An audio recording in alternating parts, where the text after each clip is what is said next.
we await David Adams with the official ring introductions for this high-intensity 2024 main event between Amazing Red and the AEW World Champion Swerve. Brought to you tonight by Trailer TV Plus, powered by Fights from the NYC Arena, Jamaica Queens. This is your House of Glory Wrestling High Intensity featured bout of the evening. It will be a dream match scheduled for one fall. When the bell sounds, the men in command, your official Mr. Franco Costanzo. And now, the combatants who get set for battle. Introducing first to my left, coming to us from Brooklyn, New York.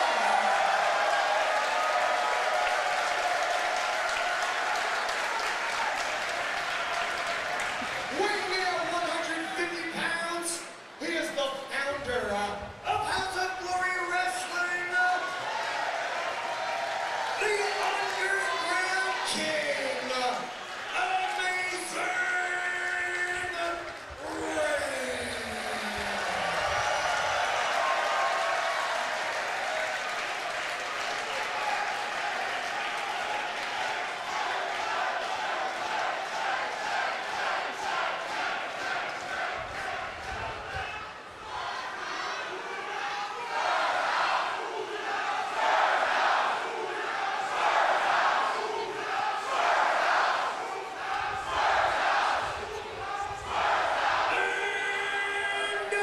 His opponent to my right, accompanied by Prince Nana.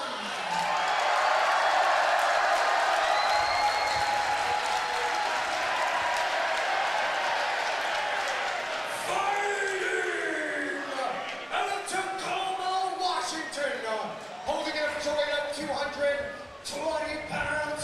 He is the All Elite Wrestling Champion, Swerve Strickland.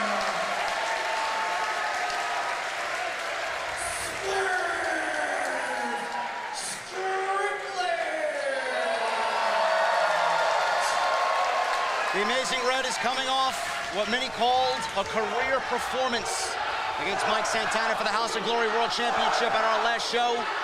Mike Santana's Puerto Rican weekend. Jason, it was a hungrier Red, a gutsier Red. A Red determined to show the industry he still deserves to be called champion. Those qualities will be put to the test tonight against the AEW World Champion, Swerve Strickland, who also embodies all those qualities plus some. Knowing this is our biggest stage this year, and knowing what Swerve has already been through the last month, what type of Red do we see tonight? Well, I think we see a motivated Red. I mean, look, anybody who wants to say that Red's best days are behind him or that he needs to step aside, as we heard Mustafa Ali say a few months ago, he has shown this year why he is as good as ever. Banger after banger, Mike Santana, Ali, even outside of HOG, Leo Rush, Gringo Loco. I mean, he has been working all over the place. And tonight here in the NYC Arena, this is his house. They are a locked wrist here. Amazing Red is the patriarch of House of Glory. He's the founding father. Founder, owner, head trainer of the HOG Wrestling Academy. Absolutely. We know he is an absolute legend, one of the greatest innovators of all time. Set the stage for the style of wrestling that today is prominent. And he wants to prove he's up here against a man at the very pinnacle of the professional wrestling business, the AEW World Champion, Swerve Strickland. Amazing Red wants to prove that not only can he still hang with the very best, he can beat the very best in the world. You know, we got to keep in mind here, Swerve is only 48 hours removed from a blood and guts match. That's going to take its toll on you. And not only that, Jason, the last time we saw him in that match, he was flying off the stage with Adam Hangman Page through a table. Exactly. So, I mean, we have to keep perspective here. It would have been very easy for him to say, you know what, I'm a little banged up, but that's not Swerve's style. No. And it is obvious that Swerve possesses a size and power advantage over Amazing Red, but Amazing Red has faced those disadvantages in the past many times and come out victorious. Swerve Strickland's coming off one of the best months of his entire career. At Forbidden Door, he's beaten Will Ospreay, retained that AEW World title. He's gone on to wrestle Kazuchika Okada, like Jason said, teaming with the rest of Team AEW as team captain inside Blood and Guts. Well, led them to victory. Yes. Speed of Swerve, head scissor takedown there on Red. Swerve has that unique style where he changes directions at a moment's notice. And we see now Amazing Red matching it. Pulling his punt card there. That's making Red second guess himself now. No, I think that's just going to piss him off. That may very well cause a different sort of Amazing Red to emerge. Well, we just saw in New York. Amazing Red, why are you out here wasting my damn time? Wow. I could have been home in Florida, relaxing, chilling, playing some EA Sports college football. But I flew my black ass all the way out here from San Diego to get in the ring with you. You are disappointing the hell out of me right now. Wow. If this was Madison Square Garden and these are Knicks fans, you'd be Jalen Brunson right now, bro.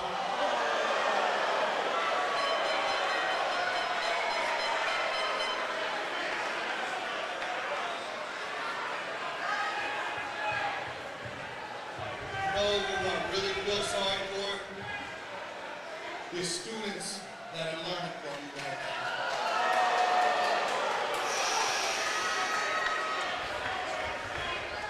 One student in particular would be very better off if they weren't dealing with you. And that did it. That did it. As low of a blow as Swerve. Look at the speed. Look at the speed of Red. Head scissor takedown. Suicide dive. And Red legitimately landed in the fourth row.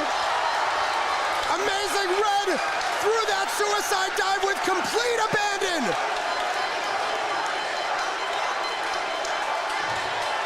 Red now up top. Missile drop kick. Swerve reeling. Red full head of steam. Another dive. And Swerve hits the steel. Well, it looks like Swerve is getting what he wanted now. That may be the biggest mistake he makes all night. Oh, he woke up something from within Amazing Red that I think he may be regretting right now.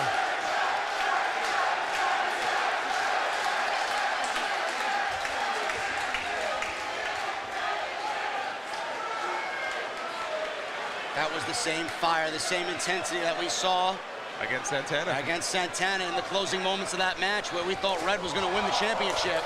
Knife edge chop there on Swerve. Well, what a huge win this would be for Red. I mean, to beat the AEW World Heavyweight Champion. This is the man who's going to headline Wembley Stadium in a month. And that's going to require all of the fire, all of the passion that Amazing Red can channel.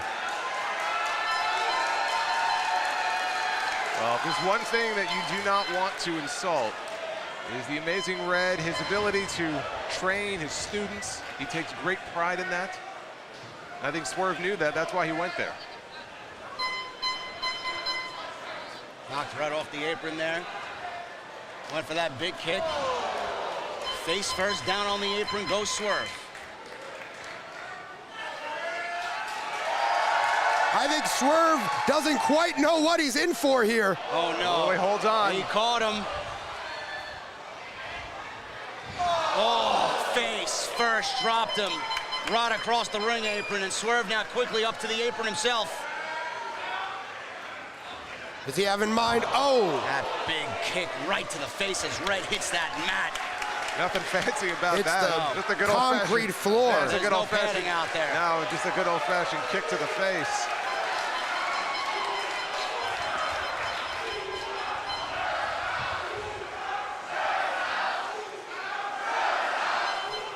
Of course, we talk about the Amazing Red, founding father of House of Glory. He was in the very first main event of the very first High Intensity back in 2012. And here he is back in the main event tonight. Swerve, no stranger to House of Glory.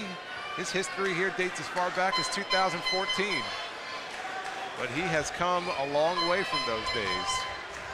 Last time we saw him was in December against Mike Bailey at the darkest hour. He was yet to win that AEW World Championship.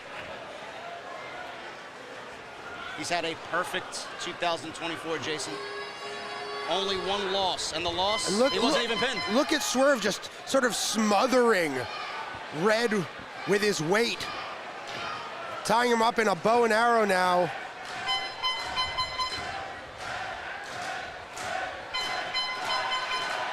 That's a beautiful move by Swerve. Pressure on the legs, the hamstrings, the lower back.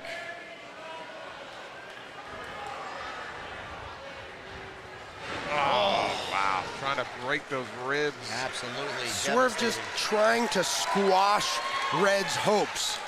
Squash Red's energy and spirit. This is personal for Swerve Strickland. Well, I mean, look, Swerve has been in the ring with a lot of great stars, but never in the ring, I mean, here with Amazing Red, and he knows Red very well, but this is the first time ever match that we haven't seen, and you wonder, we know Amazing Red does his homework, but with everything Swerve has been busy with and everything he's been doing, you know, I mean, how much is he prepared for this match? He looks pretty prepared right now, but we've seen Amazing Red come back with a flurry. All it takes is 3 seconds, and he could pin the champion tonight. Off the ropes goes Red. Again, went for that Hurricane Rana takedown. Swerve stopped it. Beautiful backbreaker, and then again applies the pressure on the low back. And you know, he goes from the ribs to the back. It's like he's trying to break him down piece by piece. This is the type of match, Jason, that Swerve wants. Slowing the pace down. We know how explosive Red could be, but at the same time, we don't know. We just saw that. Red fighting back. We don't know what type of mentality or injuries Swerve sustained in Blood and Guts. Wow, what a shoulder breaker there. Well, whatever it may have been, he's looking pretty Those good right who now. know Red know that he has had serious back troubles over the past several years. Targeting that spine is entirely intentional on the part of Swerve Strickland.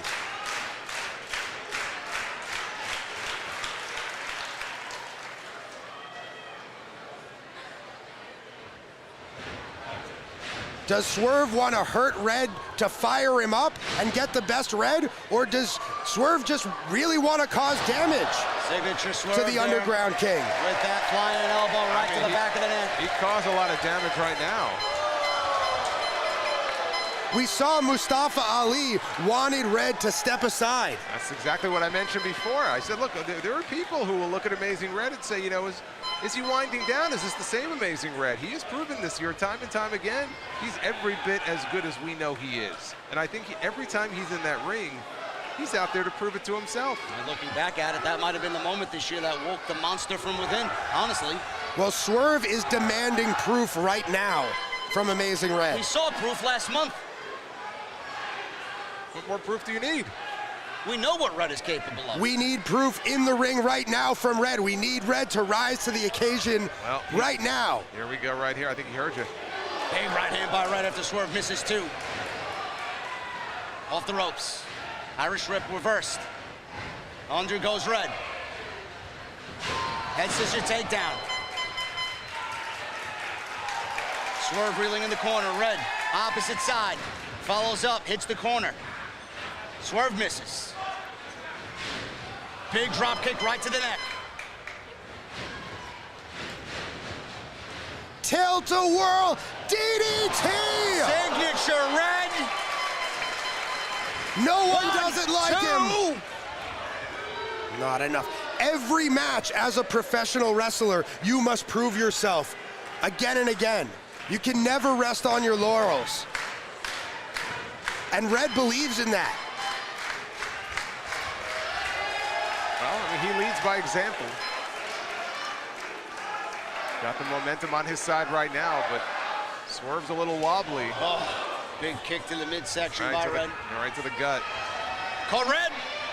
Swerve immediately blocked that. Arm drag takedown. Swerve rolls through.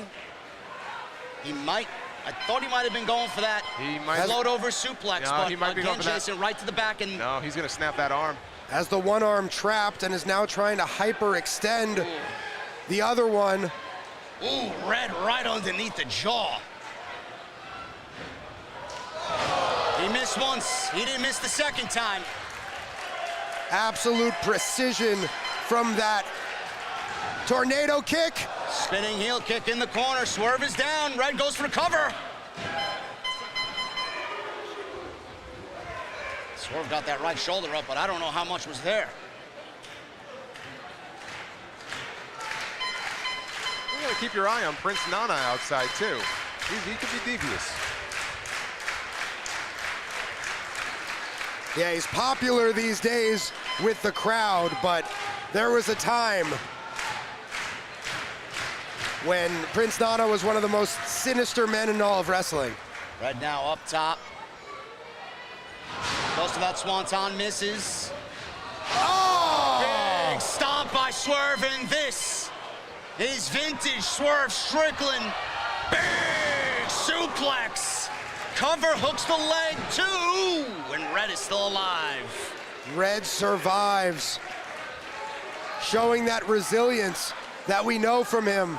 Swerve thought it was a 3. He thought it was over. Frustrated as he's slamming the mat. But how many of those devastating double stomps can Red take?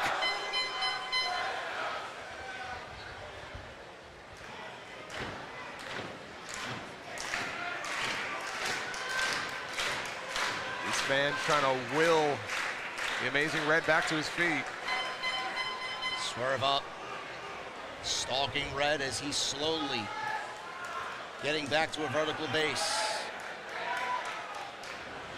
Red quickly goes for that kick. Another backbreaker. Right back to that spine. And Swerve now. Buckle bomb Oh! in the corner. How many professional wrestlers have been seriously injured by Well, that too move many, alone? too Right many to now, count, Red is Doc. in the drop zone here. He may be going for that Swerve stomp. Red is not in position though. Nope.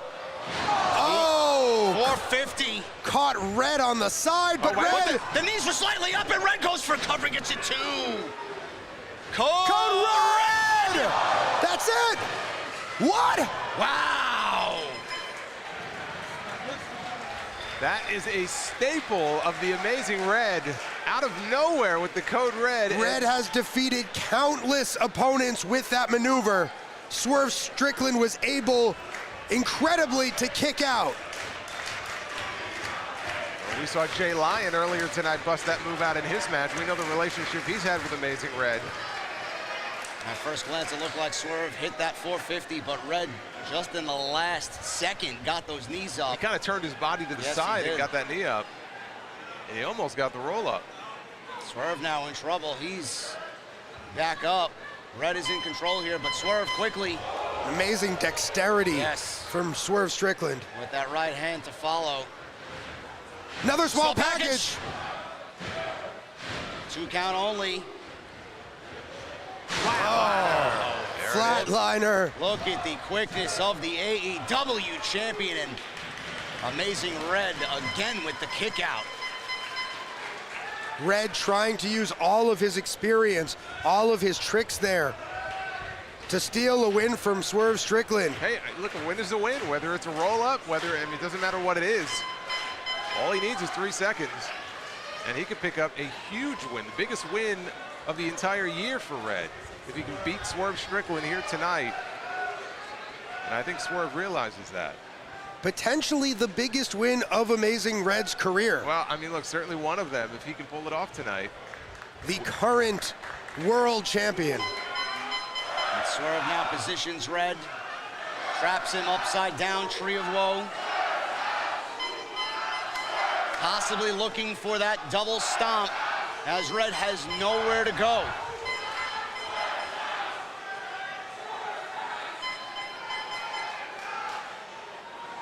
Precariously hanging. That's what he, oh, look at that. Red was able to avoid it, and it looks like Swerve hurt his ankle. Or This- calf muscle or something Looks is like the tweaked. ankle. This is the opening Red needs now. Not quick enough, though, as Swerve is right back with that punch to the midsection.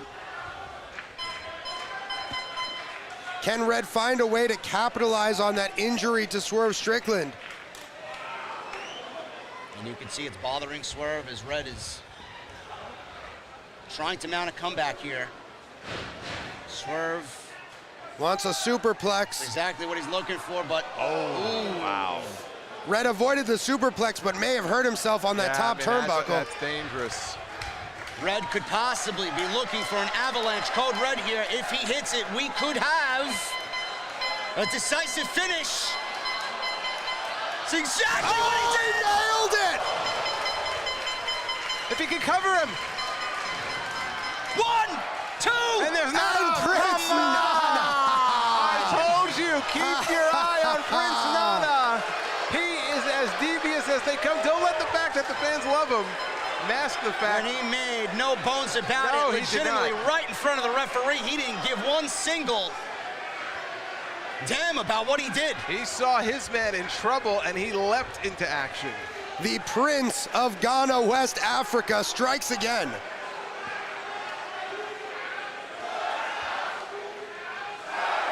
From what I heard, though, his coffee is very delicious, Doc.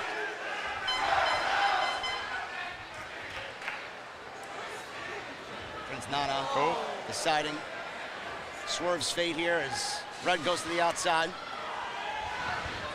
Wow! There's the house call kick right to the face as Swerve is now in position. This could be the dagger in the heart. This would end it. Swerve stomped down. That's it.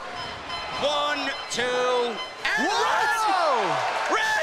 Red living up to his name! Amazingly kicking out of that Swerve stomp from the top rope. Swerve can't believe it. He is in shock.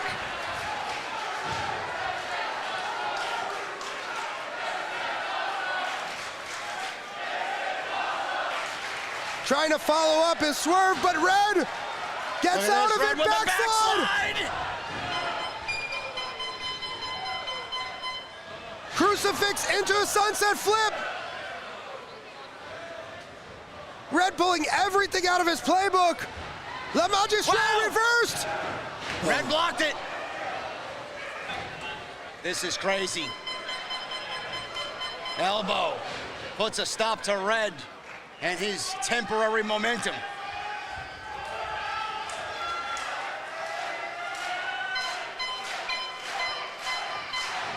Oh, kick to the midsection by Swerve. Wow. Big right hand by Red. He blocked that kick. Oh! Red was just too quick. Missed 2 tornado kicks, but hit the third! Big clothesline down. All that momentum just cut out from under Red. We may be looking at the final house call. He missed it. Poison Rana right on the top of Swerve's head. Code Red again. Oh no, Swerve reversed it. Back to that arm. Oh no. Oh no. Oh my God. Swerve just snapped that arm of Amazing Red. Red is in pain. Setting him up now for the house call right to the back of the head. Swerve makes the cover, and the Amazing Red falls.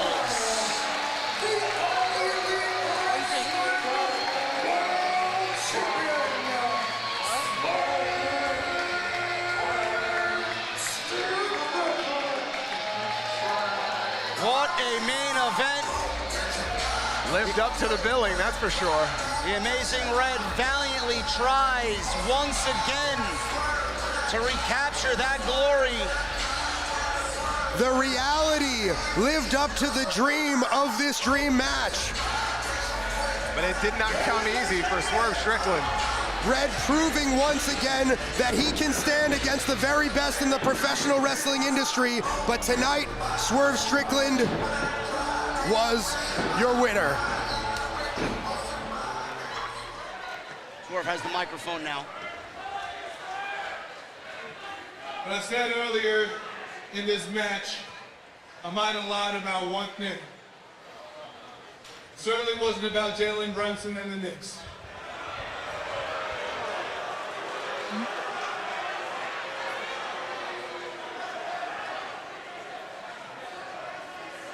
It also wasn't about me playing some PlayStation when I get back home. I really want to. But when it comes to you, Amazing Red, I'll never waste my time waiting with you.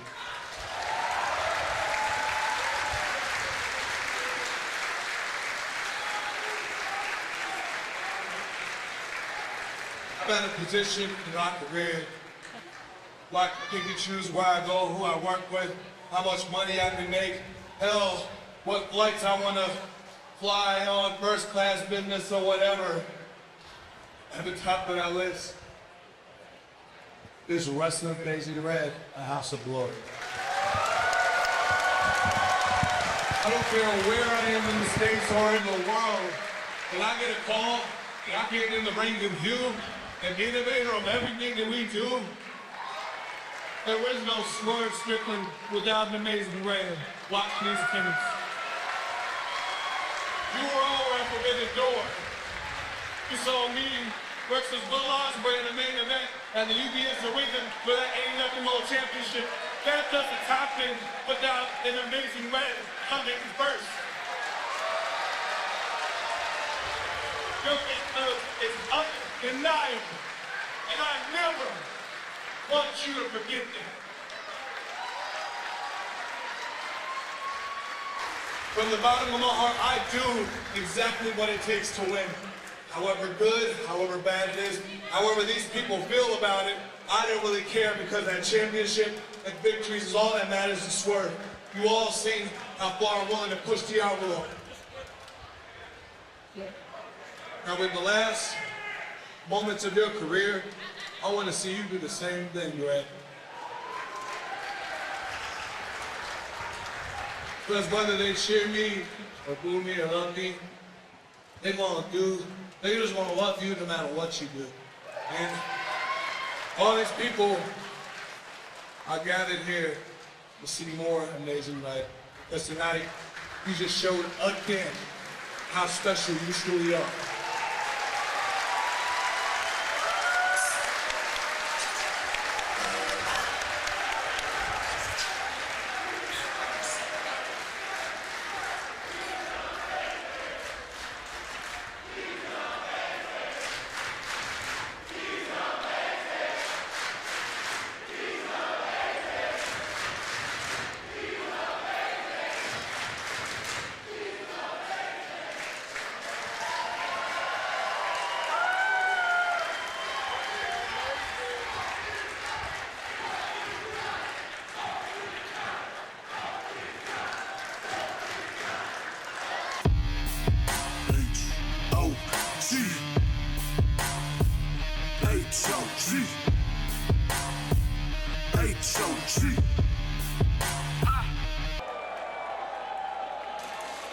When the bell sounds, the man in command, your official, Mr. Giuseppe Giacoro.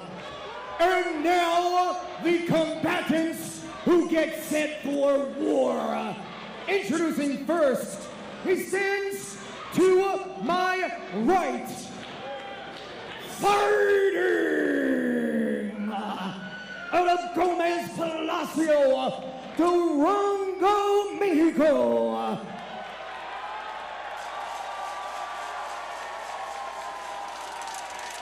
Holding an official weight of 241 pounds, he is the challenger, Andrade.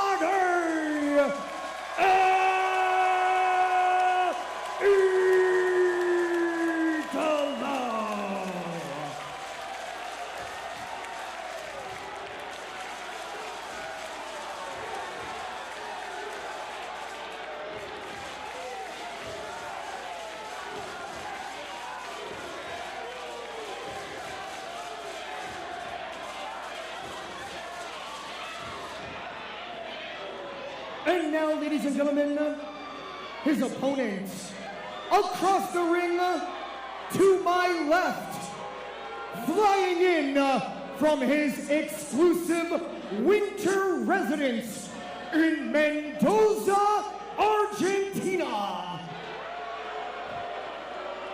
weighing in at a fuck ton of money, he is the reigning, defending House of Glory Wrestling heavyweight champion of the world, the root of all evil, Charles Mason.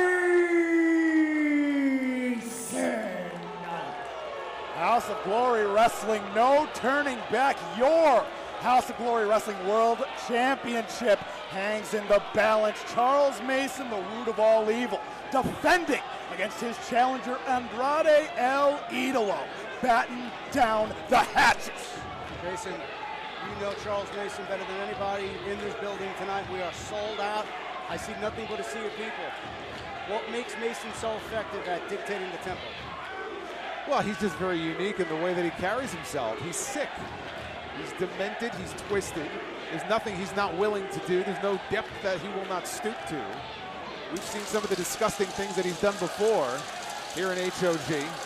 Charles Mason, he knows how to switch his phases up on a hiccup's notice. How quickly he can go from the matador to the bull.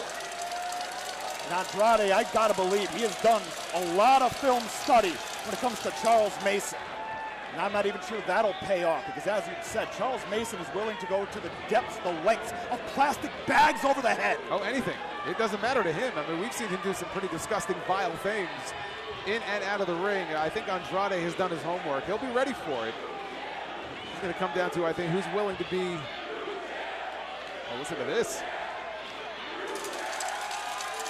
You think they want to see a new champ, or do you think they want to see a new champ? I think they want to see a new champ. Sounds like it to me.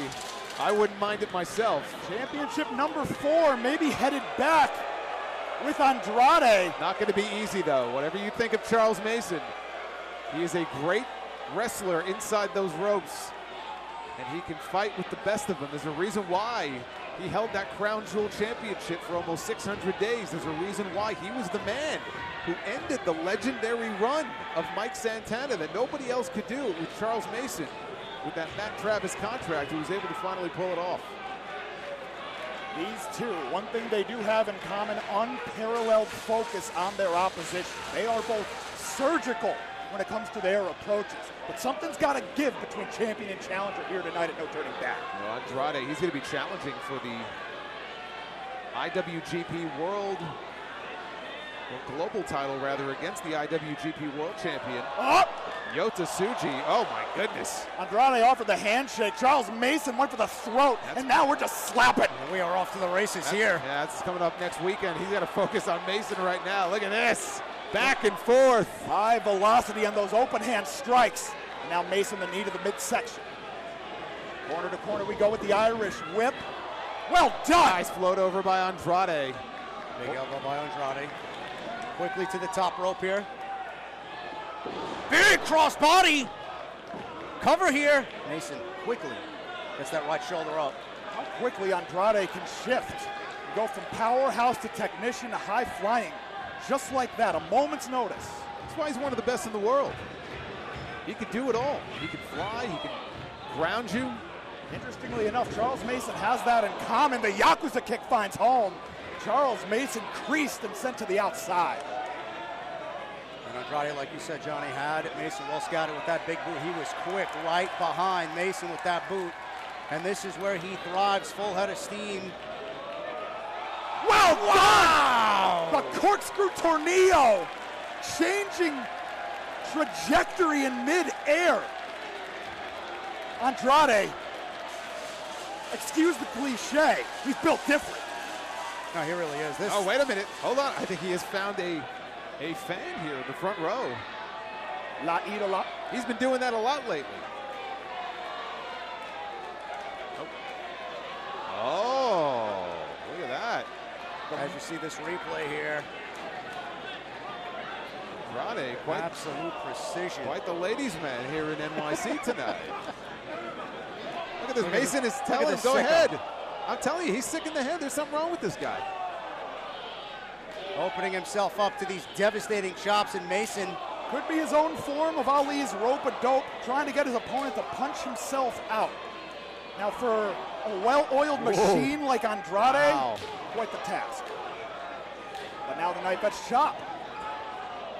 Almost no effect on Andrade, my God. Billowing, echoing through the NYC arena. Hard knife edge chops, high up on the chest. Mason finally goes down. But again, we've talked about this. I think he thrives on pain. I think he enjoys it. It actually motivates him. Brings him to another level. It does. Quickly rolls him back into the ring. Deep hook on the outside leg, only good for 2. You know Andrade, with all the hardware that he's been collecting, would love to add that HOG World Championship to his resume. And if he does, Jason, how difficult is it to chase championships across multiple promotions simultaneously? We all know Andrade is incredible at what he does. I mean, it's one thing to chase them. It's an entirely different thing to defend them. Especially when that's signature Mason there. The mist of H2O. Another DDT! DDT on the intersection of steel and wood of the HOG ring. And now Andrade pulled to the outside, and Charles Mason, he does some of his finest work on the outside. Into the steel barricade. And Mason, this is not only time and space to breathe,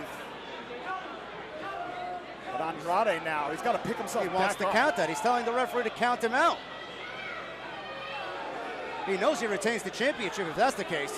That champion's advantage, we've forecasted time and time again. You don't have, the champion doesn't have to beat you. You have to beat the champion. And now Mason raining down the rights. The full mount position. And this is what Mason loves most. He loves dictating the pace. He's very methodical in his strategy and in his attack. I was gonna say, he's very deliberate. Yes. This is where he thrives best. Speaking of thriving, thrives on those knife edge chops and delivering them. He's gotten his share. He's been on the receiving end. It brought him to another level of attitude, and now he's looking for his pound of flesh. And Andrade, these chops are starting to settle in. Yes, they are. The thing about a knife edge chop centric game plan. Oh, look at that. Biting away at the forehead of Andrade. Not surprising from Charles Mason. Not afraid to utilize everything at his disposal, whether it's legal in a professional wrestling contest or not. Up on the hair, look at that. Oh, trying to pull all that hair out by the root. Well, Mason doesn't have that problem. No, he doesn't. Oh, and yeah, you can see Andrade. You got to imagine the headache running from that scalp. Oh, but there's a knife edge chop. Andrade returning fire.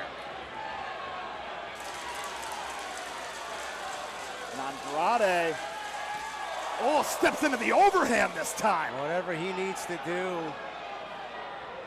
Andrade working Mason's style, blow for blow. Irish whip into the corner, big boot there by Andrade. Off the ropes. Mason with the... Oh, the fish hook. Yep. We've seen that before. Second half, the lariat. Signature Mason there, licks his fingers, goes for the cover.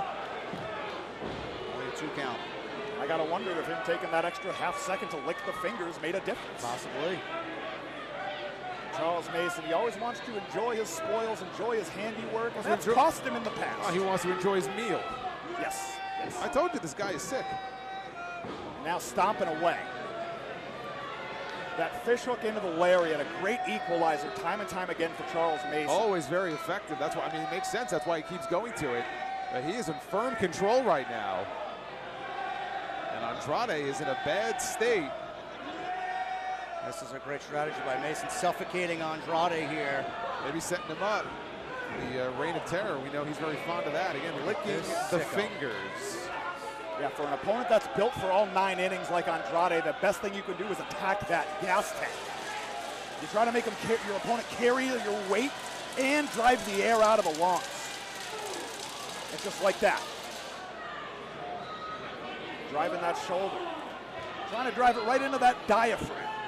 This is not surprising from Charles Mason. This is unraveling exactly how he wants it. There we say Charles Mason's primary goal in every contest is to take his opponent's breath away. Reverse here by Andrade.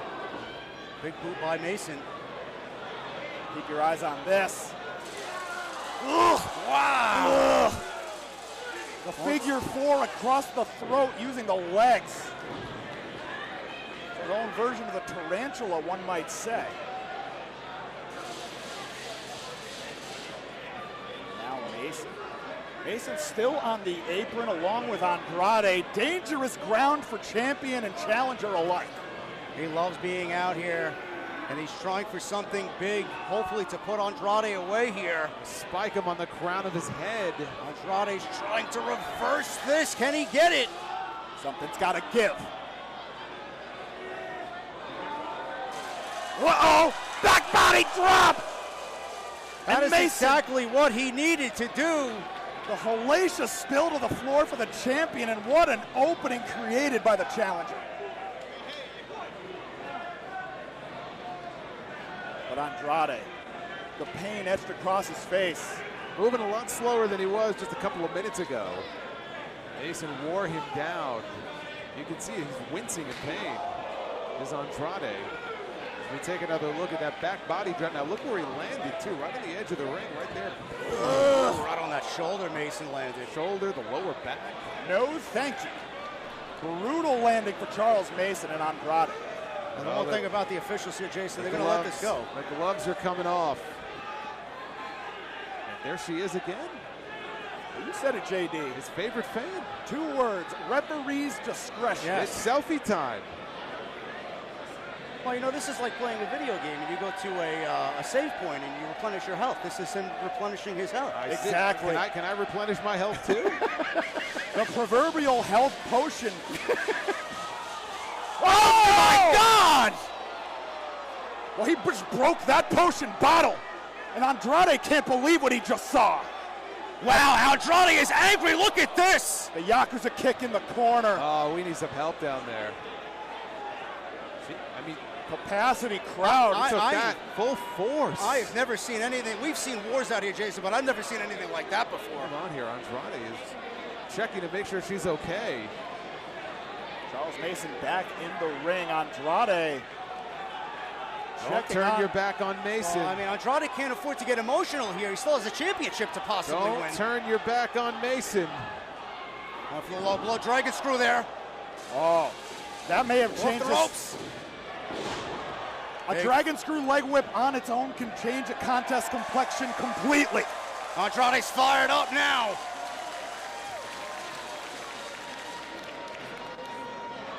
He's got to be thinking about the end at some point. But it takes a lot to wear down Charles Mason, as we've seen. That's a 2. Dose, excuse me.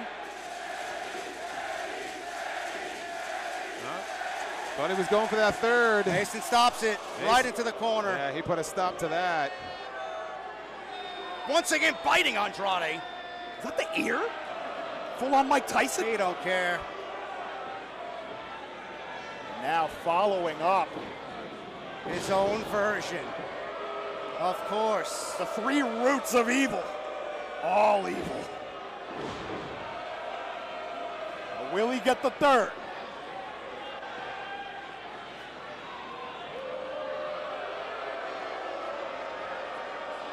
Oh, yeah, real classy. Of course. This is our world champion. Picture of class, as always. Beautiful.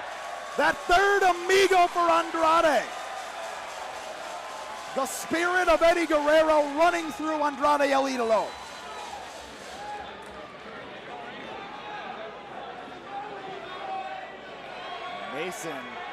Mason is in that aerial drop zone. If there's one thing we know about Charles Mason, Andrade cannot waste any more precious time here. We may be looking at that moonsault here momentarily. Mason's awfully far away. Yes, he is. Here it comes. Beautiful. Cover. Wow, Mason is barely alive here with that right shoulder up. Channeling the great Kota Ibushi, had the moonsault evasion scouted, had a second one in the back pocket. And that is the kind of forethought that sets Andrade apart here in 2026. You said it. As you see the replay here, absolute beautiful maneuver by Andrade.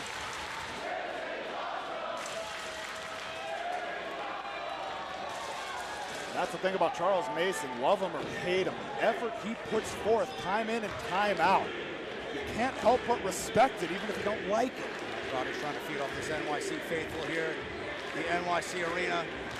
That high velocity meteora. That's exactly what he's going for.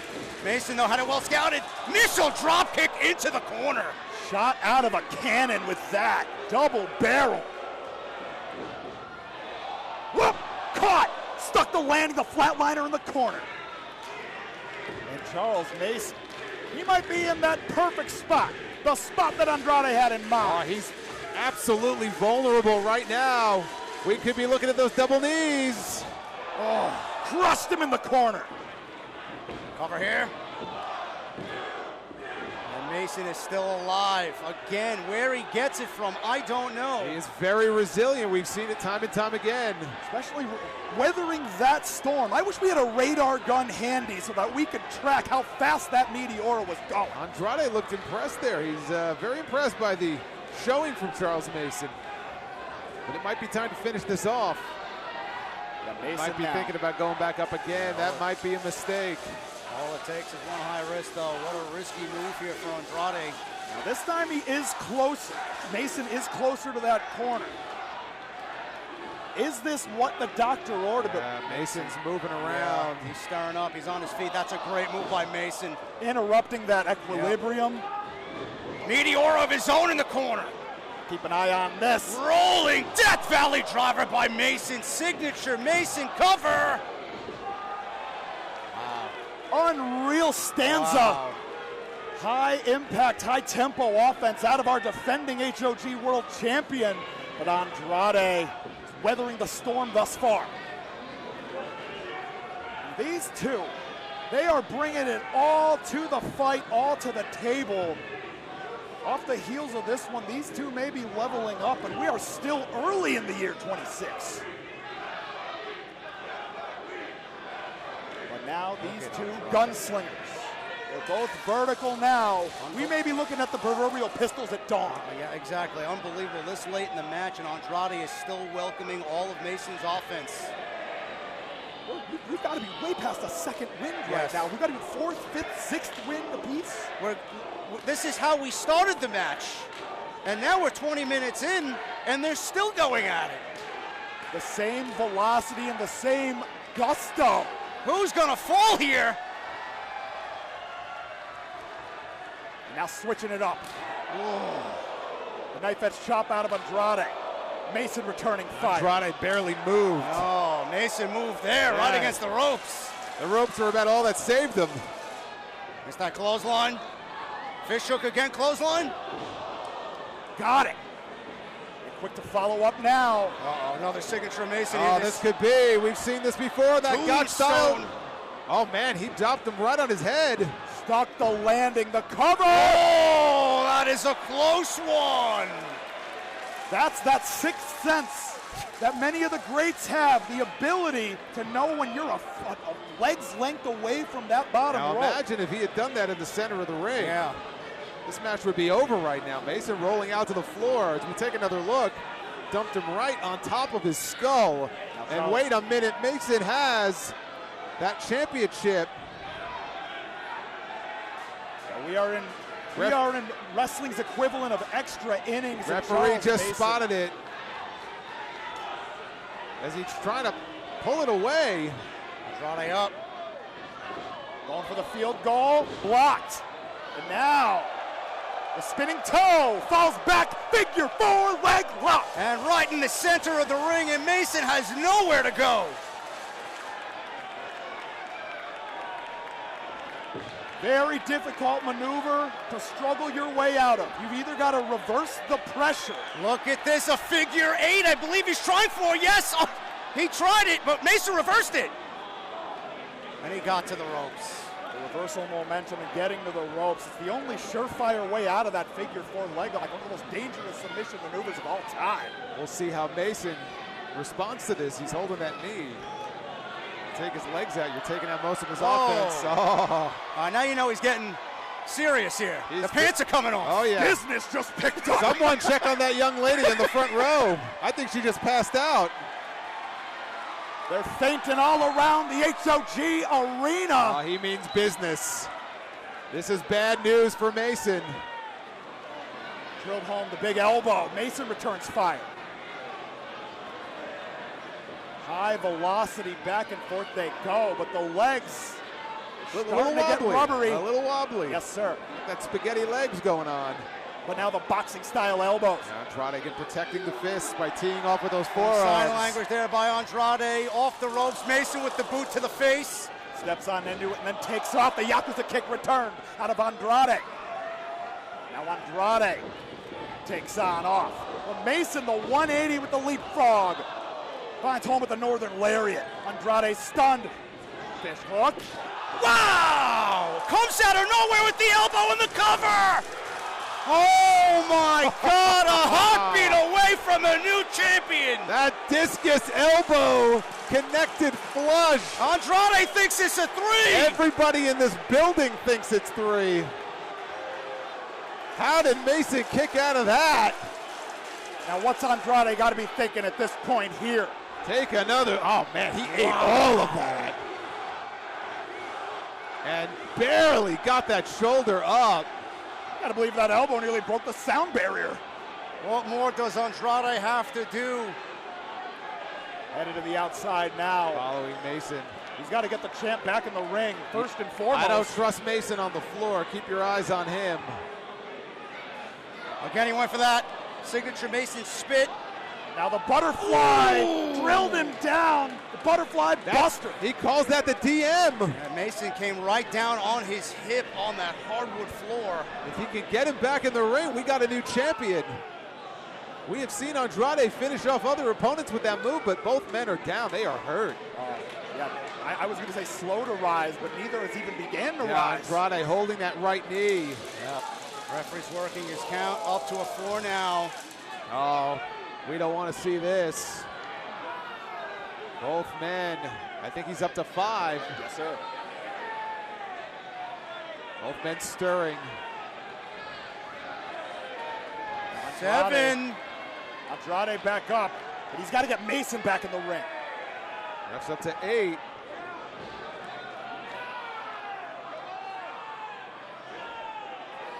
Mason Wait a minute. Did you see that?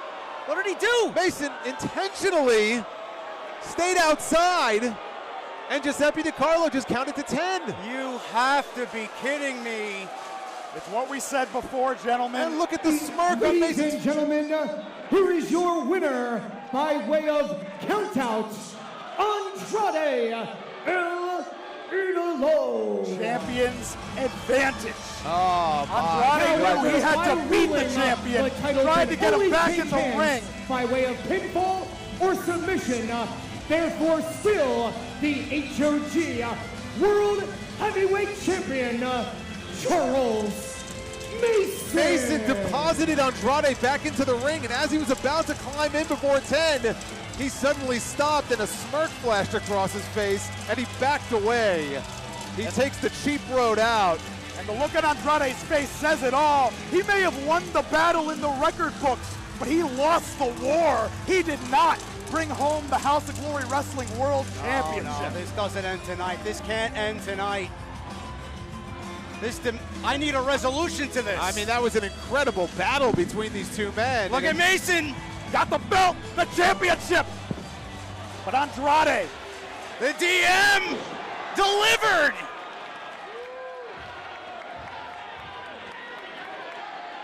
and we were so close to having that be our reality here at No Turning Back. Is that the uncrowned HOG World Champion? I think Mason realized that might be his only way out. Everything he was trying against Andrade, it wasn't working.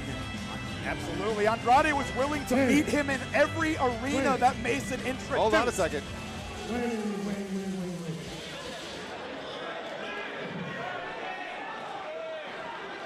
I know you're crazy, all this shit. But why you need to hit the lady? Why? Hit me now and give me the opportunity for the champion again tonight. He wants the match to start over. I mean, But with different refs, because this ref has bullshit. well, I agree, but I mean, He didn't mix up his words there. All right. I hate that woman because she's a bitch. And you, God.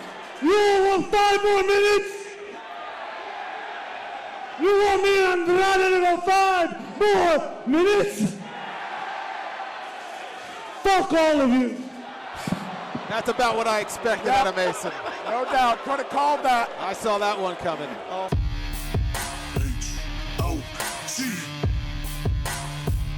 HOG.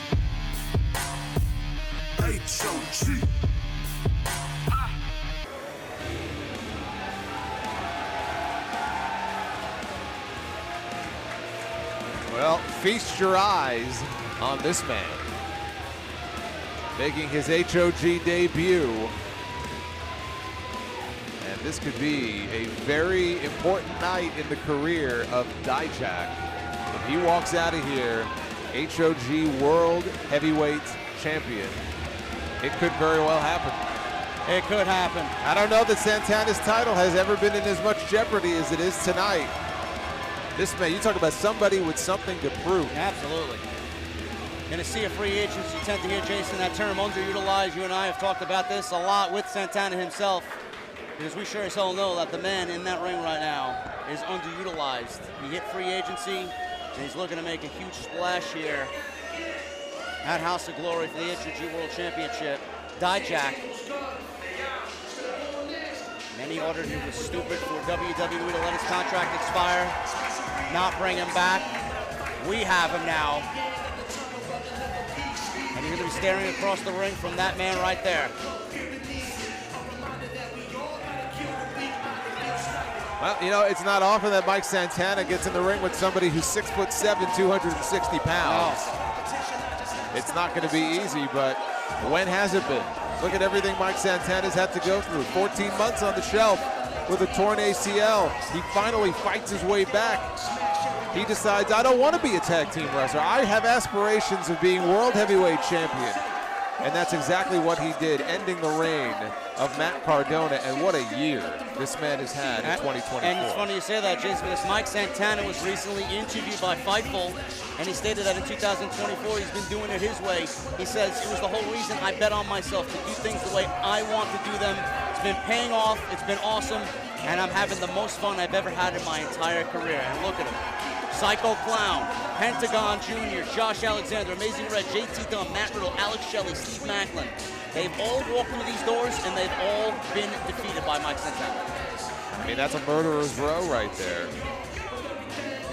So he has been, I mean, he's been killing it. You keep saying it, you know, don't sleep on Mike Santana. And don't sleep on Mike Santana. Yeah, I mean, you keep saying it because the people need to know what this man has been doing here in HOG over these last several months. This has been his year.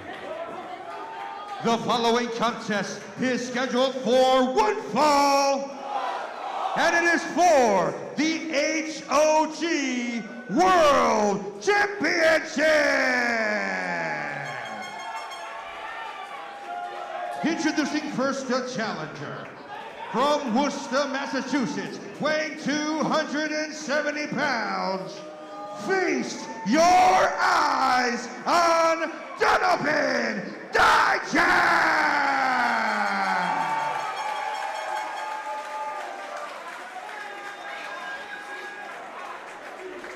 And his opponent, from Bronx, New York, weighing 225 pounds, he is the current HOG World Champion, Born Nasty, Mike Santana!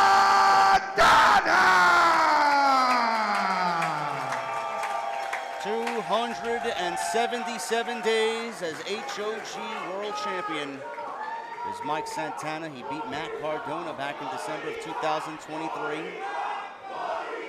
Dijak, since becoming a free agent, leaving WWE on his own.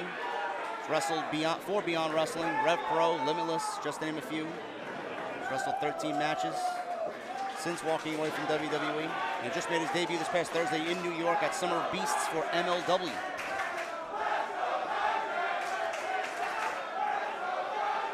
That's what it's all about right there, the HOG World Heavyweight Championship.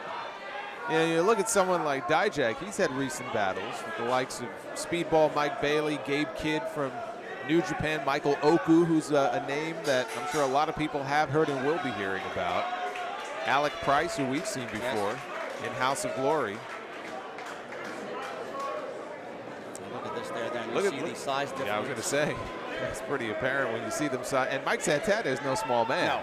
He's gotten himself into the best shape of his life, but you look at Dijak, he's just got that, almost got that basketball player look to him. And coincidentally, he used to play basketball many years ago. He's actually a big fan growing up of wrestling when he was in middle school. Made his debut on top of a parking garage at a kids festival for no money. Collar elbow tie up there as Dijak backs the champion in the corner. Borrowed $1,500 from his brother and took a second job selling dog food at PetSmart just so he could enroll in wrestling school. So that's his history. That's his story. If you want something bad enough, you're going to go out there and get it.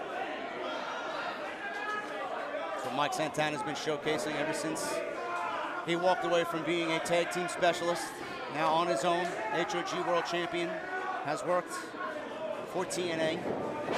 And the hunger, Jason, that Mike Santana brought by leaving LAX to go out on his own. Now he's looking at someone in Dijak who basically was in Santana's shoes. How does he combat that tonight? Well, I don't know that he combats it. I just think that these two maybe have more in common than you would think. I think it just comes down to who wants it more. I mean, it's just that simple. Who's going to be motivated enough? Who's going to have enough gas in the tank to last this entire match? Dijak's pulling out the hair on Santana, backs him into the ropes, off the ropes. Stalemate. Of course, we saw Ali in the last match, someone very familiar with Dijak. They also have history together. Another stalemate there. Dijak's laughing at all. Yeah, he's telling him, try again, he says. And again, Santana's not used to this.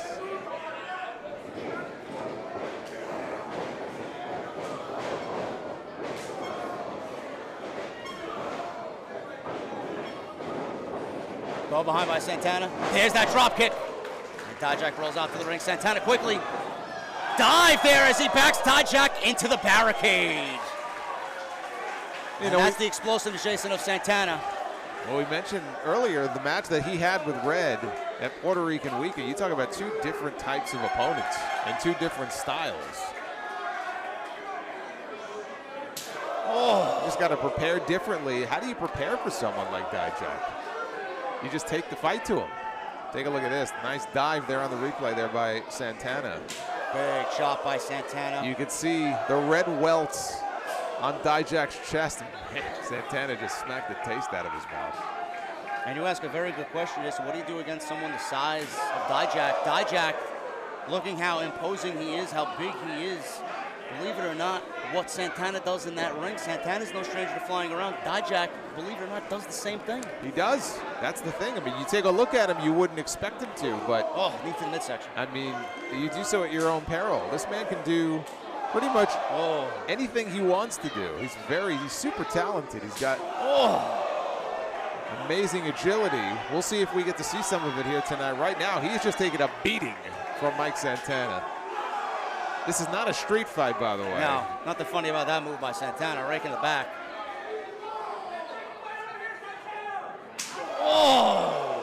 Referee is That was the loudest one. It was. He saved the best for last. Referee was being very lenient there.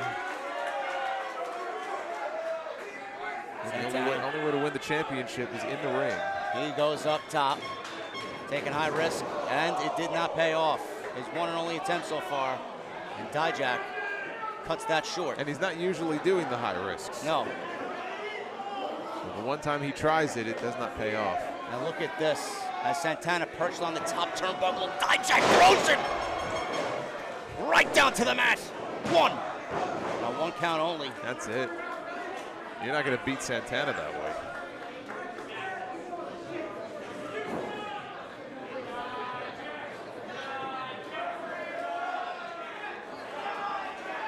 You know, at our last show, we crowned a new Crown Jewel champion, a new women's champion. We had new tag team champions.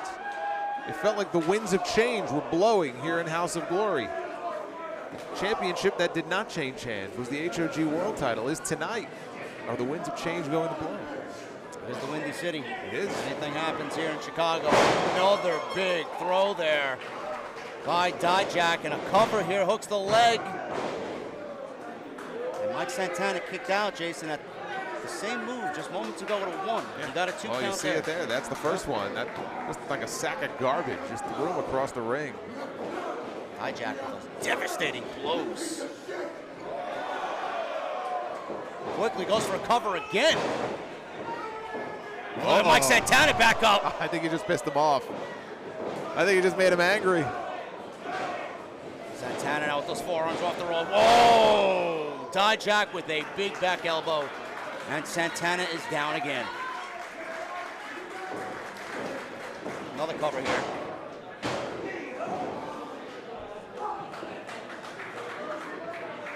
Dijak has done a very good job of keeping the champion grounded, showcasing his strength, and putting a stop to Santana anytime he gets a glimmer of offense.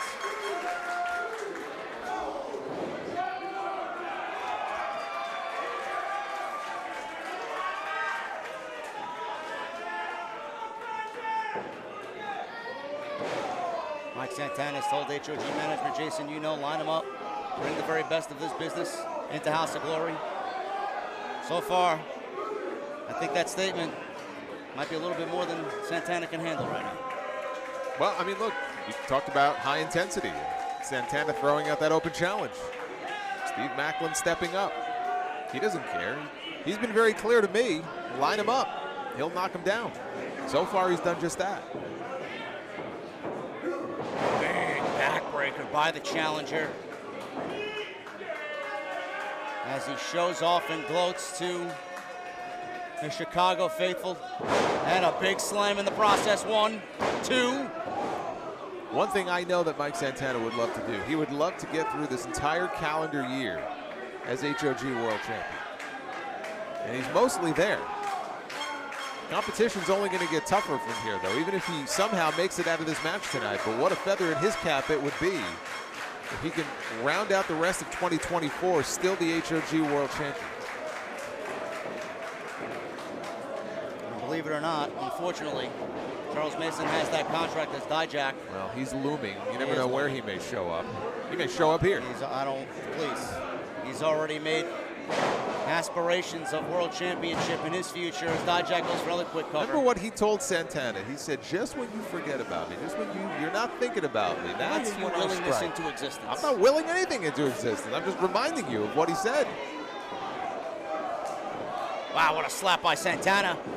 Dijak is rubbing that forearm right into the face. Can you imagine a House of Glory with Charles Mason as the world champion? Yes, that's what scares me. Big knife edge shot by Mason. By Santana.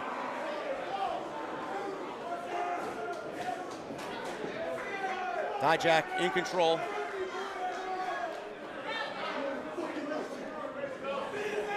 Snap neck there. And again, Dijak slowing the pace down here. That explosive offense of Mike Santana has been put to rest so far through this contest.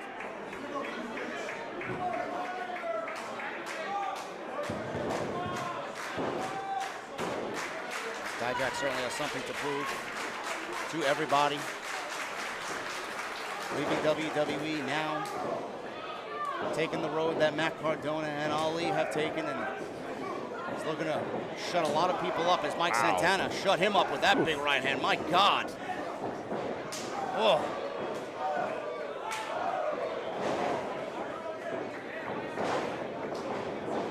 Reverse there by Santana.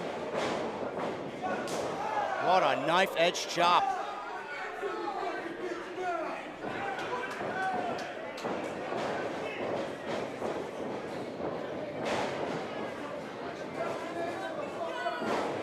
Step up kick by the champ.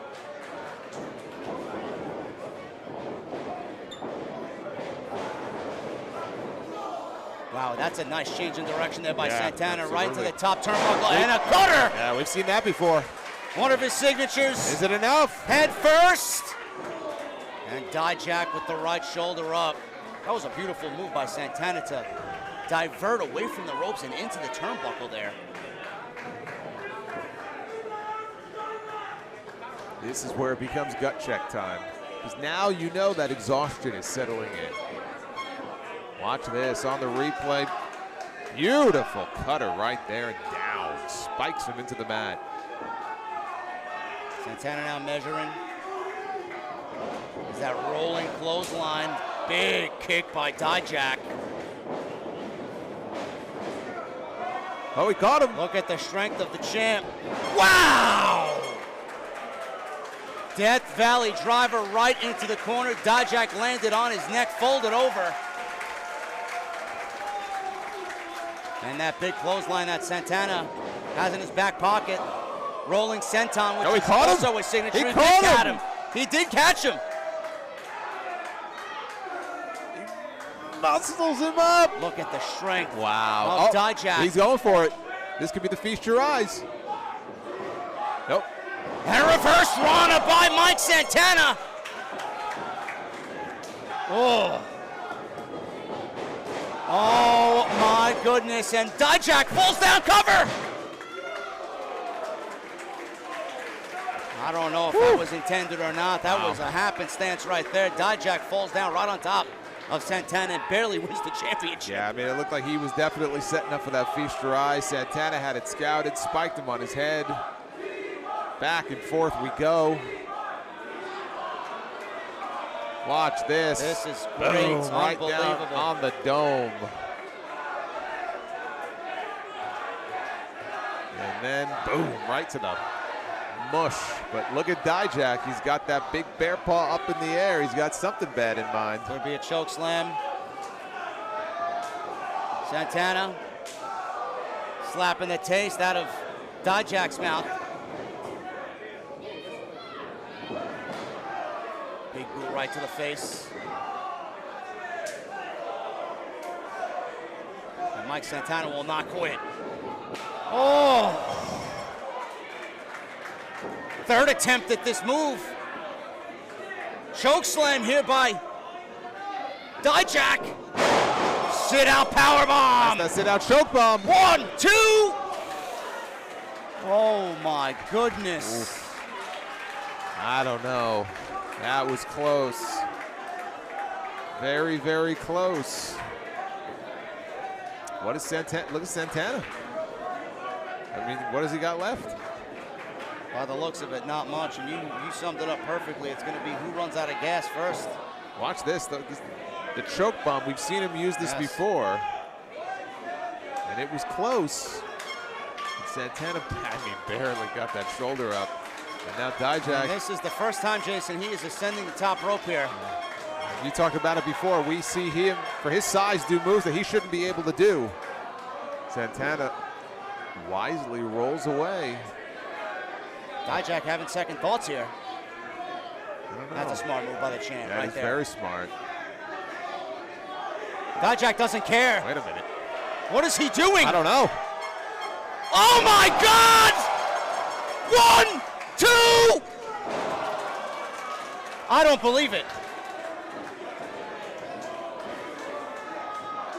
Feast your eyes coming up. Santana blocks it. Exploder in the corner. Oh my God, Santana with that Swanton in the corner. Big sit-out powerbomb. 1, 2. Oh my goodness, I don't know, Jason, how Dijak is alive here. Is he? He doesn't look Is to he? me. I don't know. He doesn't look alive to me. Mike Santana getting his second win here in this match. I don't know where he's getting it from. Maybe it's this crowd. Holy shit, indeed.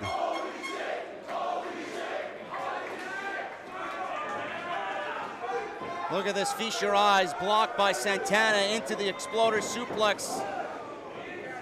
Clothesline, big boot by the champ. Dijak back up, super kick by Mike Santana.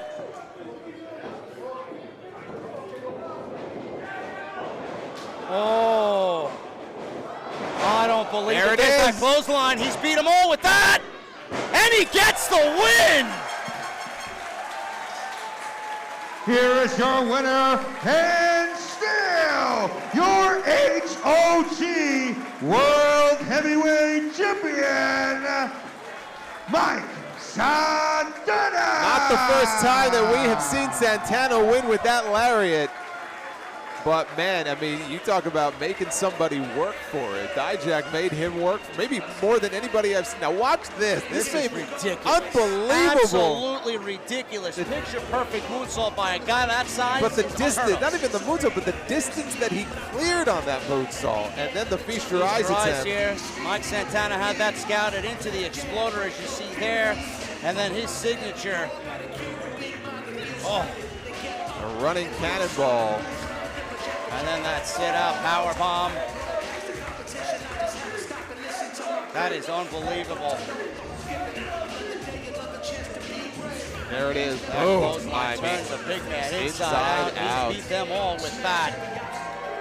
And Santana will speak to the masses here in Chicago after another successful title defense.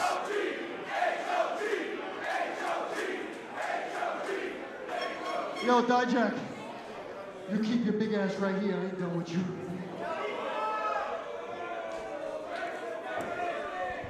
Yo, holy shit. Yo, we really did beat the shit out of each other, goddamn.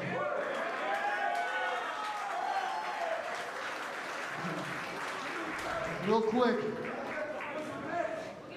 Wait, what? I guess.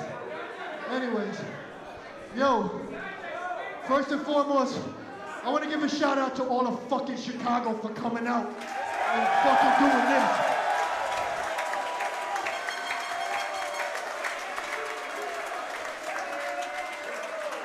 Yo, on behalf of me, on behalf of every person in that locker room, we had of House of Glory, we want to fucking thank you guys, because without y'all, this shit don't happen.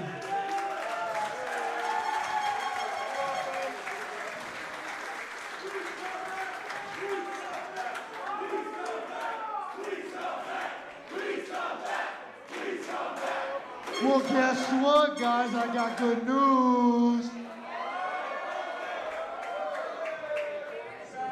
You fucking straight House of Glory is coming back January 17th. Now y'all tell me, who the fuck is gonna pack this building again on January 17th?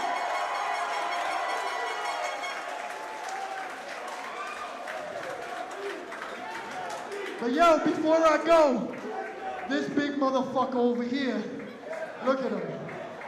You mad big, yo. Hey, yo, pause. Not for nothing. Me and this guy, we threw hands against each other 7 years ago up in the Northeast. And I want to say,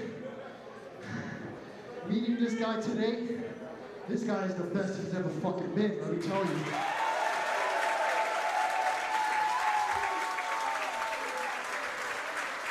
This guy, along with myself and a few others, we decided to take our career in our own fucking hands and make it happen for our fucking self because of all of you.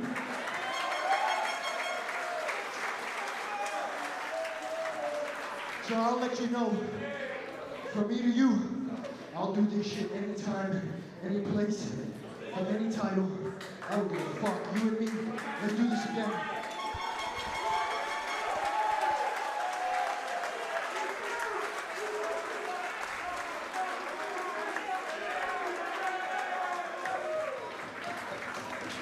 Again, thank you guys.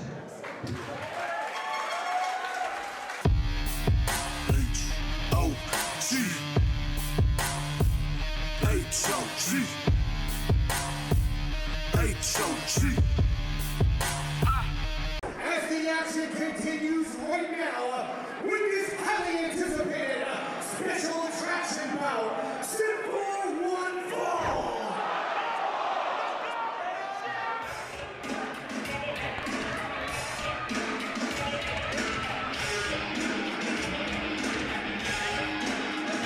Ladies and gentlemen, we are back and live on Thriller TV. Jason Solomon alongside Dr. Hillary P. Wisdom, and joining us, Sean Prez, and making her way out to the ring right now for one of our 2 remaining featured matches. Making her HOG debut is that woman, Indi Hartwell, here at the NYC Arena for the very first time.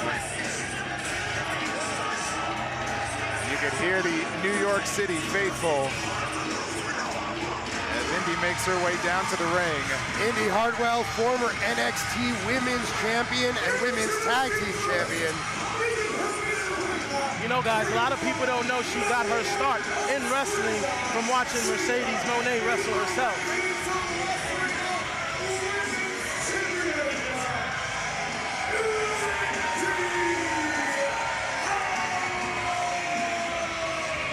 Indi Hartwell, who just last weekend captured her first championship after leaving WWE. It was in Australia, winning the Renegades of Wrestling Women's Championship.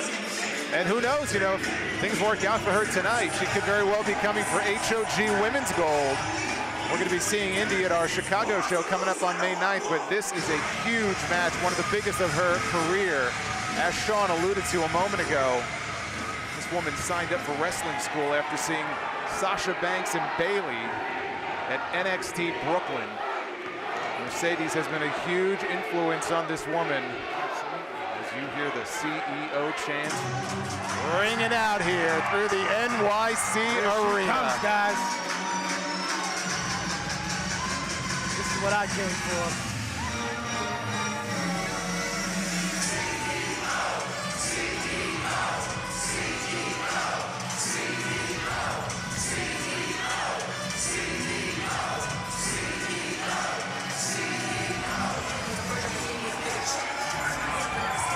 And as she should be, Mercedes Monet just dripping with gold.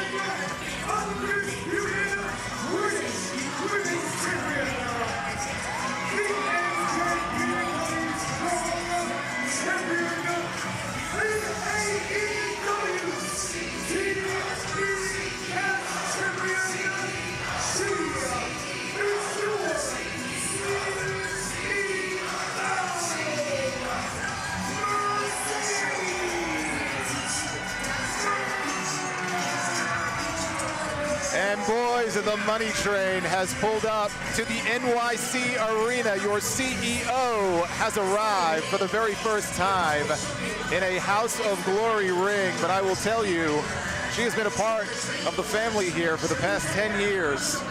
She was looking to train with the Amazing Red ahead of her legendary TakeOver Brooklyn match against Bayley, the very match that inspired Indi Hartwell to sign up for wrestling school. She has looked to Red as something of a guru, someone who always believed in her and taught her everything that she wanted to learn. And you could see almost paying homage to Red with the get-up here tonight. That's right. Every time Mercedes wants to develop new tactics, new maneuvers, She comes to one of the greatest innovators in wrestling history, Amazing Red, here at HOG in order to develop those new skills. And she is decked out in red from head to toe. Everybody is on their feet. Here in New York City, referee Nick Shin calling for the bell, and we are underway for the first time ever. Let's tell you what, guys, prior to this match, I had some words with Indy, and this is a big opportunity for her. She's got a lot of eyes on her today. She's happy to be in NYC, so look out for her in this match to pull some punches. Oh, look, I mean, she is on record as saying that Mercedes is her dream opponent.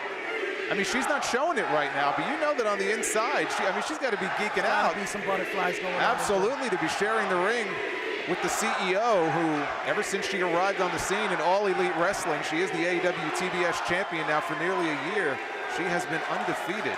Well, Indy cannot let those butterflies get to her. Cannot be intimidated here by this hero of hers, Mercedes Monet. Wow, look at that. Indy Hartwell, high-facing. Mocking the CEO dance. I love it. That's not going to sit well with Mercedes. No intimidation whatsoever on display here by Indy Hartwell. Oh, not at all. She's not timid in the least. And you know, this is the kind of match that you might think Indy Hartwell did not really get the opportunities for when she was in WWE. Absolutely. I mean, this is an opportunity for her to show a side of her that a lot of people have never seen before. Nice shoulder tackle there by Indy, doing her own little CEO dance. I don't know how smart it is to mock Mercedes, guys, during the match. You know what? You may be right. But I think Mercedes may have underestimated Indy here a bit. Well, Mercedes is not, she's not amused as Indy tried to lend her a hand there. You do not want to get on Mercedes' bad side. She has a mean streak. Oh, yeah. Indy Hartwell now, maybe a test of strength. That would not be smart for Mercedes to accept. No, Indy, obviously taller than Mercedes. Yeah, quite the difference, as you can tell. Ah, there we go. Very resourceful is the champion. This is Mercedes. First time, as we mentioned, here at the NYC Arena. She scaled the ropes.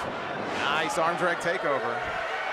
Beautiful lucha libre style takedown there from Mercedes. Out onto the apron now. Mercedes with a shot to the face. Head scissors and pulls Indy in to the middle turnbuckle.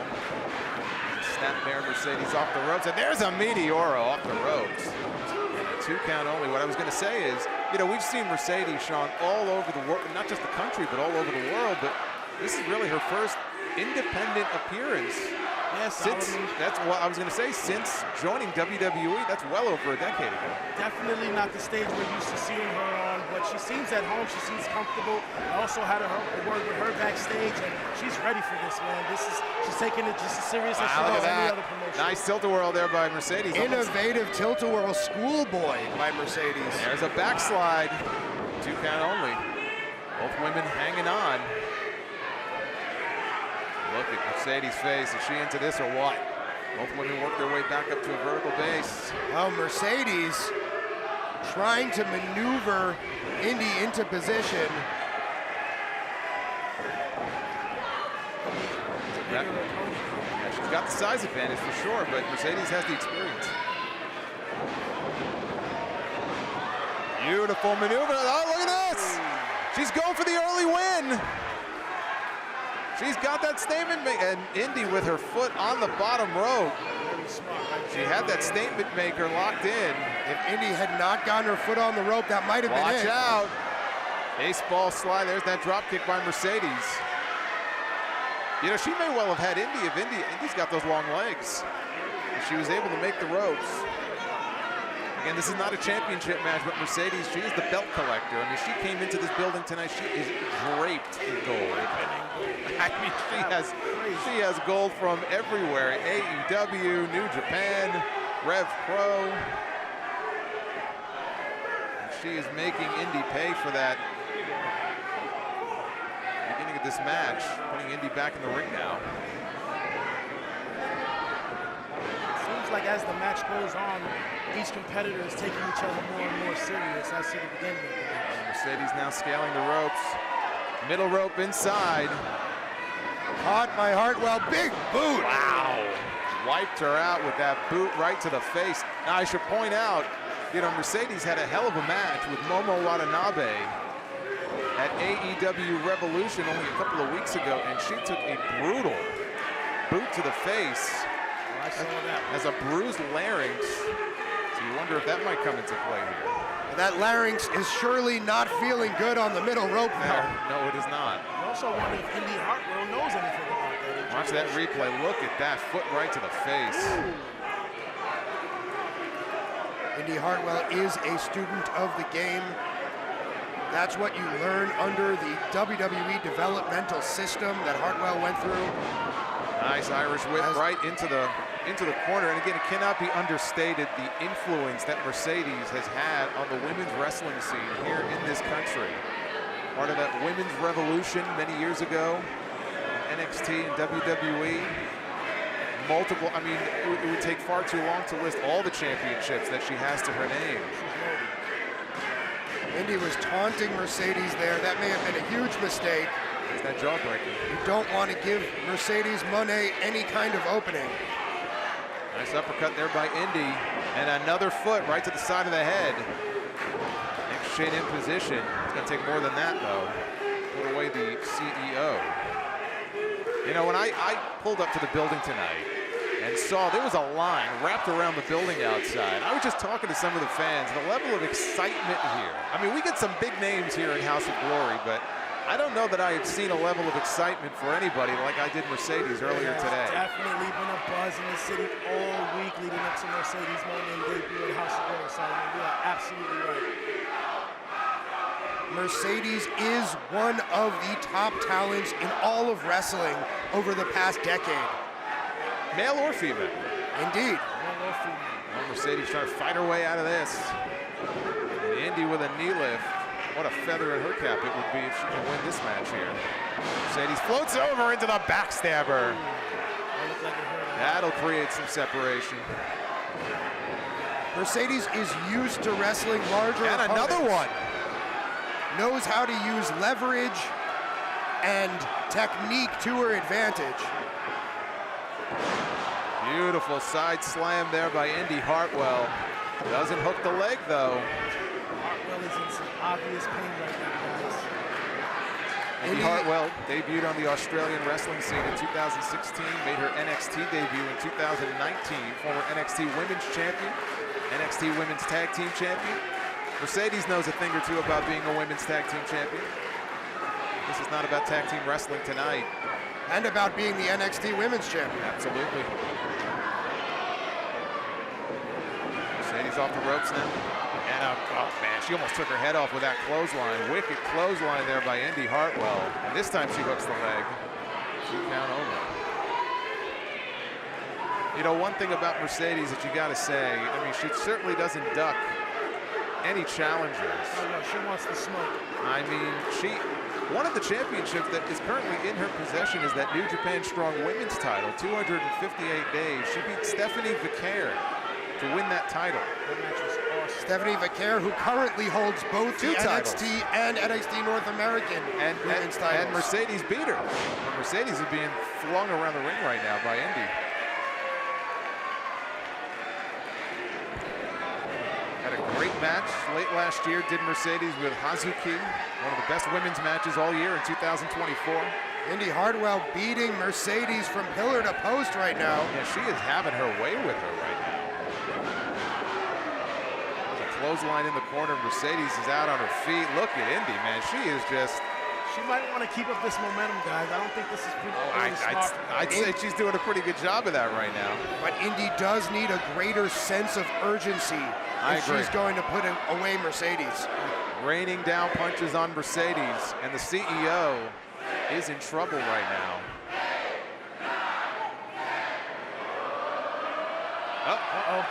Mercedes counters into a power bomb out of the corner. And again, you mentioned that the back, she was favoring the back. But all Mercedes needed was that one opening, and now we're back on a level playing field.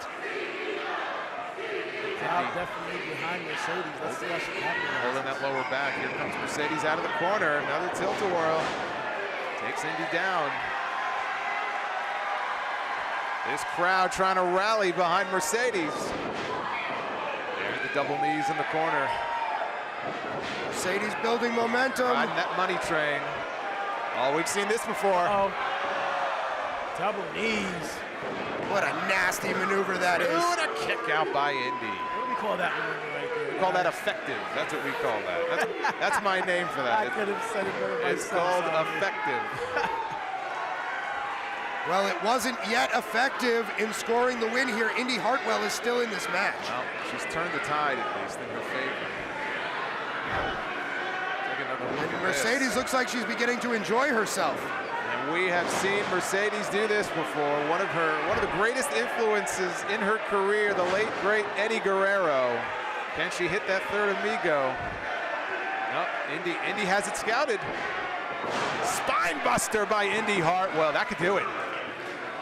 Putting all of her weight on top of Mercedes, but that just kicks out. That was very close. There was not a lot behind that kick out on the part of Mercedes Monet. No. And Indy's doing a good job of wearing Mercedes down. You know, you do wonder, as much as she's running herself ragged with all of these titles and title defenses, it's got to catch up to her at some point. Oh, absolutely, Solomon. But Mercedes is going to look into this game. She's built for it. If she wasn't ready for this title, she wouldn't be having it or defending it. Indy taking time. I think she's wasting to time. talk trash. She needs to hit. Samoan drop. Oh no! Mercedes almost rolled over into a crucifix. Payment maker. Uh-oh. She's got it locked in. She's got that arm under the chin. Let's see if she goes to the ropes with the legs again. I don't know. She was able to break the hold last time. We have seen Mercedes win many matches with this move. Mercedes, there you go. And she pushes off the bottom rope with her foot, but Indy manages out of it. And look at this. Now the power. Muscling to her feet. Oh, snake eyes in the corner. And there's a belly to Bailey. How about that? How insulting would that have been for her to win with Bailey's move? And Bailey, you know, look. Mercedes' longtime friend. And another influence. Fellow horsewoman. Again, it was that TakeOver Brooklyn match between Bailey and Mercedes, as she was Sasha Banks back then. That led to Indy Hartwell signing up for wrestling training, and now she is going up. The pestiferous dunderheads here in the NYC arena are split between these two women. Will you stop? Indy's going high risk. Nobody home for the flying elbow drop. I think she took a little too long on that top rope. Mercedes. Sunset flip right into that bottom turnbuckle. Oh man, the back of her head hit that turnbuckle. Meteora. Mercedes gaining This momentum. is classic Mercedes. And another one. Those Meteoras are extremely dangerous. They wear you down. I mean, she will bust the mat. It doesn't matter off the ropes, off the top rope. And eventually it's gonna wear you down, but she's getting frustrated. Look at the look on her face. Meteora could knock you right out if your head hits the back. If the back of your head hits the canvas. Yeah, Mercedes, I think she's saying that's it. It's over. She could be looking for that Monet maker. She went for it earlier, but does Mercedes have the power to execute it on Indy Hartwell? Wow, look at that. Indy Hartwell, cover, 2 count only. She was able to reverse out of that attempt. Full Nelson face buster. That may have been curtains for her. But Mercedes was able to kick out. Mercedes has so many different ways that she can beat you, but you got to know, as big of a fan as Indy is of her work, she's got them all scouted. That's a great point, Sal. Indy going for it again, but victory roll through by Mercedes. Got by Indy. Indy, oh, here we go. Got the money maker. She got nailed it. Indy tried to fight out of it. Oh, goes to the leg on the bottom rope again. Again, the foot on the bottom rope. Indy Hartwell with presence of mind. Or was it just instinct? It may have been a combination of both, but she barely saved the match there, and she knows it. Mercedes definitely frustrated at this point now, guys.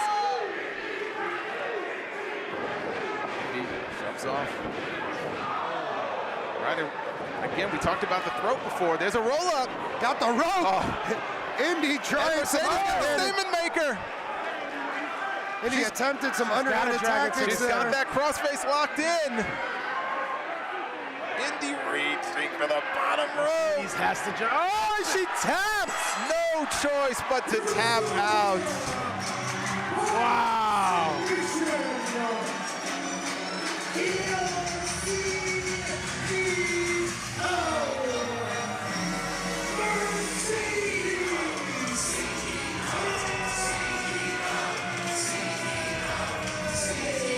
And the CEO continues to make deposits, gentlemen. Another win for Mercedes Monet.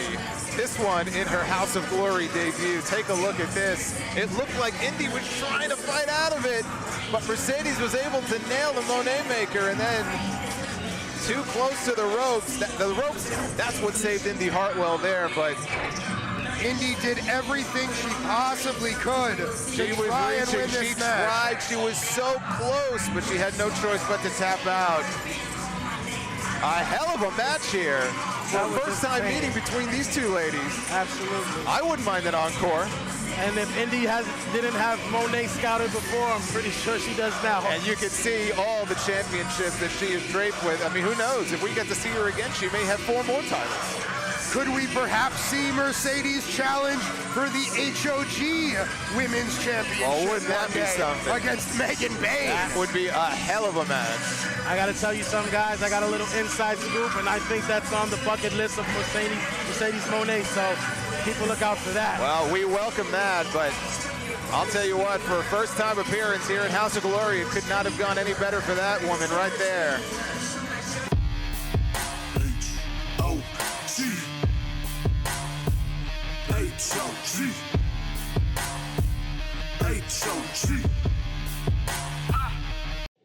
Greetings once again, you twittering troglodytes.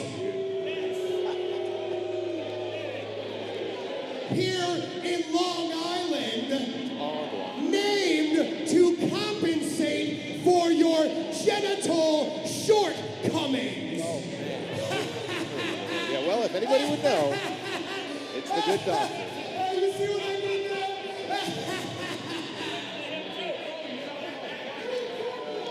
For the especially ignorant amongst you, I'm talking to you imbeciles back there. Shut up. My name is Dr. Hillary P. Wisdom, and this is the modern classic, Idris Jackson.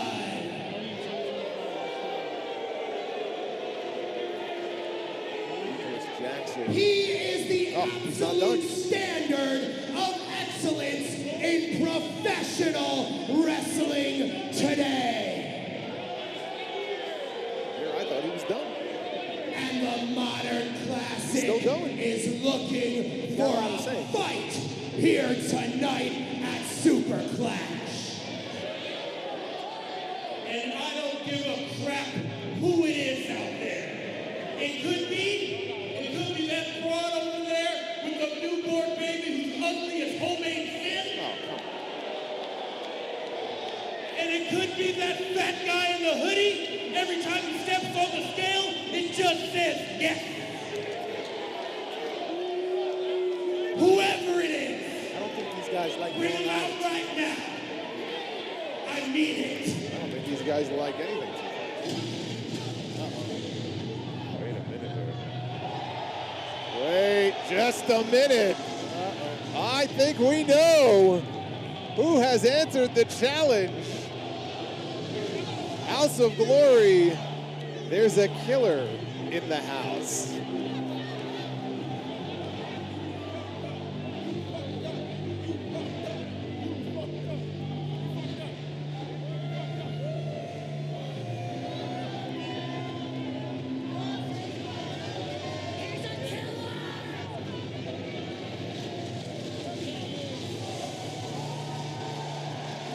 He has arrived. His opponent, Oh yeah. fighting out of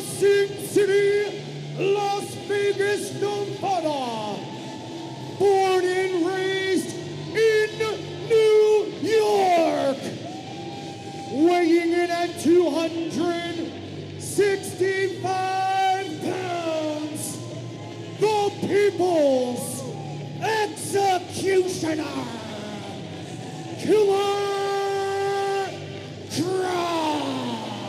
Idris Jackson may have bitten off a little more than he can chew, because the man that he has to deal with tonight, he's a martial artist, he's an author, he's an actor, he's a producer, he's all those things, but tonight, he's a pro wrestler, and he's gonna punch you in the mouth, Sean. And by the look in his eyes, he looks focused and determined to get in that ring and put a beating on Idris. Kross made his HOG debut last month at With Glory Comes Pride with a win over Matt Cardona. In record time, it took all of 2 seconds after they brawled all around ringside from the time the bell rang to tap out the indie god in an ankle lock. It all boiled down to a knock-knock joke. It did. It was a knock-knock joke, but it took all of 2 seconds. And he can beat you in so many different ways. I think it'll take him a little longer than 2 seconds tonight. Idris Jackson is no slouch. Again, a former LPW World Heavyweight Champion, but... Yeah, I don't see Idris falling for any knock-knock jokes tonight. Well, I mean, the doctor, you would think, has prepared him for this, and now we will hear from the man himself.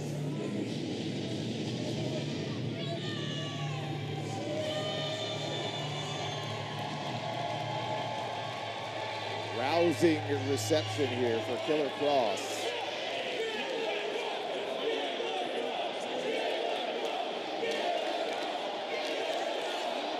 You can hear these crowds, they want Kross. You got Kross here tonight at Superclash.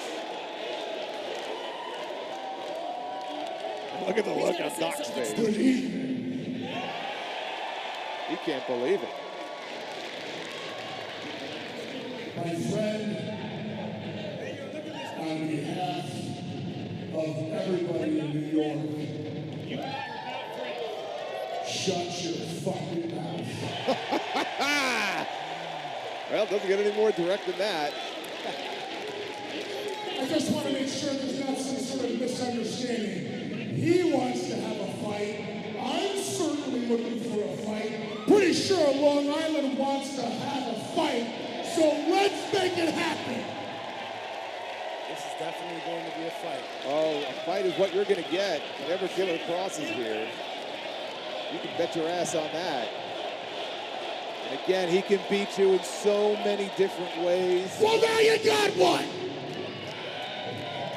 Kross has trained in a variety of martial arts, especially jiu-jitsu. His father was a wrestler and a boxer, and his grandfather was a boxer, so combat sports has been part of his family culture. A long line of hard hitters. Absolutely. He will hit hard. As we see here, there's a reversal. Kross into the corner. Idris, nice clothesline. He's not backing down, but neither is Kross. Comes in with a hard elbow. Knife-edge chop there by Idris. And Kross says, thank you, I think I'll have another. Almost looks like he's enjoying it. Looks like he's possessed. And they are having no effect whatsoever on Killer Kross. And I don't know. Oh, out of the top rope goes Idris. And he took a hard fall outside. There goes a display of power, of course, as he throws Idris over. Yeah, why don't you impart some of that wisdom on him, Doc? Doesn't seem to be doing him a lot of good right now. He hit the canvas pretty hard. He hit that mat. Very thin mat out there. Kross, you see, coming out after him, and look at who has gotten in the way.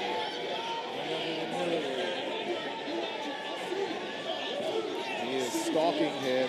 Kross here. Look at this. Already becoming a nuisance here in this match, paying off. Idris Jackson, he's got Kross down on the mat, now stomping away. And again, he's the wild card here is wisdom outside the ring, because he's going to get involved. You know he's going to get involved in any way that he can. Big advantage having well, it could be an advantage or a disadvantage. Big Shin, depending on who you ask, Big Shin administers the count.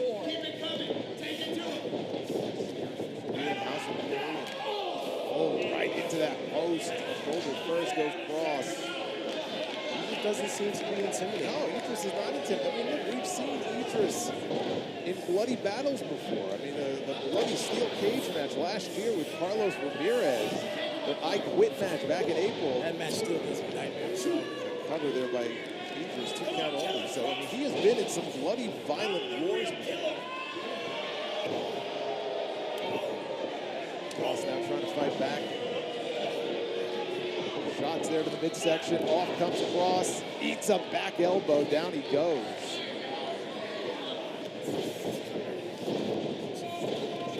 It's already gone longer than the Cardona match did last night.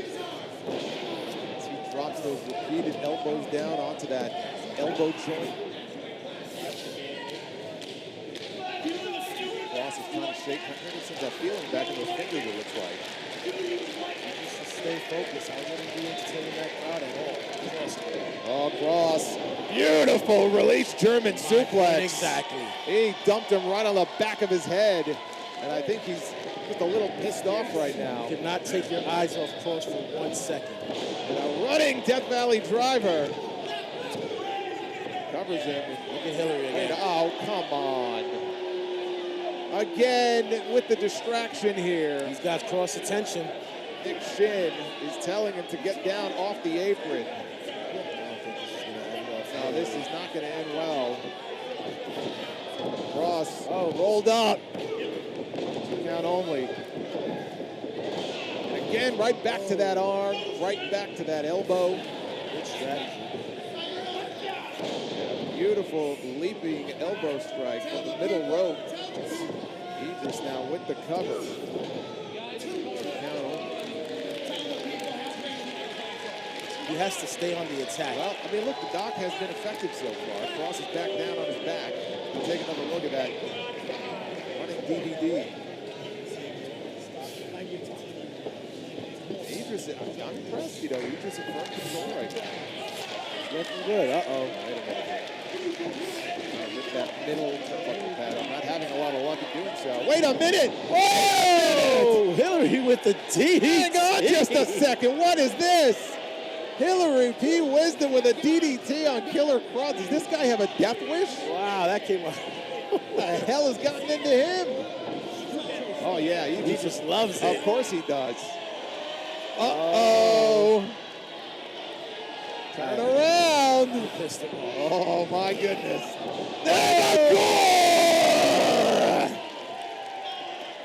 By Killer Kross. Wow. There's a clothesline and an elbow. And cutter.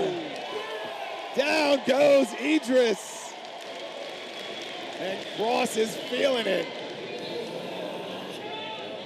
What's he setting up for here? Nothing good. Clothesline, elbow, forearm shot.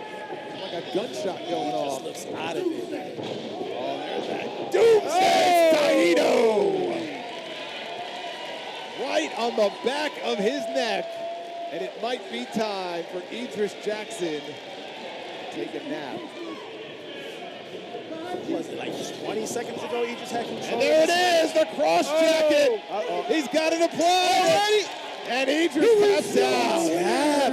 Wow. Way of submission, the people's executioner, Killer Kross. A dominant win for Killer Kross. Hillary P. Wisdom can't believe it. His master plan backfired on him. As we take another look at that Doomsday Saito, he folded him up. And after that, it was curtains for Idris Jackson. Once the Kross jacket is applied, there's not a whole hell of a lot that you can do. And Idris knew it. He tapped quickly to live to fight another day, as we see Doc is tending to his boy in the ring. A dominant performance there by Killer Kross, who remains undefeated here in House of Glory. Wait a minute. Uh-oh. You better not turn around. This is not going to end well.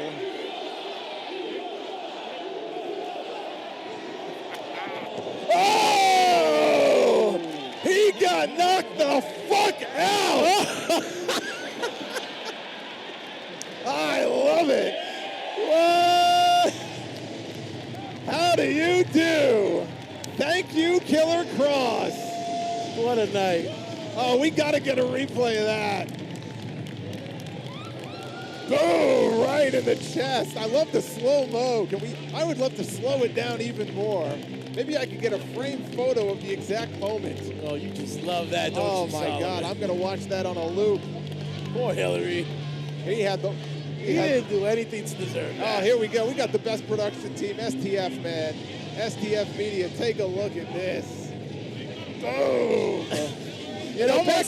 Back in the day, Sean, it used to be the heart punch. Stan Hansen had the heart punch. It almost looks like he was bracing for the head. Look at that, his eyes are rolling. The chest. His eyes are rolling back in his skull. Oh, Hillary, man.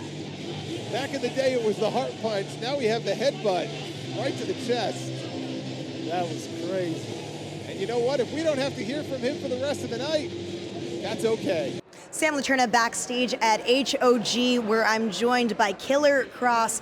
Now, Kross, you issued an open challenge of sorts. Idris Jackson came out with Hillary P. Wisdom in tow.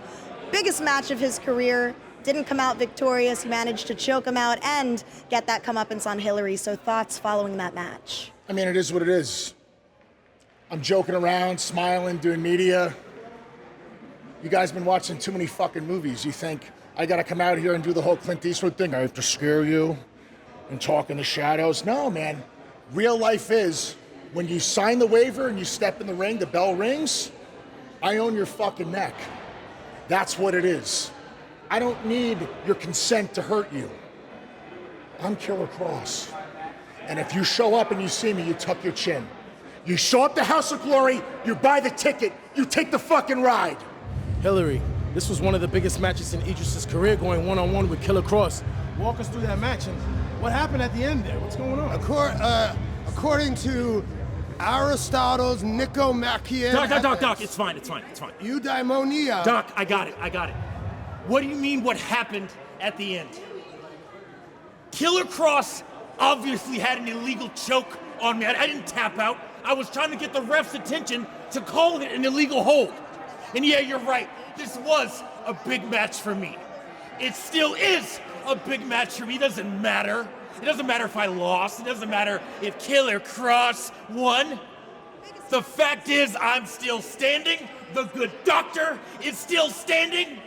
And I dare anyone to get in our way. I got it. Because to know the good is to do the good. I mean it.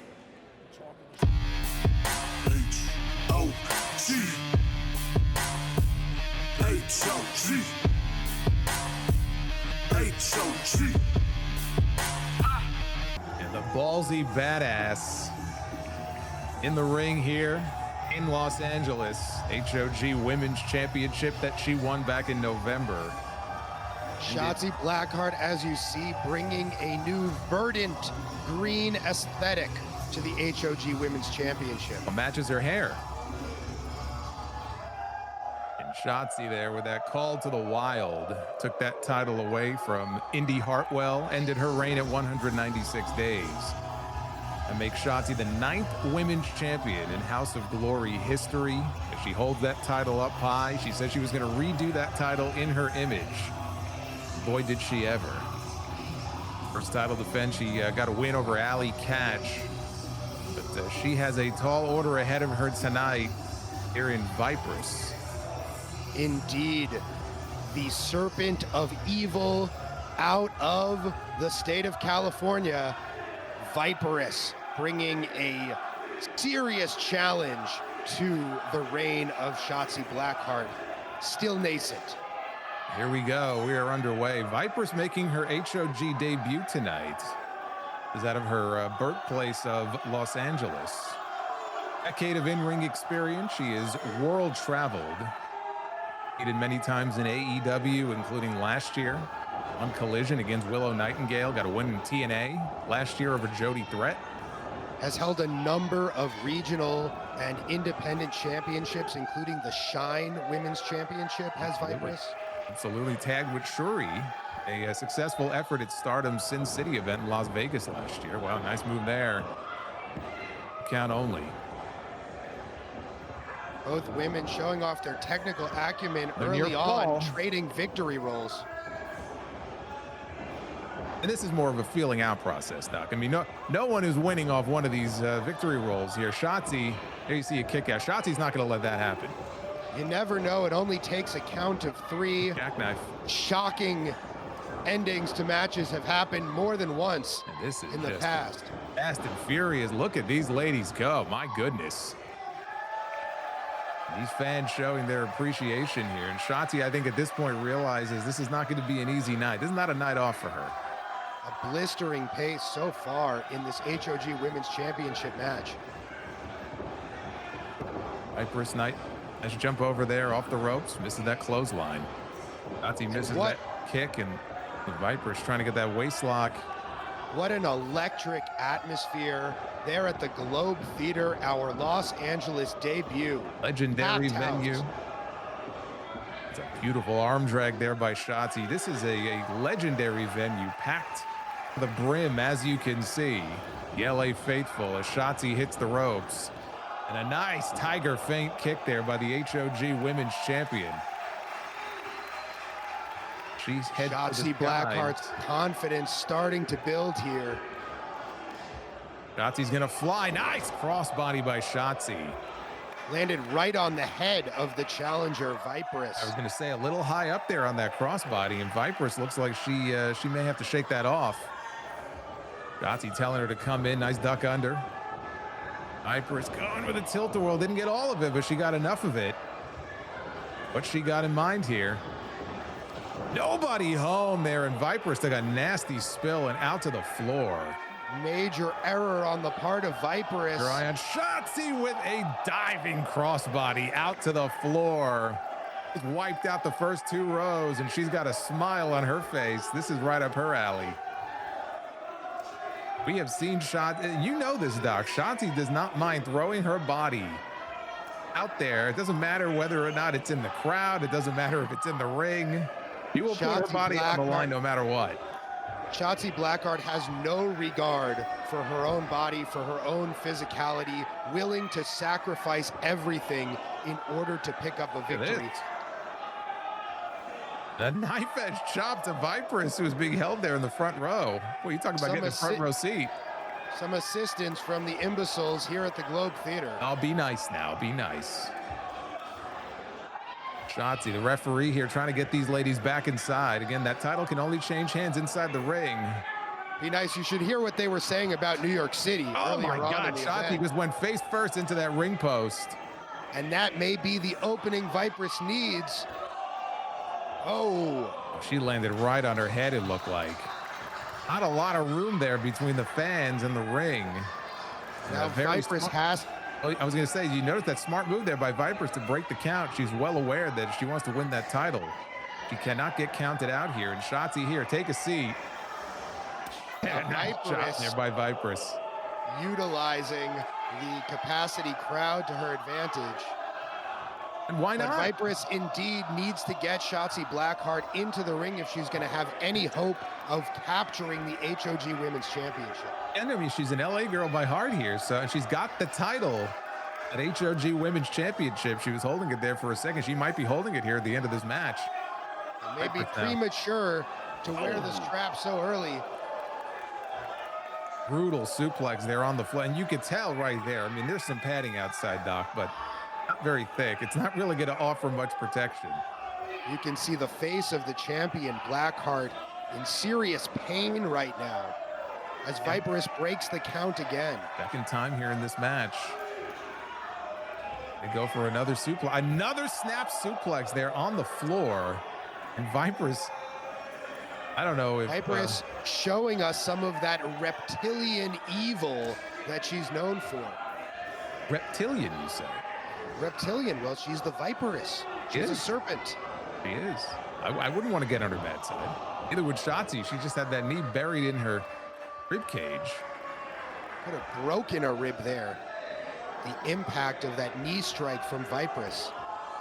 You hear that chop echo here through the Globe Theater as Viperous is going to come in hot.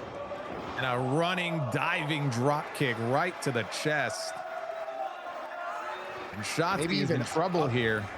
Yeah, maybe even up into the jaw. Could have broken Shotzi's jaw there. With that shotgun-like drop kick. Shotzi gets that shoulder up. Shotzi, I'll tell you what, one thing about Shotzi, I mean, you may not like her style, you may not like some of the things that she does. She will not duck a challenge. This pump kick She there by didn't Viper. duck that pump kick to the face either. No, she did not. But to every challenge that took Shotzi to even get to this point to get a championship match, she earned it.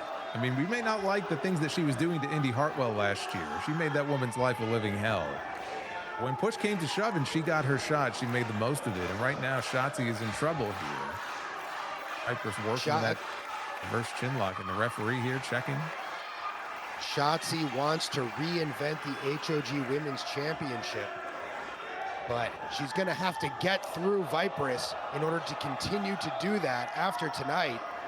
And it's not looking good for the champion right now. I'll tell you what, I'm very impressed with Viperous again. This is the first time that we're having the chance to see her in an HOG ring. Shotzi was successful early on with that fast pace, but Viperous has slowed the match down. Created her own rhythm. Look at that, Carito suplex there by Viperous. She's feeling it now. Shouldn't take time to taunt the crowd, though. Is that German suplex there? That is exactly what Shotzi needs here. That should buy her some time. Not a whole lot, though.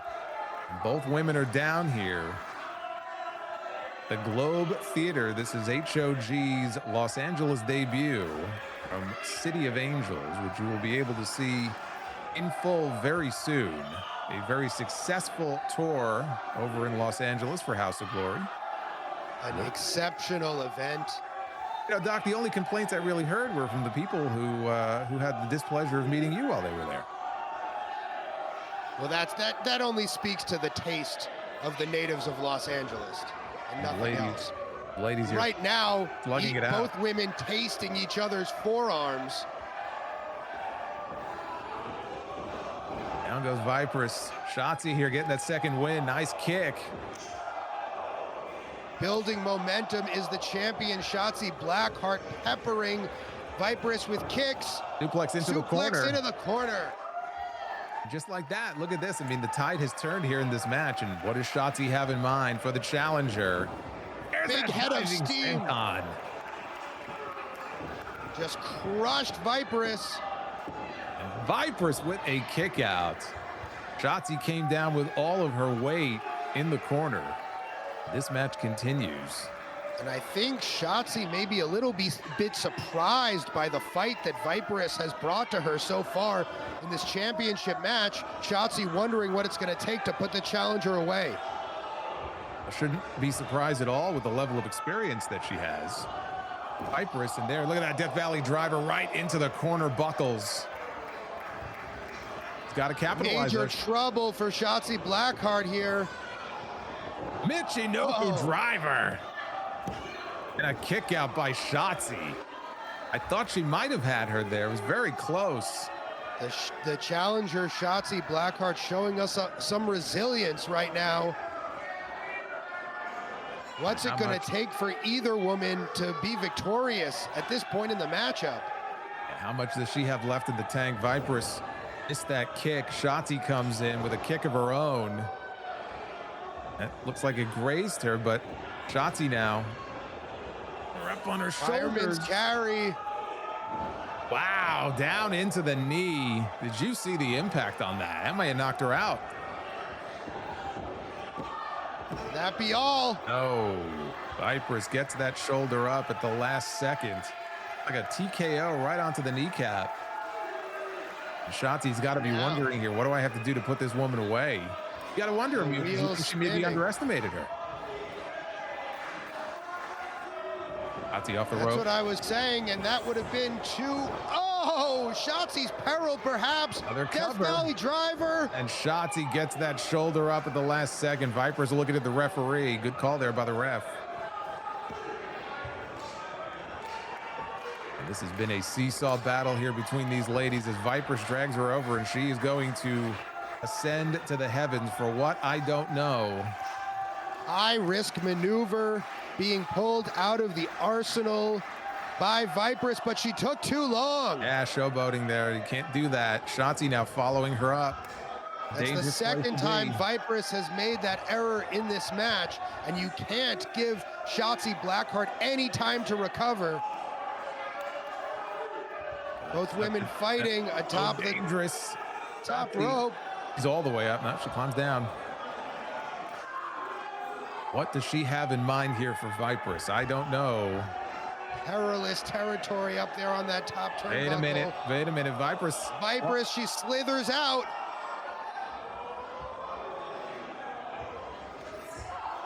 There you go. I mean, whatever it was that Shotzi had in mind, it was going to be very bad there for Viperous. Oh my God! Oh, crucifix pile driver out of the corner, but somehow Shotzi Blackheart kicks out, surviving for now.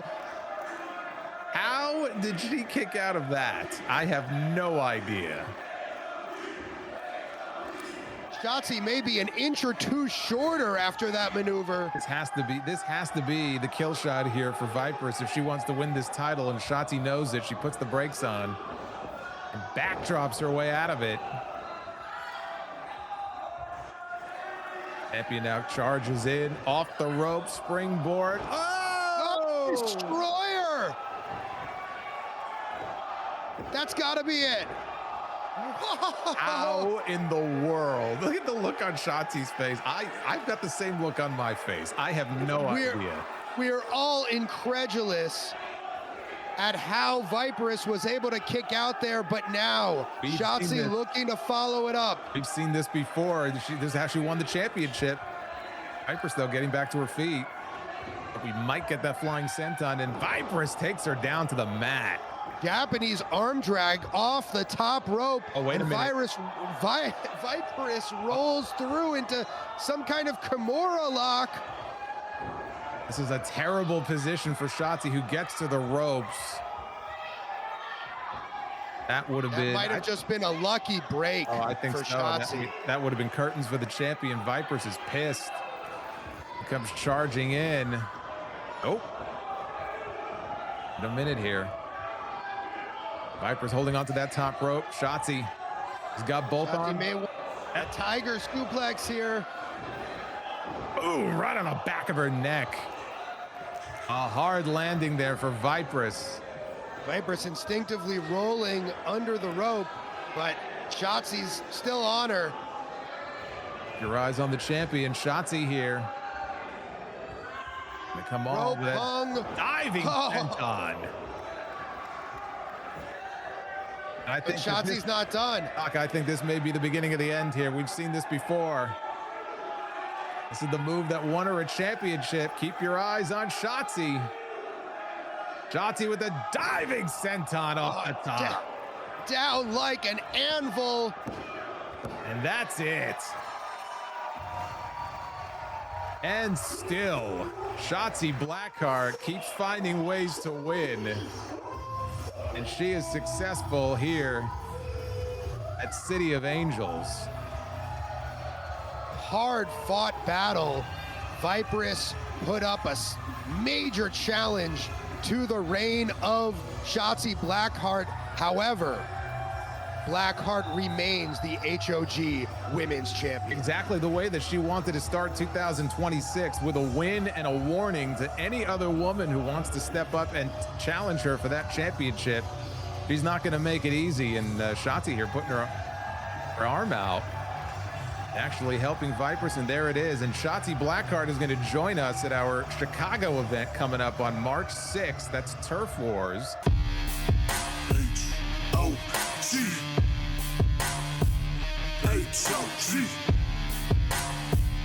H-O-G. I leave you fine folks with one final question. Who's got time for one more match? You're darn right. That's the sound I've been looking for. And away we go live from the NYC Arena, New York City. Hold on to your seats as this is your HOG The Beginning main event.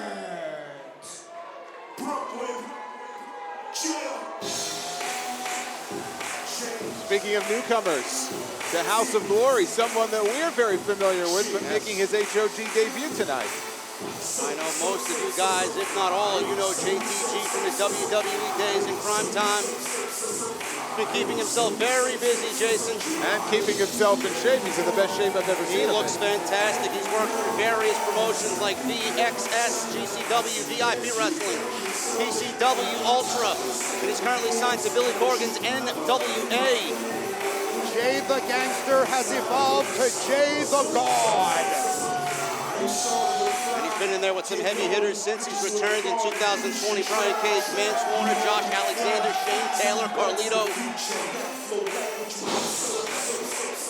He's making his HOG debut tonight in the biggest way possible against the biggest world champion that we've ever seen in Jacob Fatu. I mean, you talk about making your debut and being thrown right into the fire on night one. It doesn't get any bigger than this. World Championship match against one of the best in the world. Right, JTG has accomplished a lot in this business, but he has not won a World Heavyweight Championship. He may do so tonight.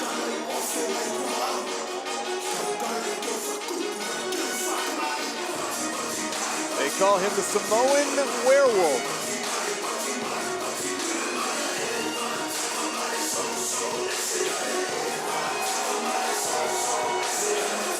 Jacob Fatu is the first world champion that we've had in 3 years. Nearing 100 days. Champion to be proud of. The culmination of perhaps the greatest dynasty in the history of professional wrestling, the Anoa'i family. Won that championship after a month-long tournament. In his first defense, we were on the call, defeating a former two-time NWA World Heavyweight Champion in Nick Aldis. What a match that was.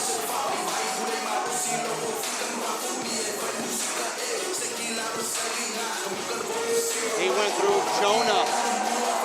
As you guys know, Bronson Reed on Monday Night Raw. He had a battle with Brody King in New York City at high intensity. That led to a no contest.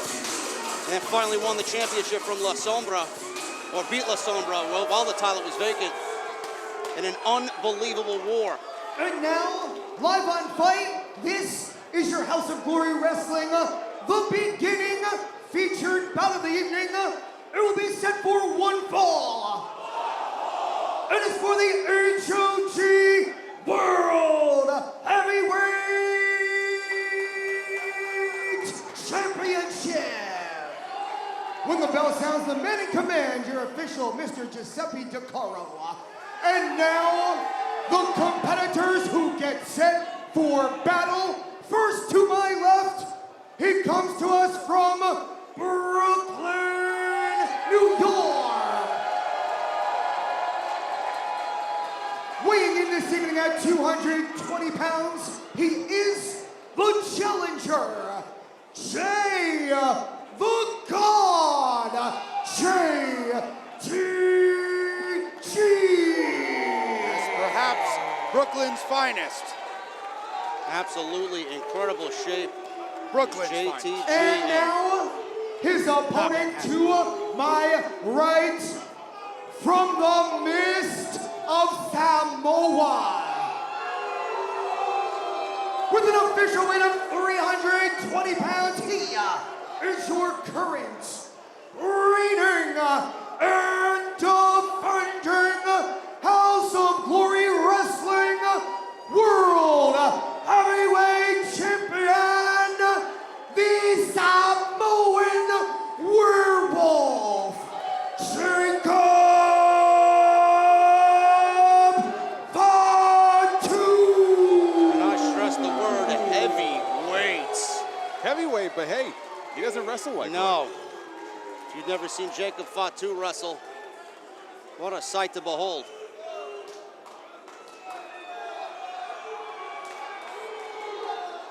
He can fight you, he can fly, he can do so many things in there. That's why he is the world champion. JTG there, admiring the title. This is a true heavyweight main event here. Look at the size of both men, the physique of JTG, the sheer bulk of Jacob Fatu, which, As you pointed out, he can move around like no one else.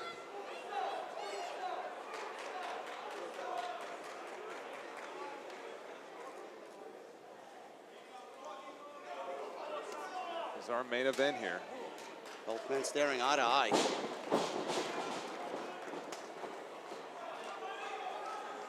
And you notice, and I would imagine JTG notices the wrap. Yes. On Fatu's left arm.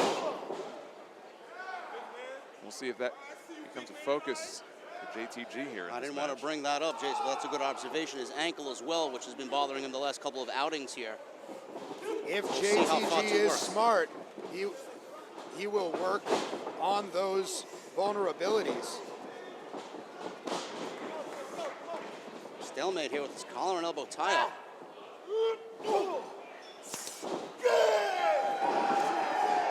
JTG goes right back at it.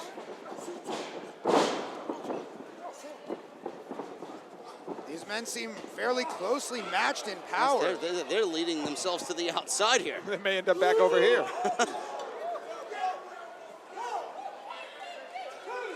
They have not let go. Okay. And the front row. Referee's up to 6 or 7. The front row here at the NYC Arena has definitely got their money's worth tonight. Dijak throws. Fatu quick. Shoulder tackle. Another stalemate. Nobody goes down. And JTG felt that one.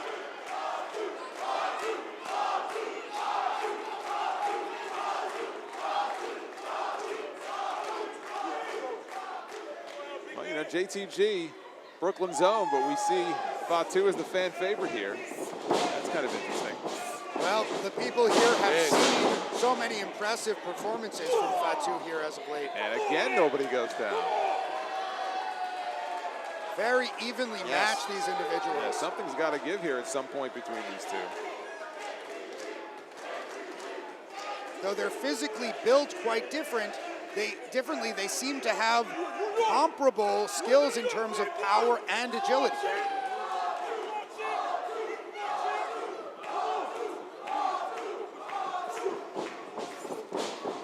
Fatu goes for that thrust kick. JTG delivers a nice looking drop kick. Wow, look at the power of JTG with that neck breaker. Back suplex into a neck breaker. Both men go over the top after that clothesline. Those barricades have been getting a workout tonight, let me tell you. Back to the ringside brawl are JTG and Jacob Fatu. Big pump kick. A war of attrition so far. Oh my God, a Samoan drop right on the outside. And those mats, they're not that thick at all. That enormous maneuver may have turned the tide of this match. It also bought Fatu a few seconds here to kind of regroup. JTG is still down.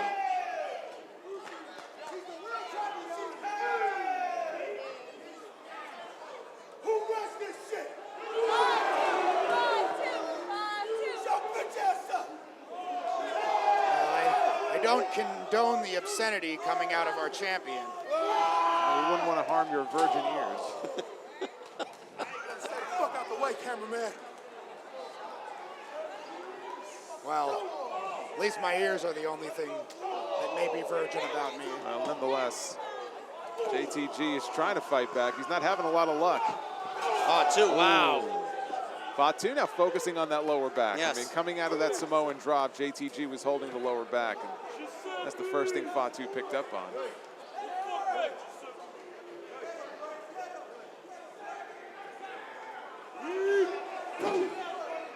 It's amazing the transformation. I remember JTG, you mentioned Crime Time. That, of course, was his big run in WWE, but the transformation in the past decade from where he was then to where he is and what he looks like now has been incredible. It's unbelievable. We tragically lost his primetime partner, Shad Yes, Gaspard. 2020. And perhaps JTG was able to absorb some of the energy of his former partner. Well, again, you know, an experienced tag team wrestler, even last year in the NWA, part of the Crockett Cup, tagging with Dirty Dango. Actually got bounced in the quarterfinals by the Briscoes. So he's got tag team experience, but again, the transition to singles wrestling has been pretty seamless for him so far. And if you're going to test yourself at all, Jason, this is the guy you want to test yourself against. Oh, my God. Falcon Arrow by Jacob Fatu. Absolutely quickly devastating. goes for cover. And JTG powers out. Still a lot of life left in the challenger. On top of being in incredible physical shape, Jason, he's also an author. He is, not only, well, not one but two best-selling books. And an ebook on fitness, as you can see. I've spoken to JTG actually multiple times on my podcast over the years about those books. He only wishes he kept his phone off many years ago. That's a whole other story. For If only you knew how to read them.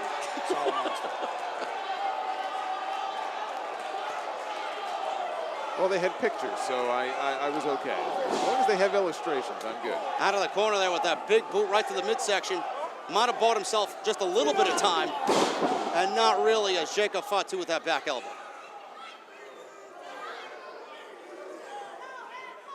Fatu, like we said, when he gets down and dirty, he could fly, he could brawl. As you see, he slowed the pace down here, in control. Ducks his head a little bit too early. JTG seen an opening there. Backslide, roll up there, 1-2, only a 2 count. Gotta take more than that to put down Fatu.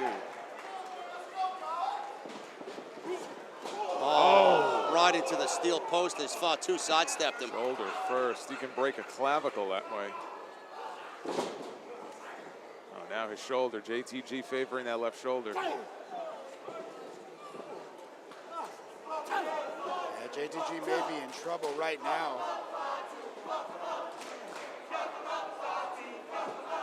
The champion setting him up for some kind of malicious offense here. Wow, look at that. That's unbelievable. Wow. The athleticism and the footing of Jacob Fatu. Double jump Arabian press. Wow. And the beauty of it, Jason, it literally comes out of nowhere. It should not be possible for someone his size to do that as well as he does. And it should not be possible for someone to kick out of that move, No. but JTG just did. No, credit to him. He's got a lot of fight in him. A lot of pro Fatu fans here in the NYC arena, even though JTG, the Brooklyn favorite. Now, that vice grip there. Fatu applying a very simple but effective hold in the trapezius lock. It's that nerve hold. Digging the fingers under the trapezius muscle into the nerve. Extremely painful, excruciating. We've seen many people from that bloodline over the years use that very nerve hold. Yeah, taking a page out of Solo Sikoa's book there with the great Yokozuna, used that move Yes. very effectively. Absolutely. that big Samoan spike right to the trapezius as Fatu. Headbutt. Wow, what a clothesline by JTG. Turned rebounding Fatu himself. inside out.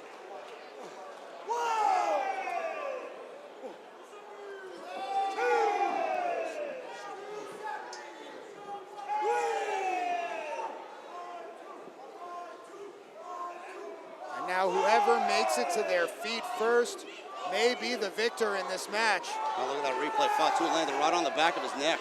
Both men have suffered so much punishment. We're up to an 8 here. 7. 8 comes after 7. Yes, thank you, Doc. Another clothesline by JTG. Back elbow. JTG, the proverbial house of fire. He's feeling it. He's got that adrenaline pumping.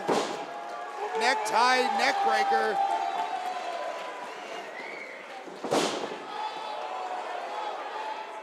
If he can hit that Brooklyn's edge, this match very well may be over. Now look at the power. And he nails him. Wow. It wasn't easy, but he pulled it off. That takes incredible power. Might have taken a little bit too long as he makes the cover. That was a little too close for comfort if you're Jacob We Fatu. almost had a new HOG World Champion. Imagine walking in the door your first night in and becoming the heavyweight champion of the world. Look at that. JTG used a lot of energy in order to deliver that power move, and that's why he wasn't able to cover right away. If he had been able to, he might be the champion right now. I think you're right.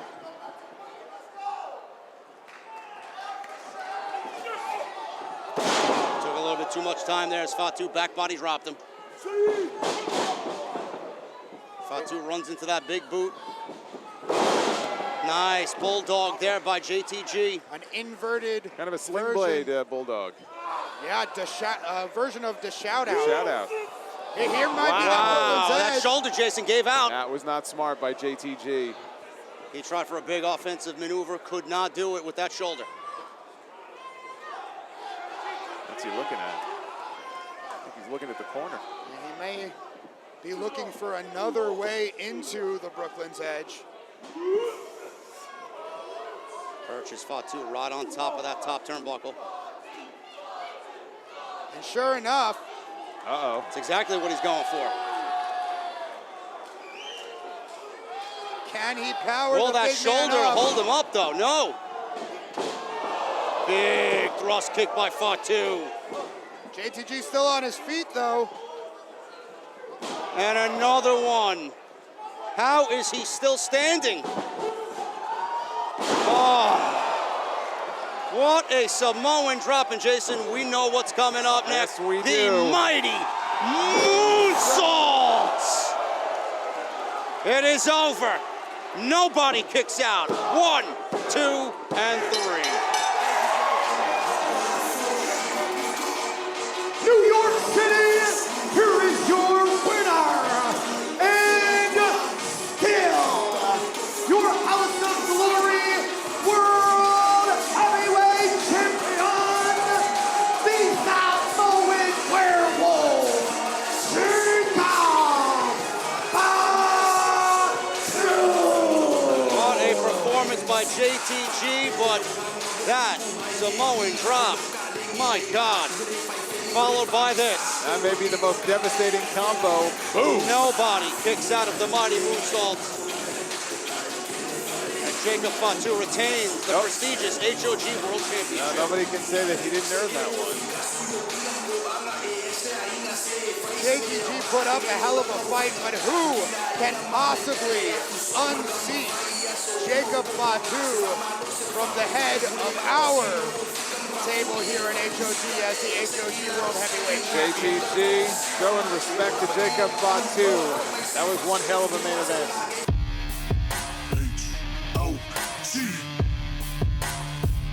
HOG.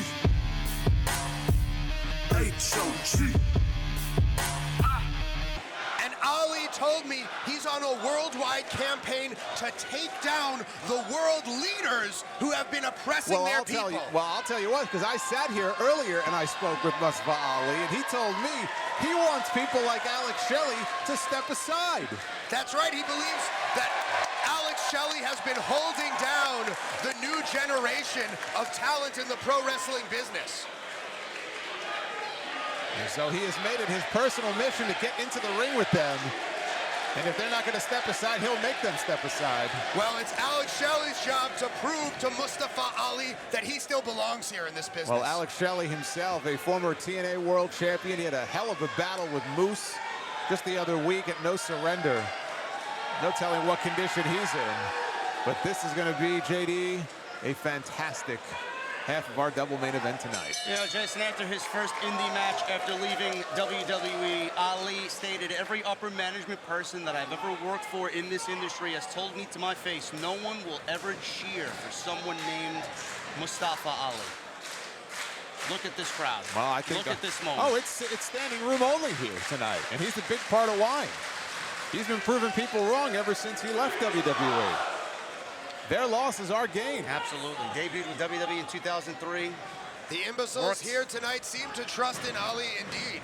Worked as a police officer in a Chicago suburb for 4 years. 2016, he competed in the incredible Cruiserweight Classic. As a replacement. Yes. Was not even supposed to be in that Yes, for tournament. Brazilian wrestler Zumbi. If you guys need some trivia. And through his performance, earned a full-time contract with WWE, and he was eventually eliminated by Lince Dorado in that tournament. But underrated, Jason. It gets thrown around a lot. You and I both personally talked about it on our own platforms. Underrated. I don't think Ali was never underrated. Misused, underutilized. I would say that Ali, with all of his gifts, with all of his skills, underachieved. Now, you could blame that on the system, you could blame that on what you want, but it is Mustafa Ali's job here to prove to everybody here that it was not him, that he can achieve greatness. And never held gold in WWE. TNA, his very first match, becomes X Division champion. He is proving a lot of people wrong. It's crazy to even think about. Never won a championship in World Wrestling Entertainment. Won that X Division championship, in my honest opinion, he's made more of an impact in 2 months than he did in the last 5 years he was with WWE. Absolutely. Nice Andrade takedown there by Ali. And Alex Shelley, you know, when he made his mission statement and he said he was going to travel the world and all the names he wanted to get into the ring with, Alex Shelley was one of the names on his list. Speaking of Shelley, 22-year veteran. Depending on who you talk to in some circles within the industry, you talk about influential wrestlers of all time, Jason. Would you consider Alex Shelley up there? Oh, without a doubt. I mean, we've had the Motor City Machine Guns here in House of Glory before, and I saw the look on the faces of the young talent in the back. They were excited. They were giddy to get the Machine Guns. They grew up watching Alex Shelley and Chris Sabin. And even before the Machine Guns, Alex Shelley was one of the great trailblazers in the early years of Ring of Honor. Absolutely. With and the also, Generation Next stable. Well, but again, a tag team specialist. Not only was he successful with one team, there's a near fall there, but he had that team with Kushida, the Time Splitters. And they were the junior tag team champions of New Japan Pro Wrestling, the IWGP Junior Tag Team Champions. He turned his back there for a second, almost paid for it. And he gets to the ropes. Alex Shelley, the consummate pro wrestler, always innovating, always finding new ways to attack his opponent's limbs. Look at that. Wow, look at that. And again, very similar, these two. Similar build, similar size, similar styles. But Doc made a good point, as much as it pains me to say that. He made a good point before by pointing out the fact that the man that Ali beat to win that X Division title is the longtime tag team partner of Alex Shelley. Does that help him in a match like this? I think so. Ali stopped himself short there. Big forearm. Wow, what a drop kick right to the face of Alex Shelley. An error there by the veteran Alex Shelley. Error. Indeed. And like you said, Jason, build, same style, and Ali met that elbow. Two guys very similar in body stature. You would think, looking at Alex Shelley, he's going to dazzle you with that athleticism, flesh moves, and he is, but he's become so much more. He's a mat specialist. He can ground you. I mean, there's so many ways he can beat you. Oh, wow, nice what a neck breaker. Alex Shelley, perhaps, definitely with the experience advantage, perhaps the technical advantage, but Mustafa Ali may actually have the power advantage in this match. I agree. He has gotten himself in the best shape that I've ever seen him in. Chin lock there, reverse chin lock by Ali, slowing the match down. And Ali as well, capable of incredible high-flying maneuvers. Look out for the 054, the inside-out 450 splash. Got that knee digging right into the small of the back there. Does Ali as Shelley's working back up.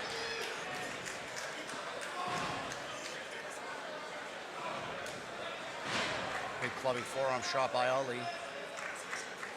Ali will be with us WrestleMania weekend. And we'll talk more about that a little bit, but look at that. Neck breaker by Ali. He quickly goes for a cover. Not even a 2 count there.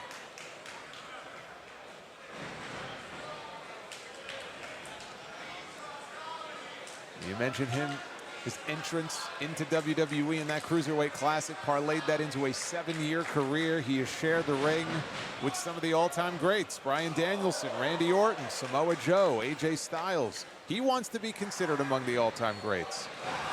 Oh my God. Excellent maneuver by Alex Shelley there. Oh, and another one. Oh my God. Wow. He's back up. I don't know how he's back up. I don't know how he knows where he is. With one arm, pulled Shelley off the ring apron, and he went face first. Both men here using their intelligence and finesse to attack their opponents in myriad ways. Oh, he went right into that steel post. He actually saw the ring move.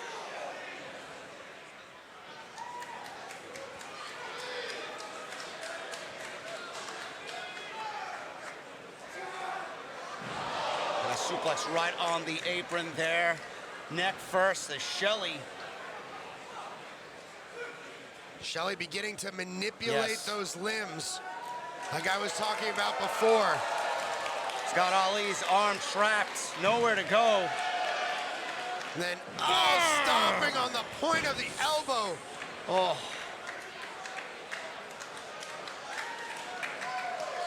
Yeah, referee getting in there just to check on Ali and make sure that he can continue. Ali is feeling some serious pain right now. It's hard to do much of anything if you've got a broken arm in some way, a broken forearm. And Shelley going right back to that arm. It's almost like he's torturing him. Focused on a body part, will not let up now as he's choking Ali basically with his own arms. While doing further damage to the arm as well.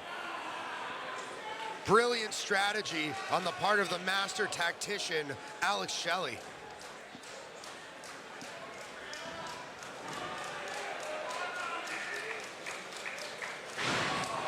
Oof. Well, the complexity of this match has taken a different turn, absolutely.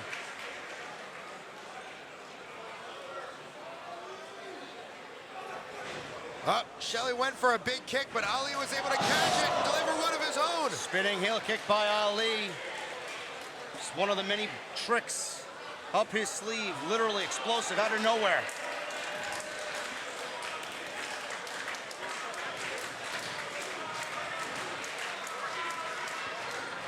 Now with one arm, Ali fighting back here.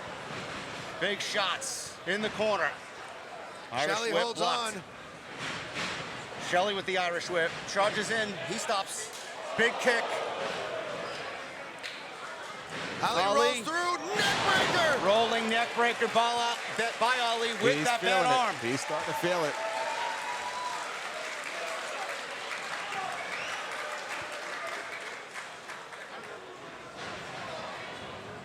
Double kick out of the corner by Shelley, knife edge shot by Ali. And he's got Shelley perched. Shelley's in a compromised position right where now. Ali shines here. That's not where he wants to be. Wow. Drop kick off the ropes right to the jaw. Incredibly quick recovery off that backflip by Ali to execute the drop kick in midair. Grabs the ropes to Shelley to break that pinfall.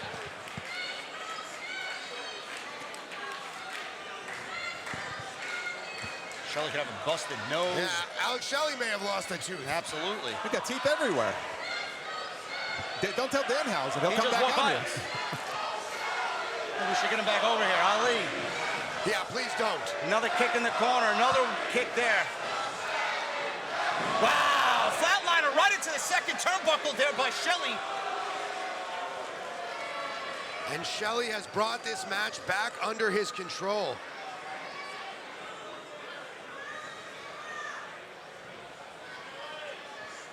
Cravat do a snap bear. Missed the one kick, but connected with the one to the back. Crucifix pin. Ali kicks out, but right into the Border City stretch. Wow. What a smooth transition right into the Border City stretch. So easy. Ali though got his foot on the rope. That may be the only thing that saved him. Trying to drag him back to the center of the ring.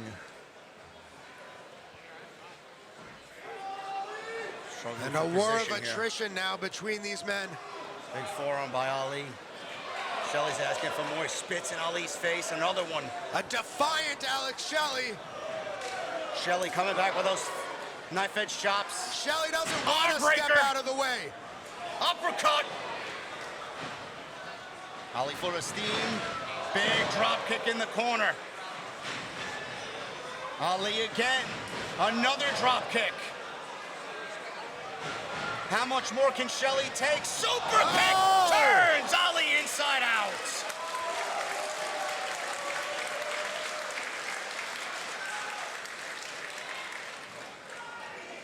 Now Shelley measuring Ali. What's he got in mind? Went for shell shock. Rolled through. Ali quickly ascends to the second turnbuckle. Spinning DDT! Amazing leap into that spinning DDT by Ali. This could be that 054 you talked about, Doc. A thing of beauty if he connects it. That's a 450, but Shelley out of the way. There's the shell shock! Unbelievable. He planted Ali right on top of his head and kicks out. But right it back into the Border City stretch. And this time, Doc, in the center of that ring. Ali! Wow! Just like that! Here is your winner,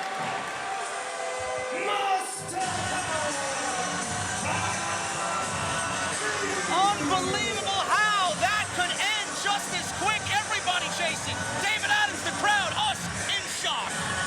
Alex Shelley, no more in shock than anybody else. Look at him, he can't believe it. Just a beautiful leverage maneuver. Absolutely. Ali able to reverse that Border City stretch into a cradle and gets the victory. But in a way, you know, based on the match that we just saw, it kind of had to end that way. I mean, these guys were so evenly matched back and forth. Alex Shelley can't believe it. He just grabbed that X Division championship. I think he wants to go. He wants another 5 minutes.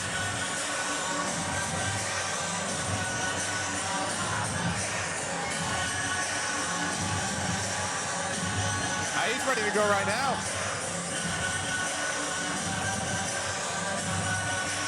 A man who was at the forefront of that division, Alex Shelley.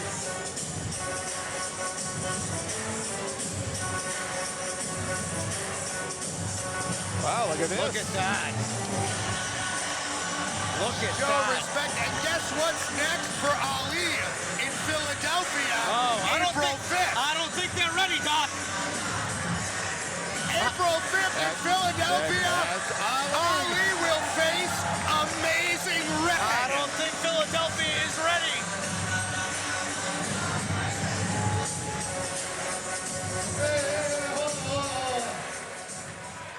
Mr. Shelley, we are in New York, my friend.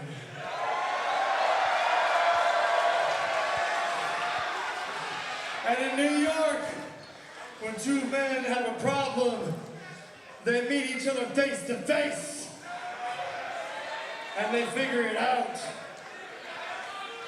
You just showed me the ultimate respect, so let me say this right now. I am the X Division champion. I am the future of this industry. But none of it would have happened if it wasn't for guys like you.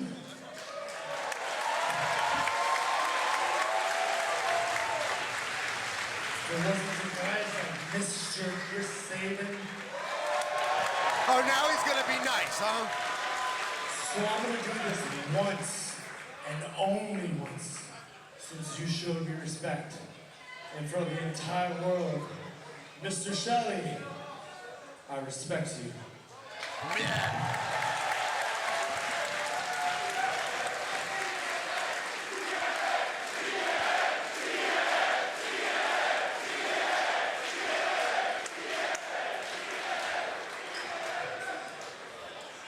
Those three letters mean a hell of a lot to me.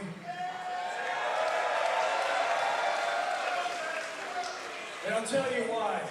It has nothing to do with me spending a good chunk of my career there. It has nothing to do with me being world champion in 2023. It has nothing to do with the Motor City Machine Guns. What it means to me is that there's a place in pro wrestling where somebody who truly appreciates the art of this, like Ali, can go to reinvent himself. You can cheer a little bit louder for him. I think you can cheer even louder. Let me hear it.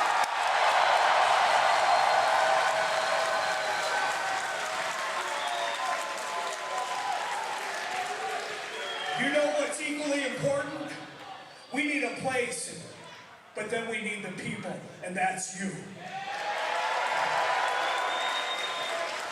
His career resurgence is possible because every single one of you bought a ticket to see us fight. So give it up for yourselves.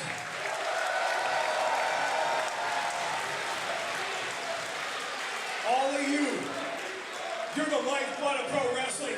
Ali, you're the heart.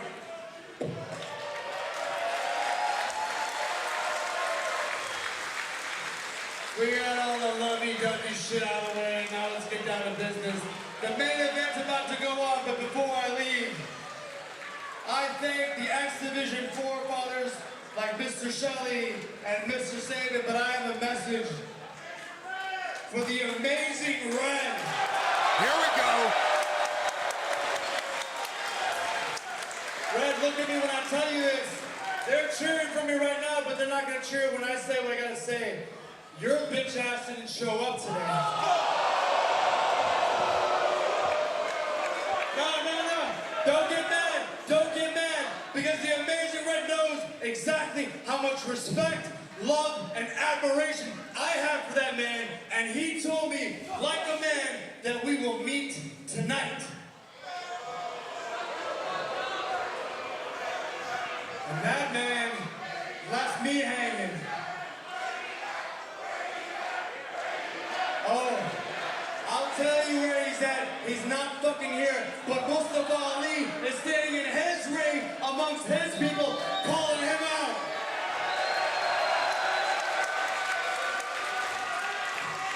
You are one of the guys that helped make this division, that helped make this industry, and look at me when I say this, Red, you helped make Mustafa Ali. And in April, in Philly, WrestleMania weekend, you made me, Amazing Red, I'm gonna end you. Thank you, good night, and remember that in Ali, we trust. Very strong words Mustafa Ali had for Amazing Red just there. If that doesn't get you excited about what we're doing WrestleMania weekend, Jason, I don't know. They're calling it a dream match. And it's hard to argue that that isn't going to be a dream match for a lot of people. It's a dream match for us.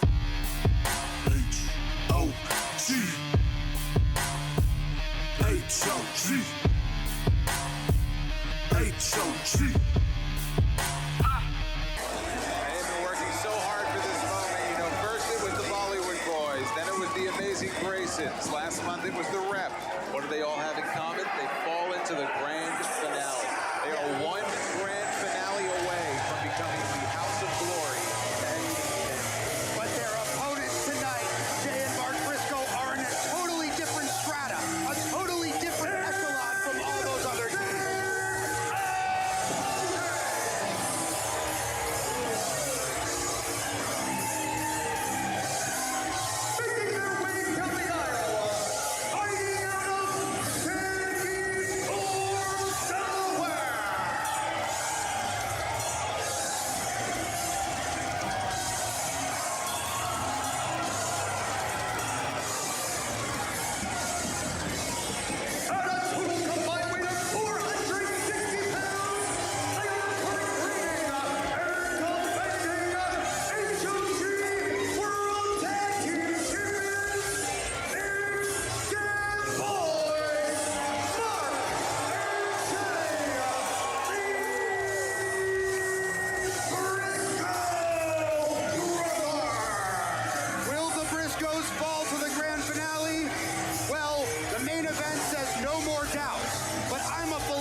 salvation. But what a year it's been for the Briscoes. Not only the House of Glory Tag Team Champions, they're also the winners of the Crockett Cup tournament in the NWA. Earlier this month, they won the Impact Tag Team titles. Going to be defending those titles against the Good Brothers at Slammiversary in a few weeks. So they're not stopping. They have been taking it from all ends, challengers from all over the world. You wonder how much that weighs on them here in a match like this. And as far as I am concerned, and I'm pretty sure you as well, probably the best match of the entire year with FTR. Oh, without a doubt. They are obstreperous bedlamites. Yes. I agree. Whatever that means, yes. No idea what Nonetheless, they are quite possibly the greatest tag team of all time. It is them boys versus the greatest show on earth. Collar and elbow time here. Mark Briscoe and Midas Black. Main event. Last month, the Briscoes beat Jeff Cobb and TJP of the United Empire to retain their titles. Jeff Cobb will see in action in just a little bit later tonight. It's Jonah. I'm not sure how I feel about this cultural appropriation for Mark Briscoe.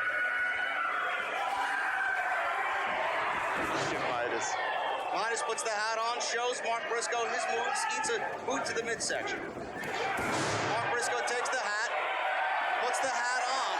Yeah, it's a good look for him. Yes, it is. I beg to differ. Listen, I should hire him for my party next month. Big dropkick by Midas Black. I think he's all booked up. Marty, I am quite happy not to have been invited. Nice move by Jay Lyon there with the rolling senton. Hooks the cover. 2 count there. Hear me roar. Back of Lyon's tights there. The crowd will definitely roar if they win the tag team championship tonight. And here comes Jay Briscoe. My God, what a boot to the face. The continuity between the Briscoes is so smooth. It's almost like they're related. Almost. The continuity, the speed, the intensity. Yes, that is what comes from a lifetime of beating people up together. Can the main event make it 4-0? If they do, they're going to be the new tag team champions, but I don't think the Briscoes are going to make it easy.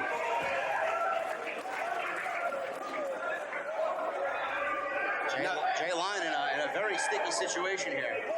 Absolutely. He's already in serious trouble here.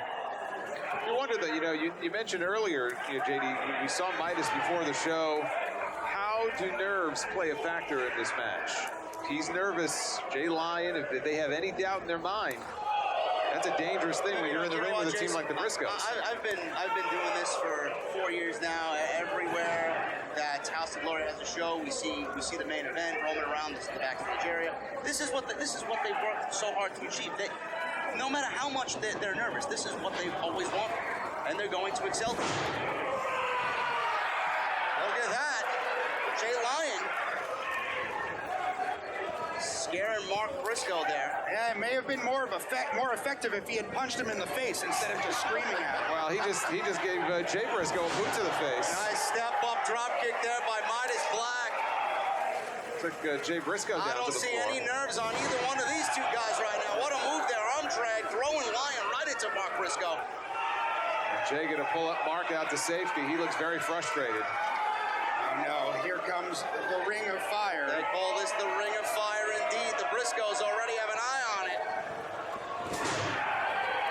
And they saw that one coming, telegraphed that one. I was gonna say earlier, this circus tomfoolery from the main event may cost them against a team like the Briscoes. They cannot give the Briscoes any kind of opening. The Briscoes now are being handed chairs from the House of Glory faithful now in the ring.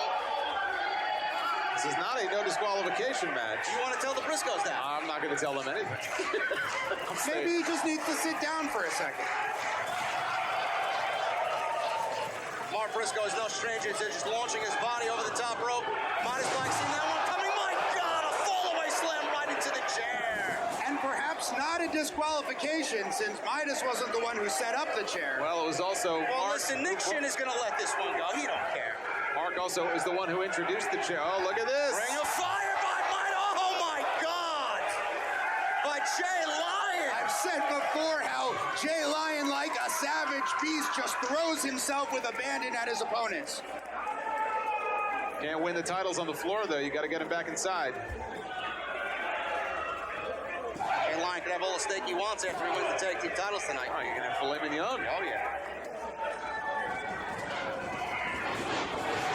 Jay Briscoe, look at that speed. My God. So quickly. Big boot by Mark Briscoe. A big boot there by Jay Briscoe, taking Lion out.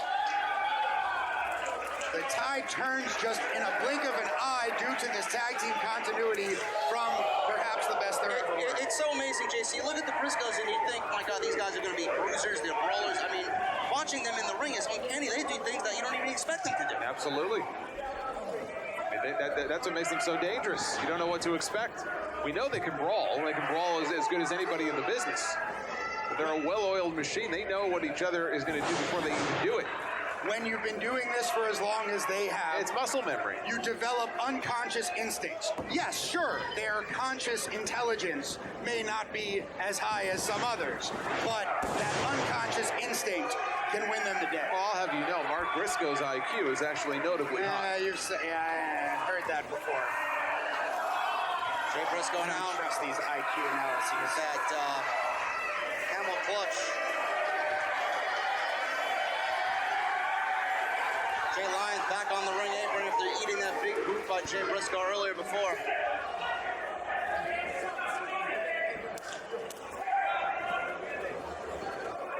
Midas now isolated in the portion of the ring. Absolutely cutting the ring off from main event. Mark Briscoe takes Jay Lyon down with that elbow. It's an unfortunate position to be in for Midas Black. The biggest test of main event's life. Don't forget, the next time you can catch House of Glory live will be August 28th as we present High Intensity. Tickets are on sale right now at hogwrestling.net. Briscoe now setting big twisting suplex. That could be it. Mark Briscoe seems to think so. Midas gets that right shoulder up. But a nonchalant cover from Mark Briscoe. They can't take main event lightly here. That could possibly be their undoing. Yeah, Midas doesn't have a whole lot behind those punches. He's got to make that tag quick. Still in the Briscoe's portion of the ring. Quick tags. Big double shoulder tackle. This is not looking good at all.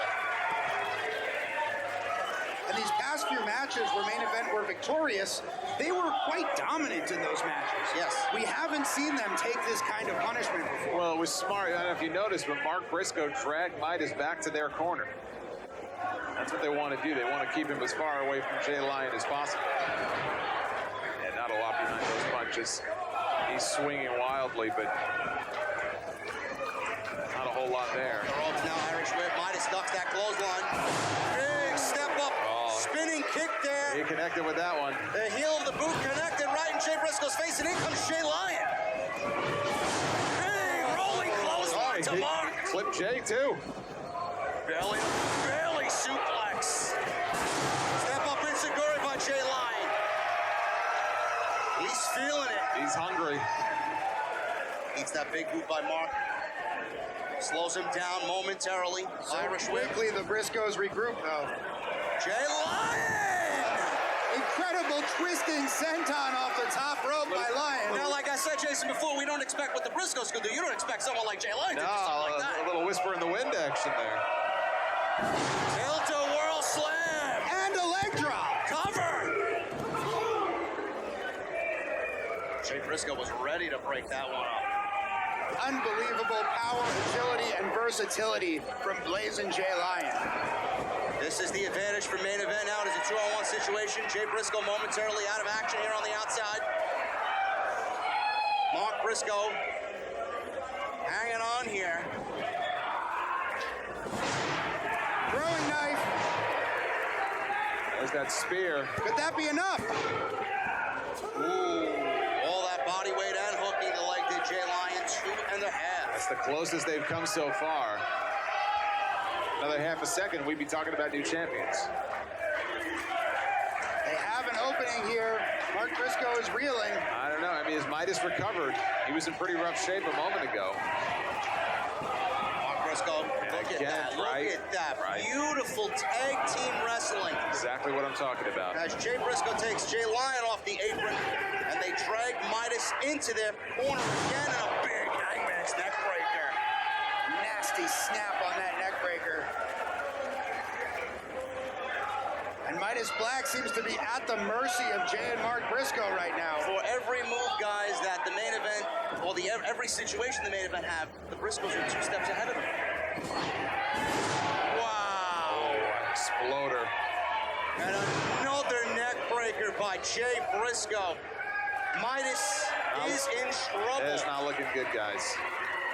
This is what comes from 2 decades of tag team supremacy.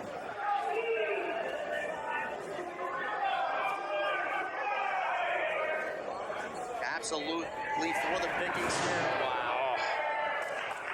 Just is there a mercy rule, guys? Is there a mercy rule here? I mean, what we're seeing here is domination by the Briscoes. They are toying with main event. And the crowd, not for nothing, we know how much the crowd loves the Briscoes, but they're not showing them a lot of love right now and that's not because they dislike the Briscoes, it's because they have a lot of love for the main event. And you have to wonder, Jason, main event is the face of our tag team division here in House of Glory. If they don't get the job done, who's going to take down the Briscoes? Who's going to come in here? Your guess is as good as mine. The Briscoes are the champs, and they plan on being the champs for a very long time. Look at this. Redneck Boogie, but Jay Lyon breaks up that. Midas saved himself here. This is your takedown. 619. Jay Lyon. Quebrada. Beautiful moonsault. And Midas sees an opening. He's up top. Wow! Caught Mark Briscoe with the knee right to the head, too.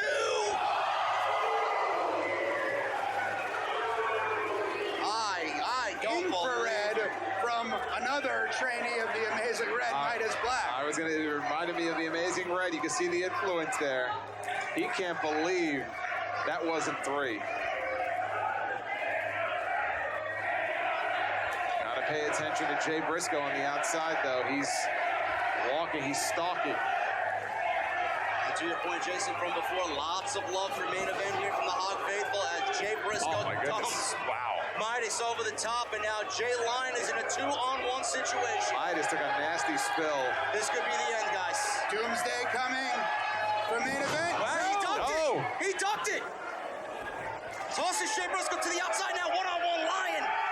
And Mark Briscoe. In comes Midas. Grand finale. Grand finale. That's it. New champs. No! At the very last instant, Jay Briscoe broke it up. I thought that was it. I thought main event were going to be tag team champions They were going to be tag team champions, but Jay Briscoe at the last possible Look at this replay, guys. Grand finale down. Mark Briscoe. Lyon makes the cover. Wow. They have beaten every team so far with that grand finale, and I think they had the Briscoes dead to rights were it not for Jay coming in at the last minute. That's part of that tag team experience as well, always being there for your partner. They just turned it up now. Briscoes rolling elbow by Jay Briscoe. And rolling death belly driver by Mark Briscoe. This may be the beginning of the end. Oh, no. Jay Oh, my God. Froggy Bow. It could be coming. There it is. Wow. What a match. Midas Black just a moment too late. And that right there, that's what you just pointed to, is the difference between these two teams. Jay Briscoe made it in time. Midas Black ran out of time.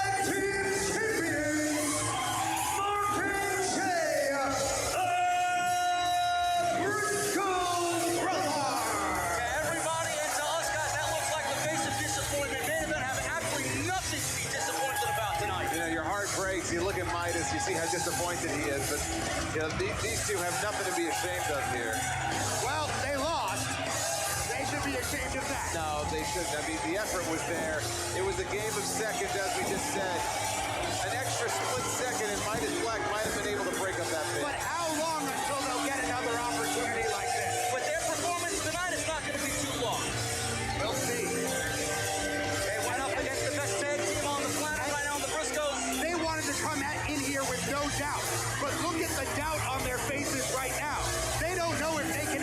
Briscoes.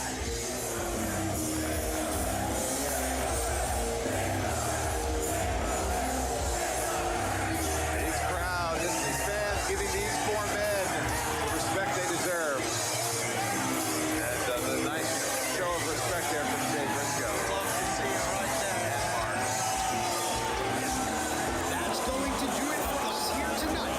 Don't forget to subscribe to House of Glory's YouTube channel for more exclusive content.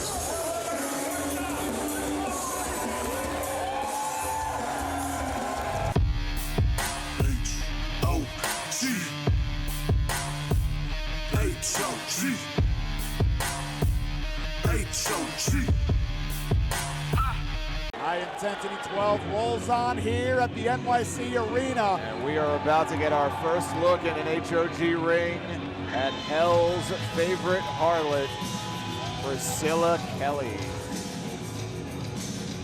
World traveled athlete, gifted. Bringing the thunder here to House of Glory Wrestling. Has a chance to walk away with gold in her debut. Approaching the ring first, the challenger from Moon Creek, Georgia, Hell's favorite harlots, Priscilla Kelly. Kelly exited WWE in May, and she is making her House of Glory debut tonight. She's been really all over the independent scene. And wasting no time since that departure has been seemingly everywhere. Absolutely, and we'll be seeing a lot more of her if she beats the champion tonight and takes that HOG women's title, but it will not be easy. No doubt about it, Jason. We get ready to see the champion make her entrance. Priscilla Kelly seeks to sort of follow in the footsteps, follow the formula that Indy Hartwell, the current champion, has laid out before her. She has completely ingrained herself in the fabric of House of Glory Wrestling, making her presence known at House of Glory South, the new wrestling school in Florida. Now, Indy Hartwell steps into the NYC Arena for the first time as your House of Glory Wrestling Women's Champion. When you hear downstate, that could only mean one thing. Very new metal, the champion has arrived. Indy Hartwell enters high intensity 12. You had talked about before how everybody remembers their first high intensity. Making her way down the aisle, fighting out of Melbourne, Australia.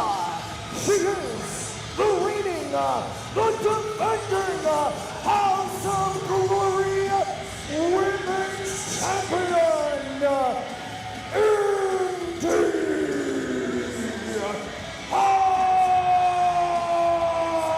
Hartwell. It was back in May in Chicago that I had the great pleasure, the great privilege of presenting Indy Hartwell with the HOG Women's Championship. After her win over Miyu Yamashita, the title was vacated. Megan Bain, 287 days as the champion, a fine champion, unable to defend the title. And that is where Indy Hartwell staked her claim to that championship. So far, 84 days and counting. And just last month in Texas, a big win over Hyon, one of the hottest female free agents in all of wrestling.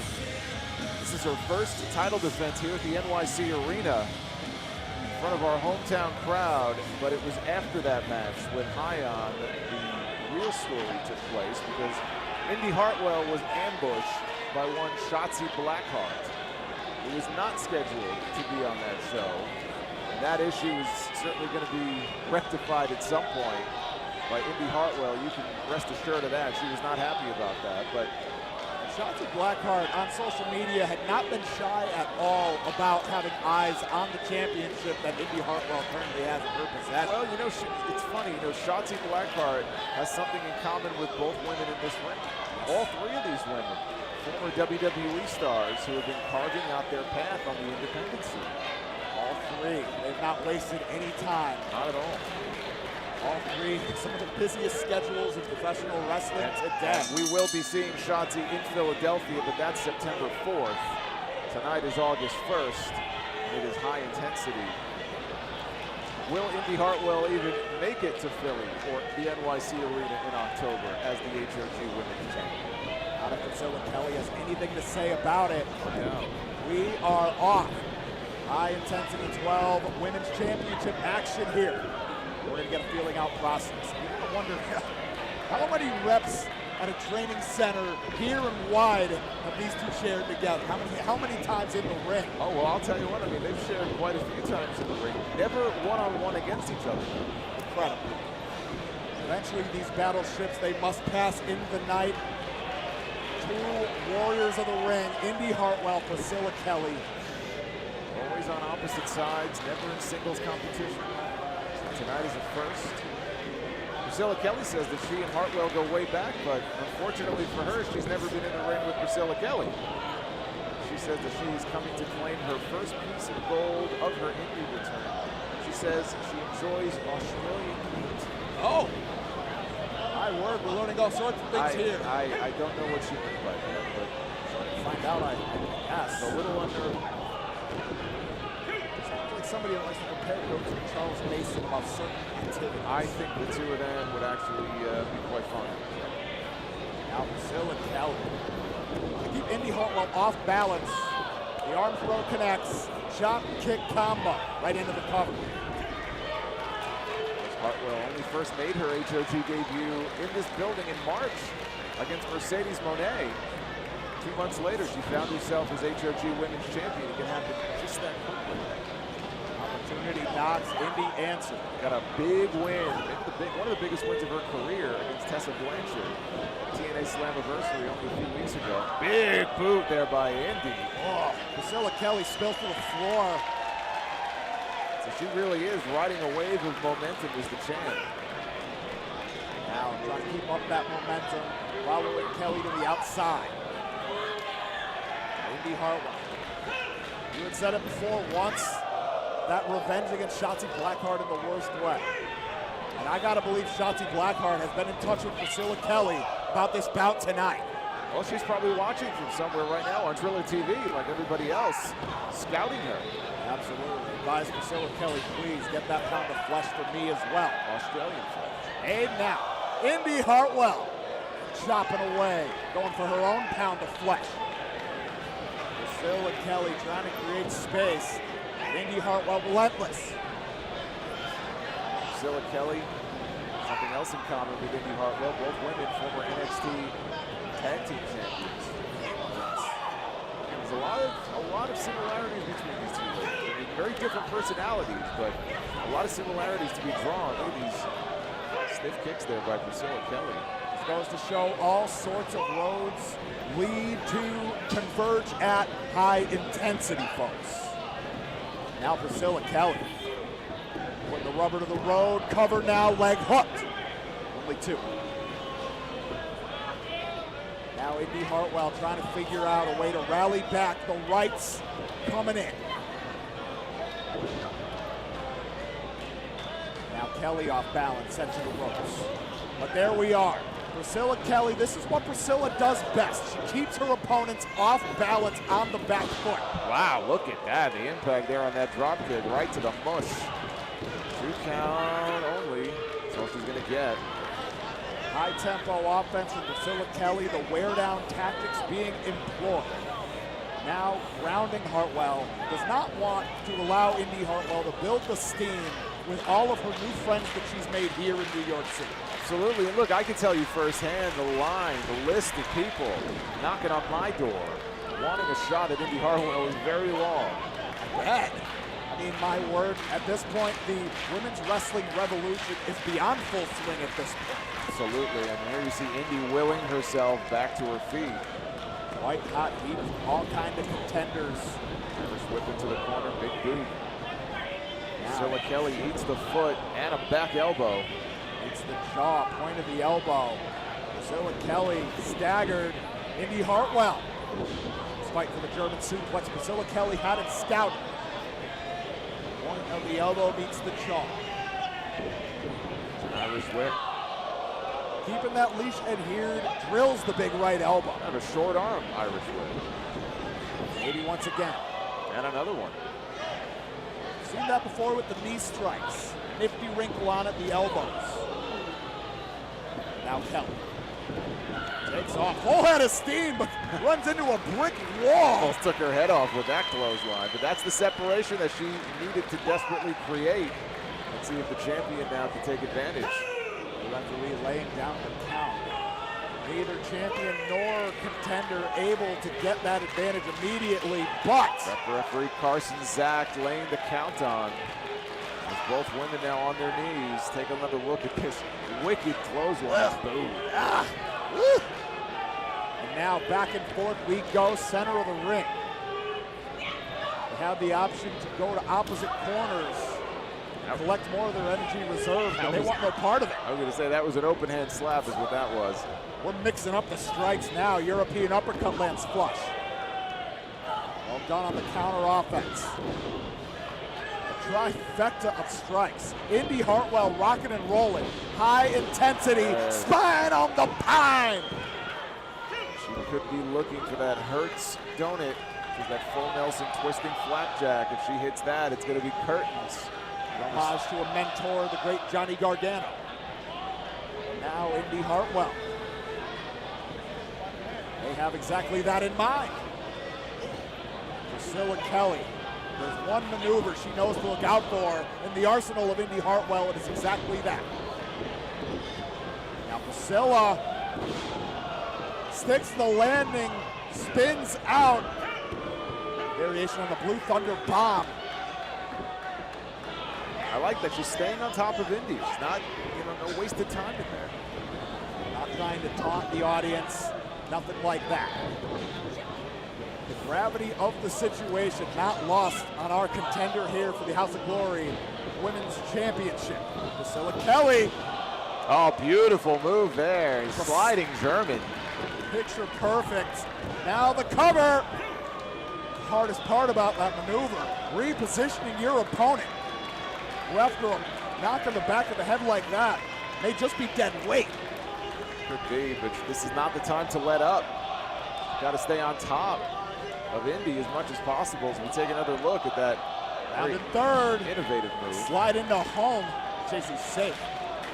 Maybe we can get her on the mess. What do you think? And now, Priscilla Kelly has some high-risk offense in mind. Indy Hartwell having none of it. Oh, she's got underneath. Power bomb. Walked all the way out center of the ring. And oh, I don't know if she got all of it. That's it. The spike variation. Wow, that was the Hertz donut. It didn't look like she got all of it, but she got enough of it. It sure hurts, don't it? Apparently. Who is your winner?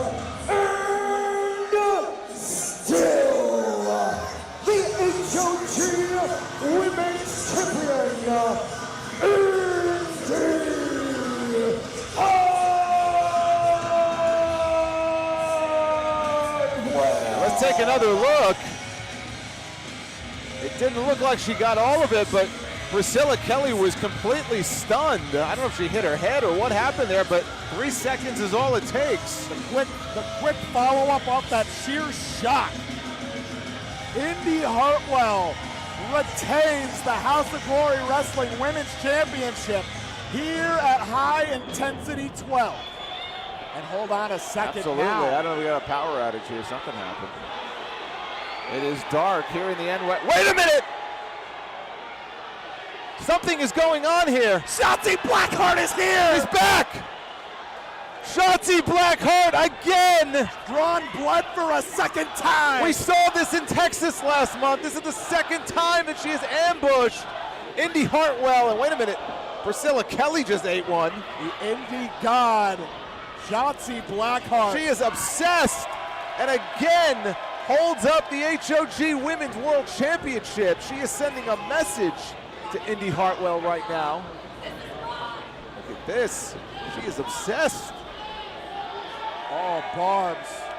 And we had mentioned this all throughout this contest. Still with the broken arm, too. Well, certainly the ballsiest of badass is Shotzi Blackheart. And that's the second time that she was not scheduled to be here. H-O-G. H-O-G. H-O-G.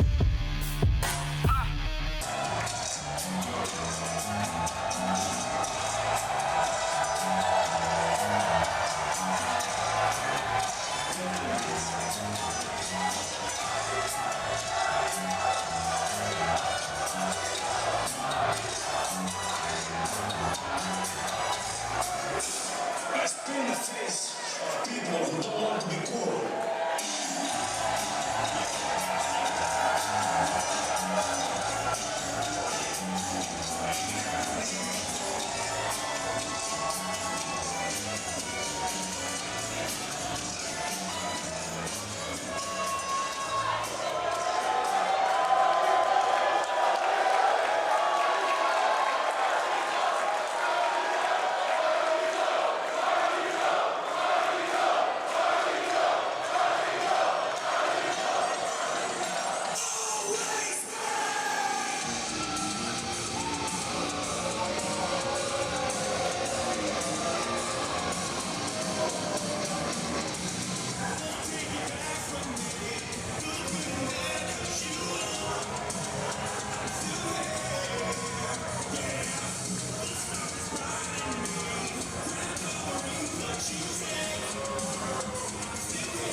World Heavyweight Champion, Matt Cardona. Jason, I've never seen anything like this before, especially for a world title match here at the NYC Arena. I don't get the sense he's very well liked here in New York City.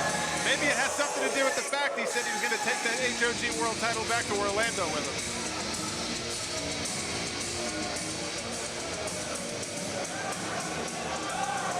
And now this is your Plata O Plomo featured bout of the evening. It is scheduled for one fall. It is for the House of Glory Wrestling World Heavyweight Championship. When the bell sounds, the man in command, senior official, Mr. Nick Shin. And now the combatants who get ready for battle. Introducing first to my left, hailing out of San Juan, Puerto Rico,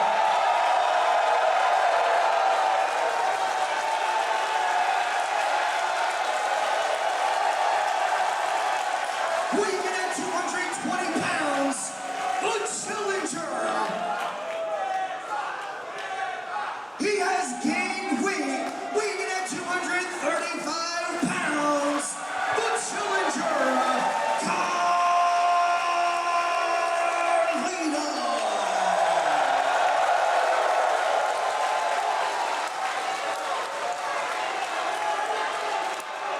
And now, live on premiere, his opponent to my right, accompanied by the Indian goddess STL Steph Delander, and fighting out of Long Island, New York, but now residing in beautiful sunny Orlando, Florida. He holds an official weight of 230 pounds. He is always ready. He is the current reigning and defending House of Glory Wrestling World Heavyweight Champion, the Indie God, Matt Cardona.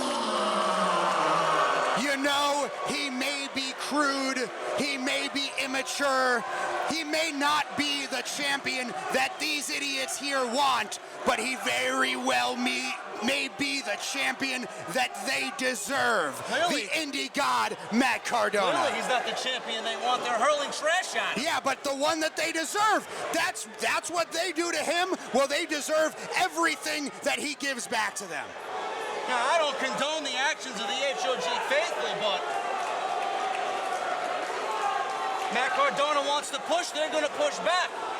I'll tell you what, the one to keep an eye on in this match is going to be that lady outside, Steph Delander. She played a very important role when he took that HOG World Heavyweight Championship from Jacob Fatu, a 6-month reign that came to it, and they may as well split that title in half as far as I'm concerned.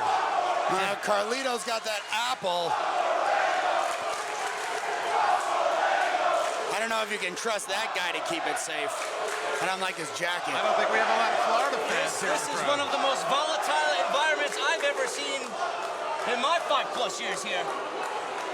Well, let's talk about Carlito, honestly. His theme music, iconic. His catchphrase, always duplicated by fans worldwide. Yeah, I bet you think he's cool, huh? Yeah, I think he's great. I bet you think you're cool. I'm great too. Yeah, well, you're wrong on both counts. Former United States champion in the WWE, former Intercontinental champion, 2-time former tag team champion. But I will say this, he is one of the most undervalued and underutilized, underrated, Jason, probably in the history of pro wrestling. Oh, without a doubt. And you know, you mentioned those accolades. It was actually 15 years ago that Carlito and his brother Primo won the WWE Tag Team titles. The man that he pinned to win those titles was Matt Cardona. See, that's very interesting, since both of these men are former WWE Intercontinental, United States, and Tag Team champions, but that's where the similarities end. Carlito came into the WWE, won the United States Championship in his first match against John Cena, but he never really achieved any more than that. He won other titles, but in some ways, Carlito peaked very soon and then drifted into somewhat obscurity after his WWE run, as opposed to Matt Cardona, who clawed and scratched for more and more success throughout his WWE reign, and then after he left, he went and became an even bigger star and created a media empire for himself, playing with children's toys, but a media empire nonetheless. Now, Carlito seems to have somewhat of a career resurgence. Like Doc said, Jason, Carlito beat John Cena in his debut back in 2004.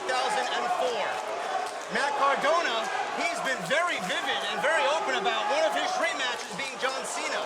Shows you the level of where these two competitors are at. Not to take anything away from where Matt Cardona has worked his ass off to get, but does that weigh heavy on his mind coming into this match with Carlito? Well, I mean, it shouldn't. I mean, he's got to focus on the task at hand here. Also, you know, keep in mind, Carlito, a second-generation star, son of the legendary Carlos Colon. He's got wrestling in his blood.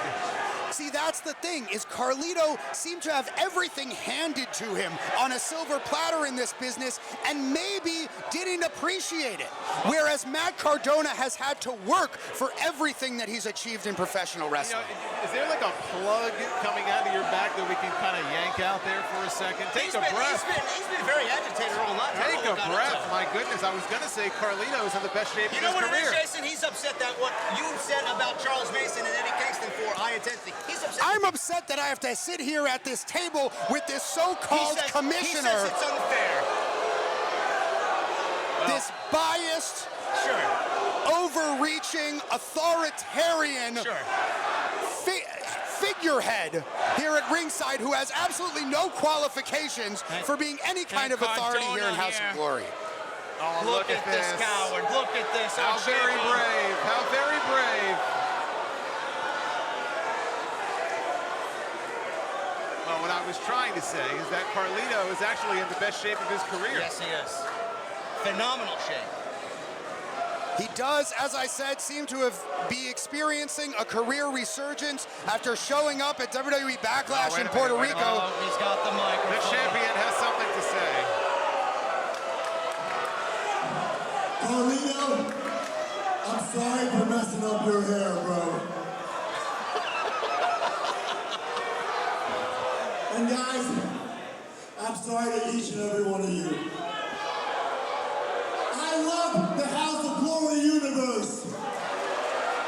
Oh, is that what we are now? I love Puerto Rico.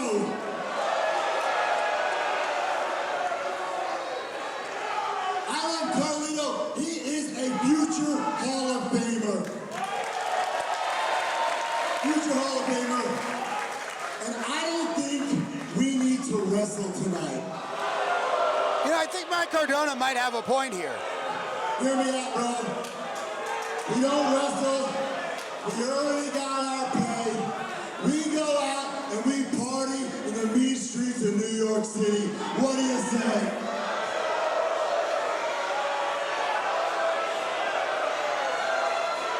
I don't think I'd want to party with either one of them, but this might be the right choice for Carlito to make. These disgusting, revolting troglodytes here at ringside. Here, off the rope, shoulder tackle, the champ down. Seems like Carlito's not taking Cardona up on his offer. This is a volatile situation. Cardona beat Jacob Fatu at Beware the Fury last month. Can we start ejecting some of these idiots throwing garbage at the ring?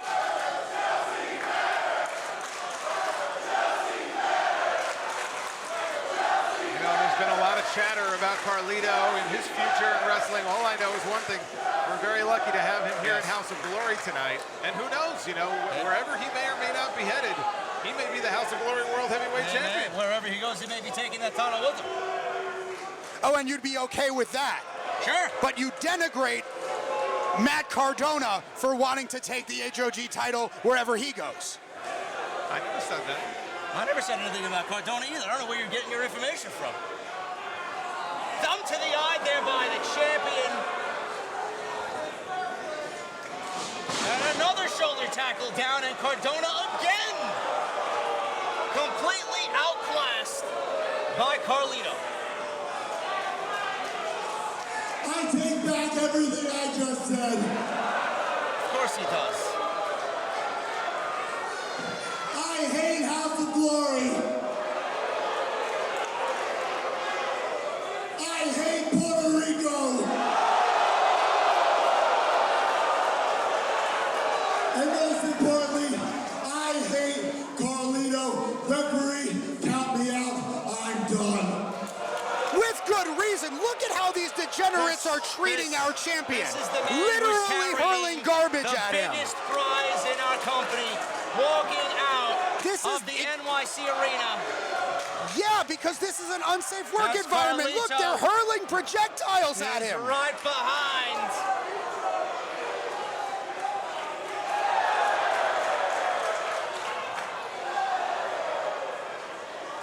As the two now are brawling on the stage. Right into that table there, or platform.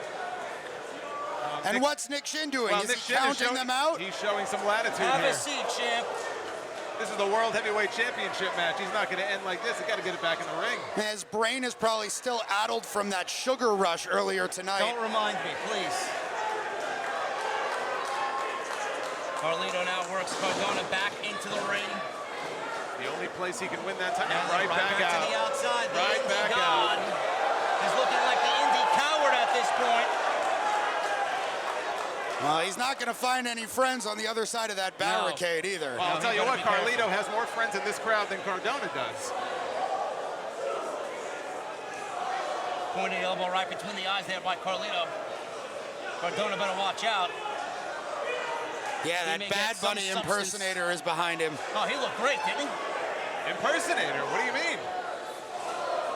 He's our special guest. He came up and shook my hand earlier. I'm sure you were honored by that, weren't you? Oh, look at this.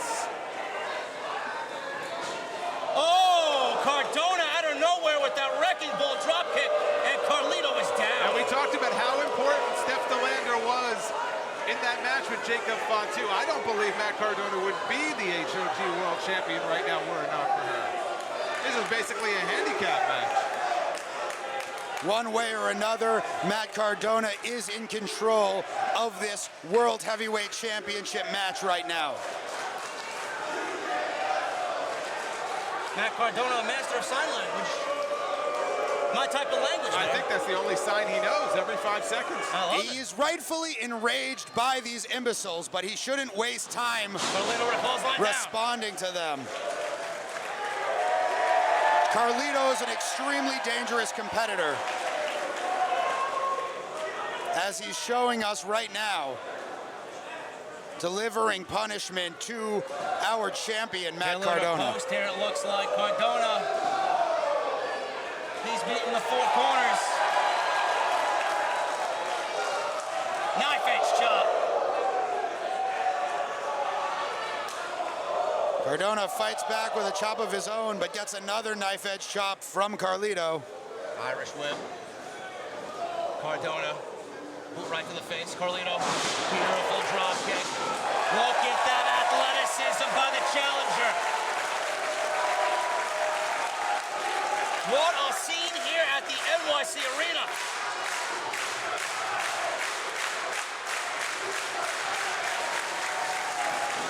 Oh, here it is again, Jason. Pulling Cardona out of harm's way. What are you talking about? Carlito wasted time appealing to these morons, and Cardona was able to evade that attack. This is ridiculous.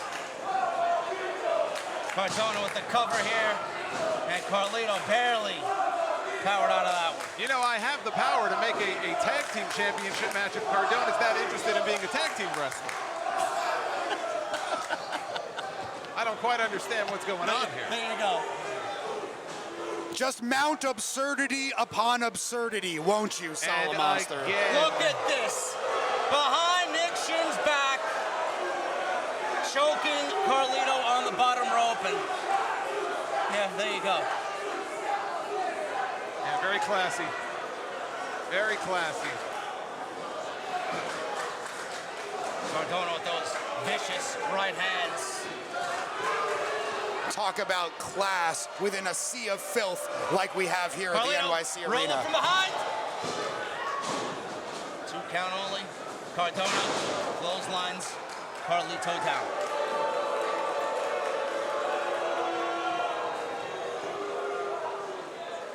And Cardona just soaking in the hatred of the Philistines here in the NYC Arena.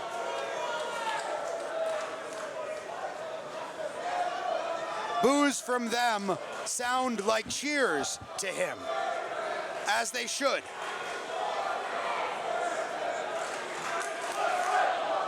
Well, you know, it's quite the contrast if you think about it. When Cardona went out there on his own while he was still in WWE and got himself over, he relied on these people. These are the people that cheered for him in Madison Square Garden more than The Rock. I was in the building that night. I remember. He's good at manipulating the marks. Well, now he's made a career for himself that way. And now he's the Indie God, the Deathmatch King. He thinks who he is. He's the HOG World Champion. And here we go again. His This Jezebel on the outside. It's not his fault that these overgrown children like toys. I think Carlito may have had Action enough. figures. Dolls. Cardona from behind blasts Carlito down as he had his eyes fixated on Steph DeLander. Into the steel post. You know, I bet Matt Cardona doesn't even like action figures. He just knows that these idiots eat that stuff He has up. a whole podcast dedicated to it. Yeah, and it's made him a lot of money. He might be smarter than we know. Hey, do you know how much those old LJN figures in mint condition go for? I could buy and sell you with one of those. Carlito makes it back in the ring. Has Cardona with those vicious right hands as he continues to berate the HOG universe. That's a new one. Well, Matt Cardona does not want to go down as one of the shortest reigning HOG world champions of all time, which is exactly what he would be if he loses this match. Hard right hands to the head of Carlito What a shot from that is. Matt Cardona, the champion. A great team here at Premier Network. We are so happy to be involved and so happy you guys are joining us live on pay-per-view. Excellent attack from Carlito right there, taking out the legs of the champion and driving him right into that middle turnbuckle. Carlito's back up. Another clothesline down. Irish whip. Big boot. Running knee lift. Clothesline. Carlito's feeling it. Carlito's feeling cool, Doc. Goes for the cover. 2. He might be feeling cool, but he has not defeated Matt Cardona for the HOG World Heavyweight Championship.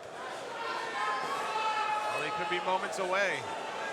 Oh, Cardona pulls Nick Shin, the referee, in the way, and a low. Brilliant move by the champion, exploiting the referee to his advantage. That was very smart. Very smart. It certainly was. It's also called cheating.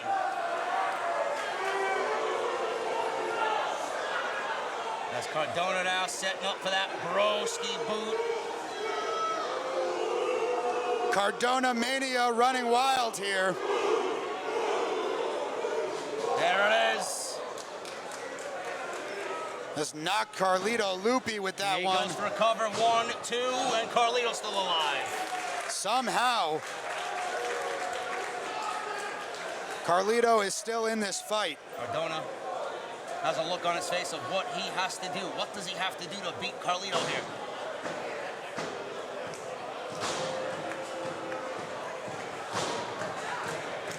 Trying to get some momentum here.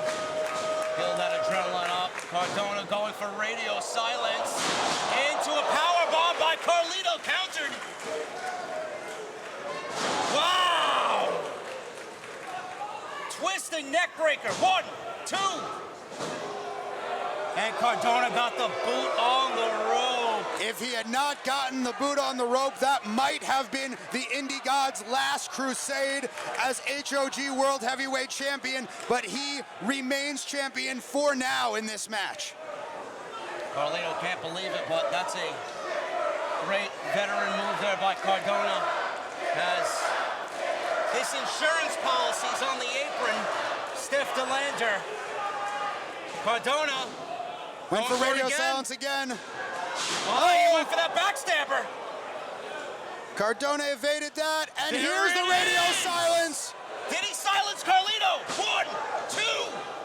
And Carlito powers out. He is still alive in this HOG title match. And Matt Cardona cannot believe it.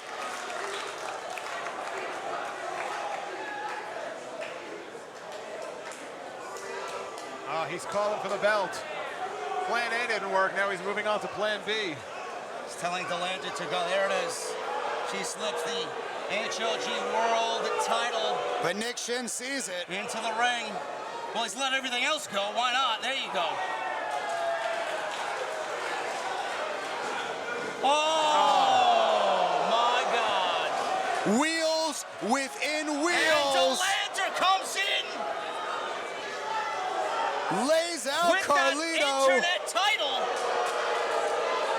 And Carlito's out.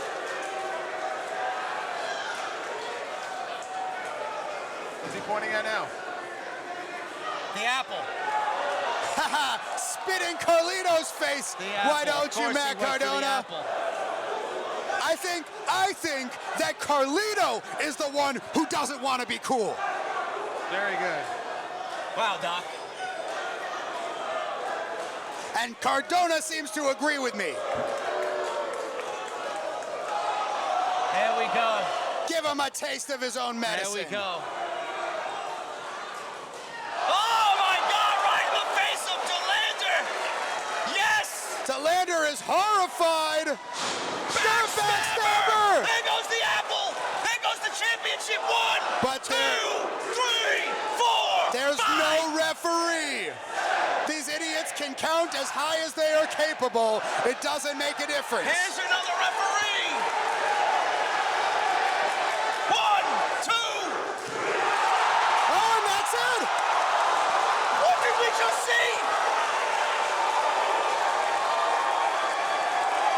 New York City! Is it official? Holy cow!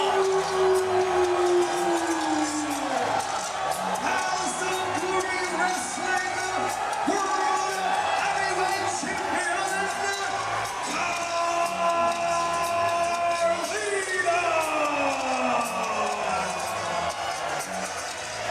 I spit in the face of people who want to be cool as the world champion. Oh, wait a minute. Nick Shin is back up. Good. Wait a minute. Wait a minute. We have... Good. That second ref had no business being out there. What are you talking about? I think Nick Shin is saying that he was assaulted. And it might be a disqualification. I don't know. Let's see what's going on Ladies and here. gentlemen, the original official in this match, Nick Shin, has informed me that he got hit by Carlito. Therefore, by ruling the winner of this match by way of disqualification, Are you kidding me? the HOG Heavyweight Champion, Matt Cardona. Finally, Nick Shin actually makes a good call, and justice is served here in House of Glory. Whatever happened to the referee's decision is final? Well, it depends which referee you're talking about. Nick Shin was the original official. His decision is what goes. Pardon my language, I think this is bullshit.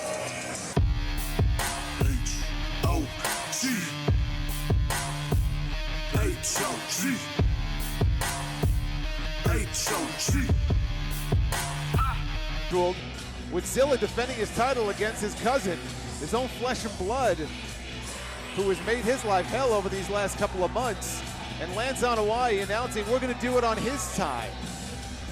And so look, HOG, as someone in the position of power that I am, we have to make changes sometimes, right? You got to roll with the punches. And I said, what a change you made. I said this man right here is going to have a big match on this show, and it don't get no bigger than this. And it just so happens that Maxwell Jacob Friedman is making his travels around the independent circuit and saw fit to issue the challenge to Zilla Fatu to put his Triple B on the line. Jason, I gotta believe you. You started salivating at the thought. I mean, look, when the idea was broached, he jumped at the opportunity and said, I want to shut Zilla Fatu up. I said, hey, no better place to do it than right here in New York City, and here we are tonight. Zilla Fatu, he has to be more dialed in than ever before, because JD, Jason, you both mentioned the conflict with his cousin Lance over the past few months. Yes. You cannot have anything in the back of your mind when MJF is the one that stands across from you in the ring. A champion that has captured every brass ring that he has ever reached out for. Listen to this crowd. They're at the NYC Arena for the main one. This main event is upon us. We've been waiting for this for weeks. Zilla just this week made it very clear he's not here for a tune-up match. He's here to beat one of the biggest names in this industry.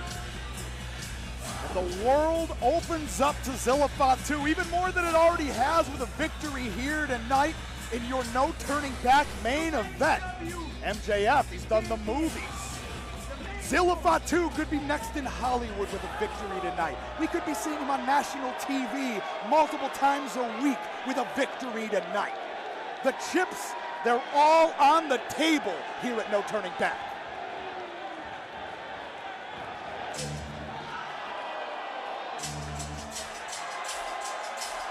Generational talent, gentlemen. Maxwell Jacob Friedman. You know, it was 7 years ago, September 21st, 2018 to be exact.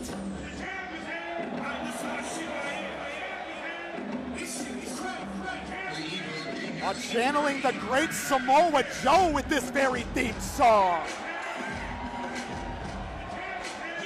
On top of a New York local in Jadakiss.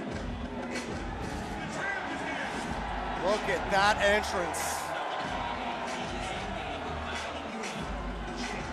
September 21, 2018, a young, arrogant prospect stepped into House of Glory at the Elks Lodge for the first time.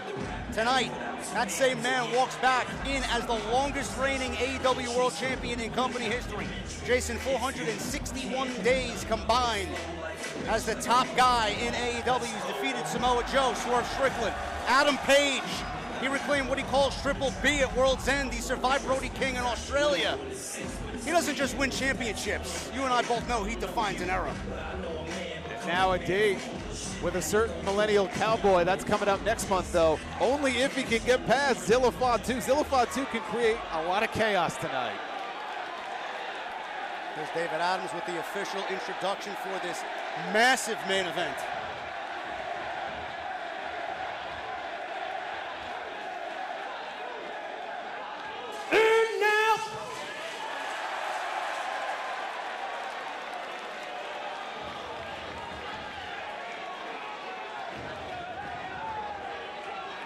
If I wanted to be cheered by a bunch of stupid, fat, ignorant, disgusting fucking pricks from New York City?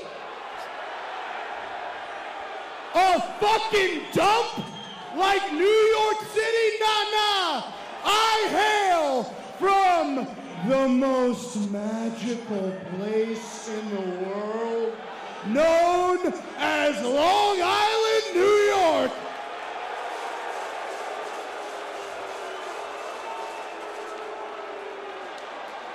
Now you tell all these fucking bums to keep their mouths shut during these in-ring introductions.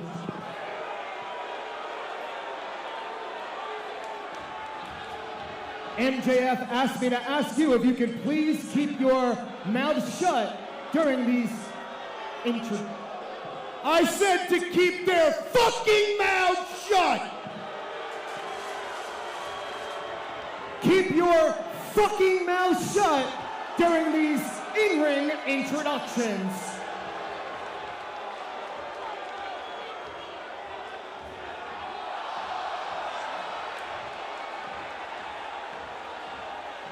And now live on Triller TV Plus. From the NYC Arena, Jamaica, Queens, this is your House of Glory Wrestling No Turning Back main event. It will be set for one fall. And as for the All Elite Wrestling World Championship. When the bell sounds, the man in command, House of Glory Wrestling Senior Official, Mr. Nick Chin.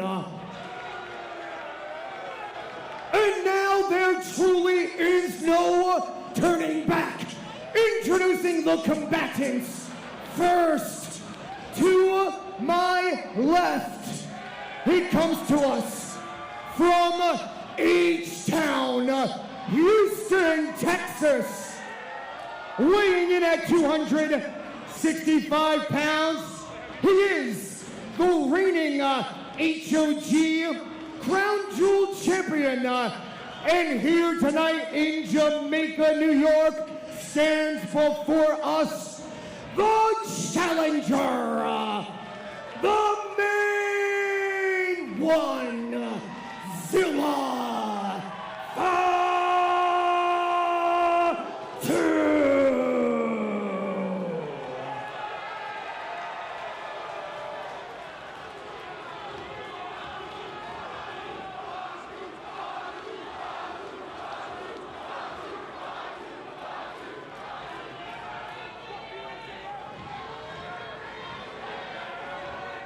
And now, New York City, his opponent stands directly in front of me and fighting out of Plainview, Long Island, New York.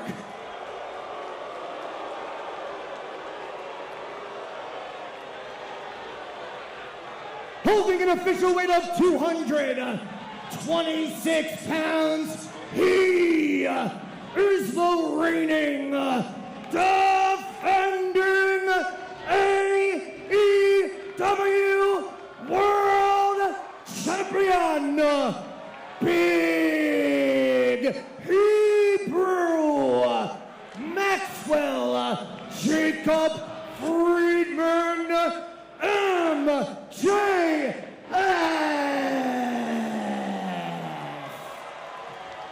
Your House of Glory Wrestling, no turning back. Second of two co-main events here, and what a way to close off the festivities. That's what it's all about, that Triple B, as referee Nick Shin holds the championship. Zilla Fatu takes one last glance, and that is what it's all about for only the second time here in House of Glory. Is that going to be the scene when this match is over? Zilla Fatu, how quickly the Triple B can become the Triple C. I don't Zilla know. Fatu has his way. You know, I don't know. When Lance Hawaii backed out of this match with Zilla Fatu, I don't know if he expected that he would present his cousin with the kind of opportunity that he has tonight, but this is where we are. And you talk about a short-term change. Zilla Fatu maybe at, 2 weeks a week to prepare for this contest. Not a long time at all. How do you prepare for a once-in-a-lifetime athlete like MJF in 1 week? Well, we're about to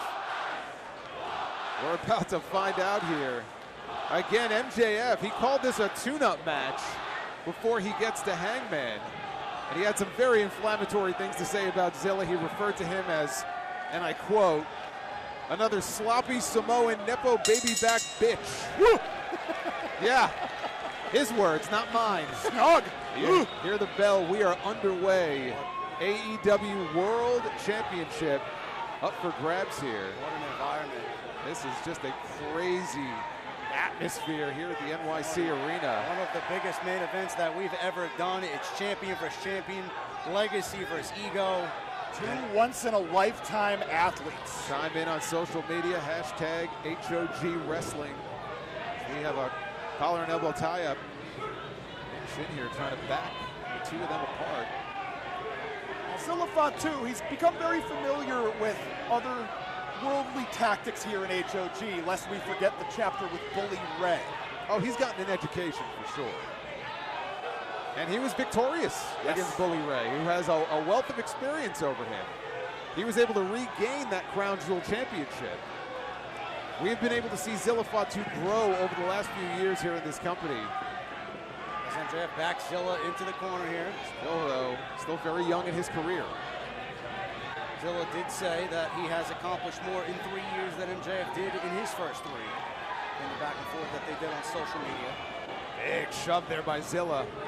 MJF here going to take a powder on the outside. Yes, sir. And like we've said about Charles Mason in the past, it applies to MJF as well. A master of his environment. He knows when to change strategy and when to change the pace. Zilla, 3 years. MJF, I was just going to say, MJF no stranger to hostile environments. I mean, he held that CMLL World Light Heavyweight Championship and walked into Arena Mexico he wasn't very well liked there either. And he's not well liked here in New York City. Well, this is Fatu country here, 533 days as our Crown Jewel champion. Now MJF drills home the boot to the bread basket. Side headlock here. All of the sign language for our NYC faithful all the while. Fatu not staying put, not for long. Ducks out of the way of the clothesline, now the back elbow. MJF. I don't know about that. That's a choice. A little showboating. Well, you can call him arrogant, but Zilla believes he's already generational, so this is not going to phase him. Happy Gilmore 2-star lets us know it's all in the hips, but now Zilla Fatu. Nice leapfrog. Look at the power of Zilla, taking MJF down easily. The main one standing tall. And now brandishing that iron, that variation. He may be going for the kill early here. Yep, he went for that Samoan spike, and MJF had it scouted and said, no, thank you. Zilla now off the ropes. Basement drop kick. Well done. Launches MJF into the guardrails. Yeah, not a lot of room to maneuver there outside the ring. What does Zilla have in mind here? Once again, that's a lot of steam.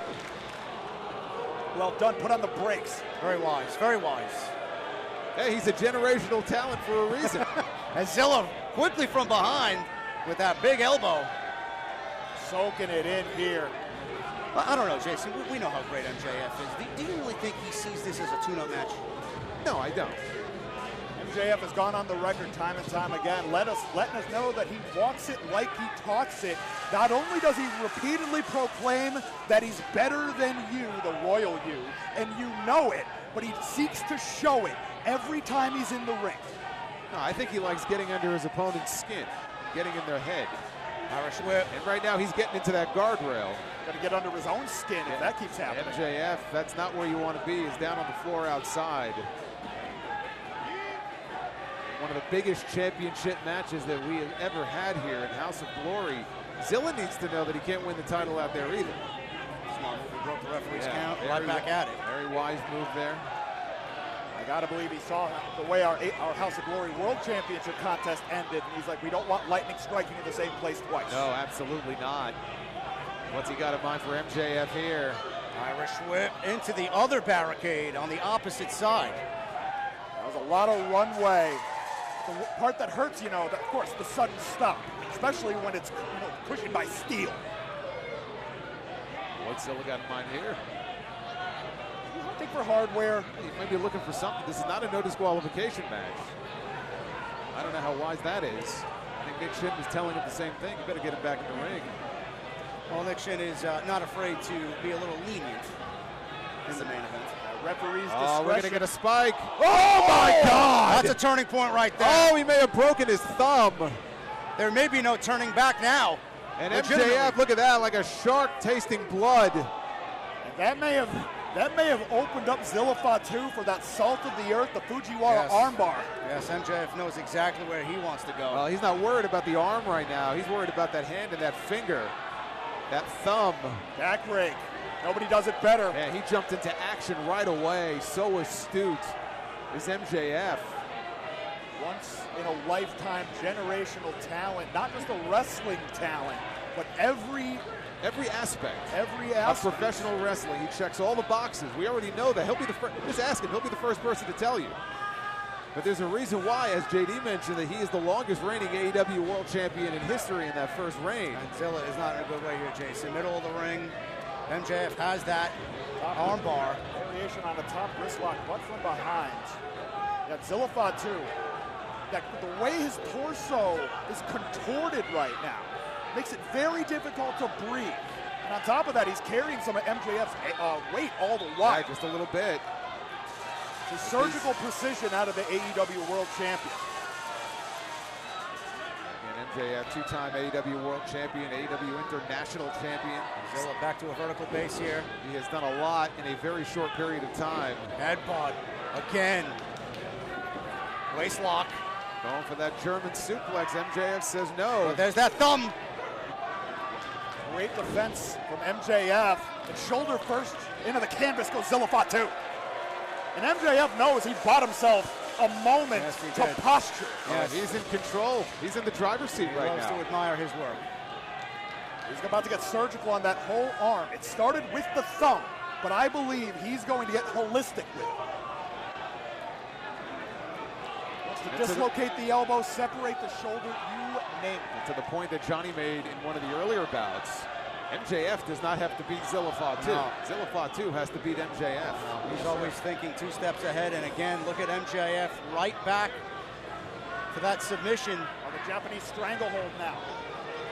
It allows him to wrench away at that thumb and obstruct the airway at the same time.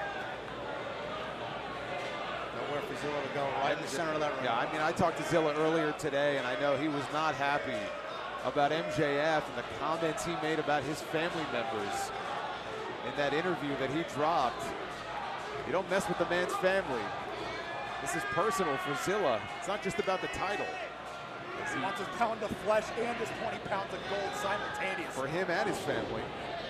Now Zilla rallying back point of the elbow to the red basket. But MJF once again intelligently defending against that waistlock. He's creating space between the hips and breaking the grip. And for all the people that I know are watching right now on Triller TV Plus, I know one of the people watching is actually Zilla's mother, Mama Fatu. She's watching. Shout out to her. She would love nothing more than to see her baby boy leave with AEW gold tonight. MJF is doing everything to power out of this German suplex by Zilla. Muscled him up. And that will create the separation that Zilla needed. MJF, those first 2 attempts, he was able to make the proper technical adjustments. And then Zilla Fatu threw technique right out of the door. That was raw power and brute force. Oh, keep your eye on Zilla. Oh, look at that. Went for that drop kick again on MJF. Oh, he trapped him inside the ring skirt. What a beautiful strategy. The page out of the book of Fit Finley. Again, always thinking 2 steps ahead. Ah, right on that hand. MJF. Vicious. MJF. He knows how to cherry pick from the playbooks of the greats that came before. As we're seeing here, he's utilizing that ring apron to great effect. Oh, MJF is a student of the game. Yes. Everybody knows that. And he can be as mean as anybody. One of the greatest things about MJF is that when the spotlight is on him, he absolutely is the best version of himself. Yeah, he doesn't crumble under pressure. Can't have the kind of success that he's had and crumble under pressure. If anything, he thrives on it. Absolutely. Now, snap neck mare. MJF, he's playing the role of the boa constrictor here. He's got that pace right where he wants it. And now, hold on. Something devastating coming up.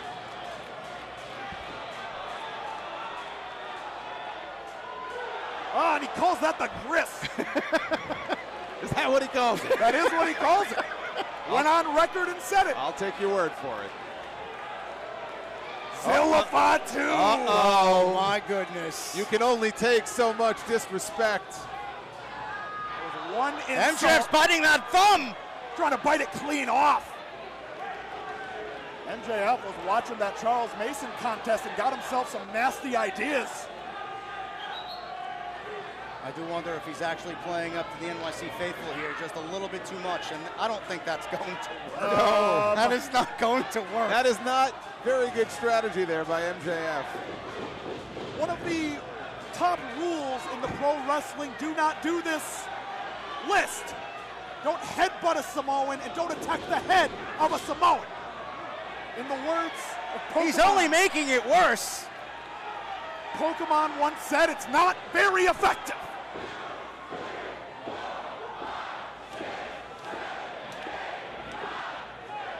Double digits? Yes, sir. MJF on rubber legs. He's dude loving center of the ring.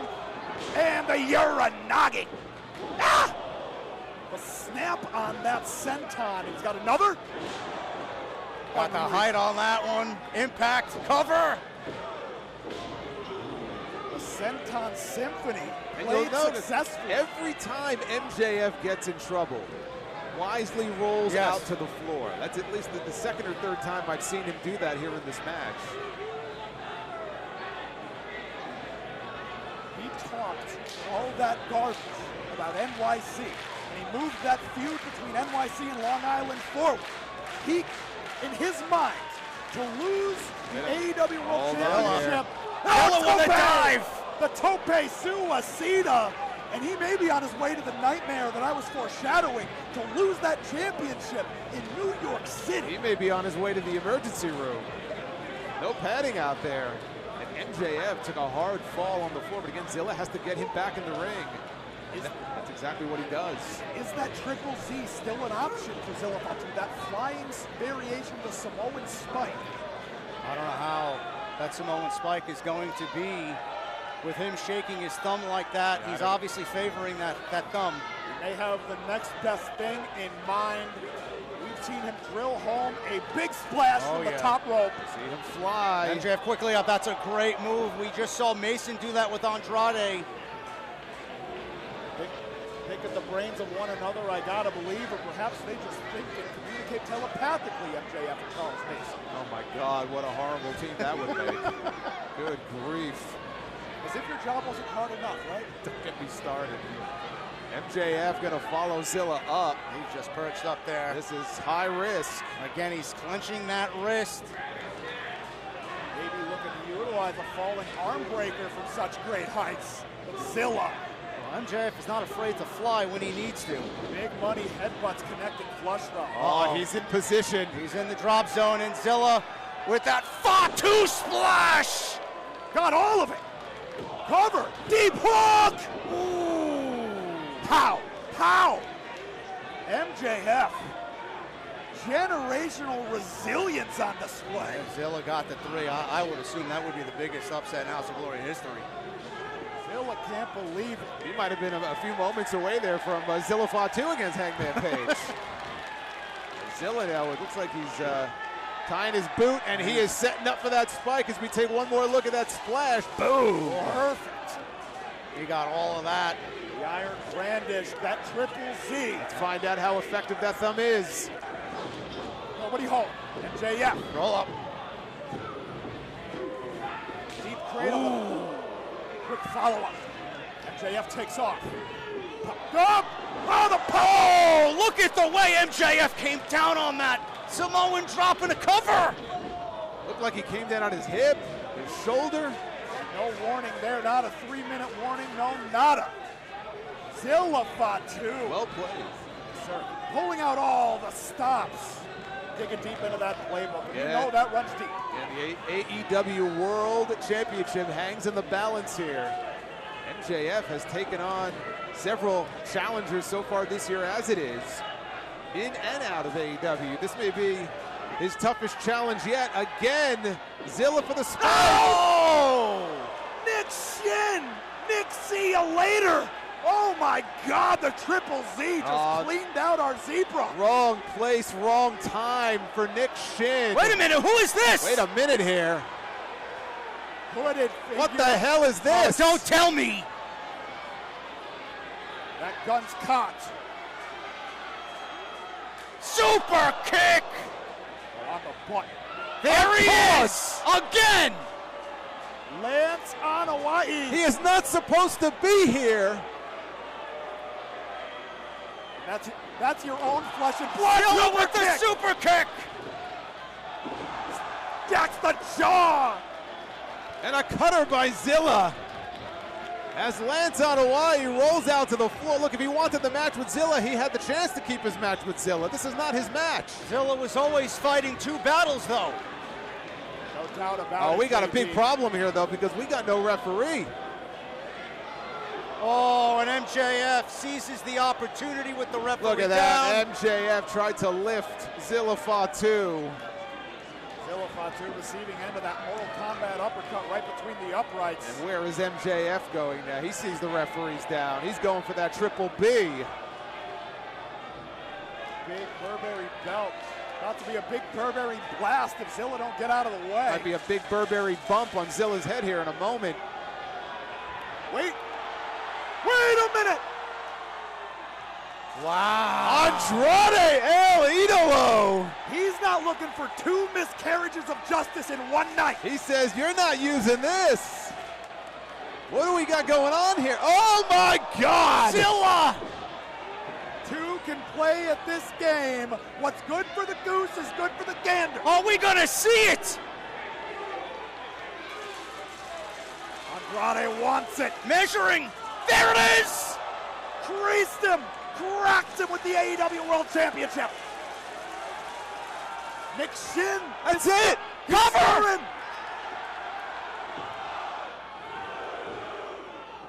Oh my God! I can't believe MJF once again at the last possible second. He's flexing that fortitude on us in our main event here at No Turning Back. Saves his title. And Zilla, he can't believe it. I gotta believe in Zilla's mind, he has one option left. The tossing Samoan drop. That would have made headlines. There it is. Here we go. Once again, going for that spike. MJF is in some serious trouble here. Zilla gonna take. Oh, thumb to the eye! Zilla on blind. spaghetti legs is the champ. JF takes off. Stop cold. Super kick out of Zilla Fatu now. Now takes off. MJF returns fire. Beautiful combo. Big offense by MJF. There it is! Triple Z! Slow to make it. Do we have a new champion?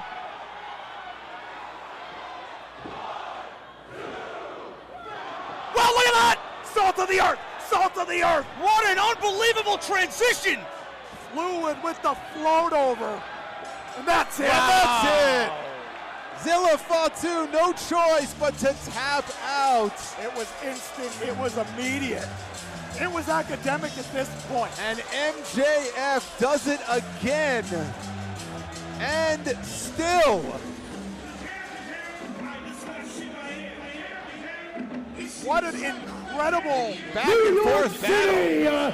Here is your winner and still the AEW World Champion, Big Hebrew, Maxwell Jacob Friedman,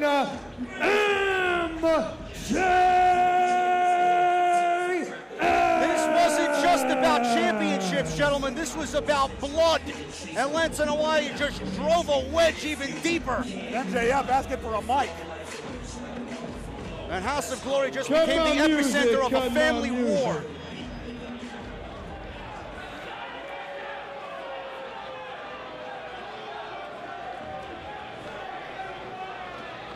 Zilla Fatu has nothing to be ashamed of here. This kid's pretty fucking good, huh? But he ain't good enough to beat Big Hebrew, I'll tell you that fucking shit right now.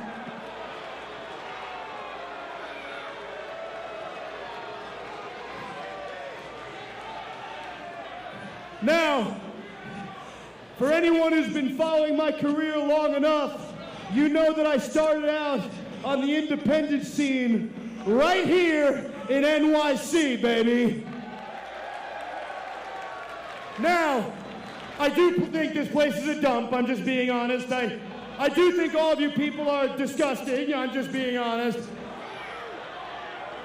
But what I can't deny is you guys have really good taste, because Zilla Fatu's no joke.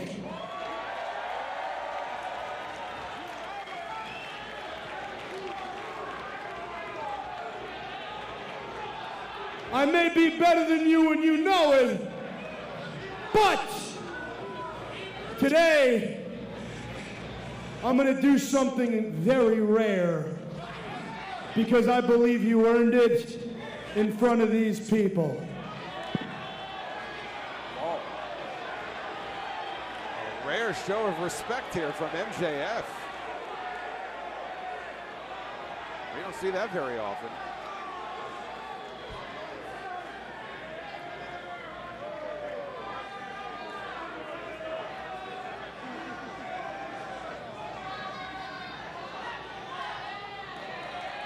That's a big-time endorsement right there. MJF, tip of the cap. Real, recognizing real in our second of two bombshell co-main events. HOG HOG. HOG. It's worth pointing out, you know, two-time HOG Tag Team Champions and who they beat for those titles the first time. Jay and Mark, the Briscoes, in their final match. And then that tremendous steel cage match at high intensity, beating the Bookers. Very interesting at the end of that match. When that match was over, it was the Amazing Red, who, of course, had a hand in training these two men, who presented the titles to them and showed respect to Main Event. BXL did not do that. No. Main Event had finally proven themselves to Amazing Red, apparently not yet to BXL. Of course, he, Look at the size differential between the Vaudevillains and Main Event. Vaudevillains both in tremendous shape. Absolutely. You know, Simon Gotch is in a long line of great wrestling gotches. There was Frank Gotch, who was the second ever World Wrestling Champion. Back in 1908, he defeated George Hackenschmidt.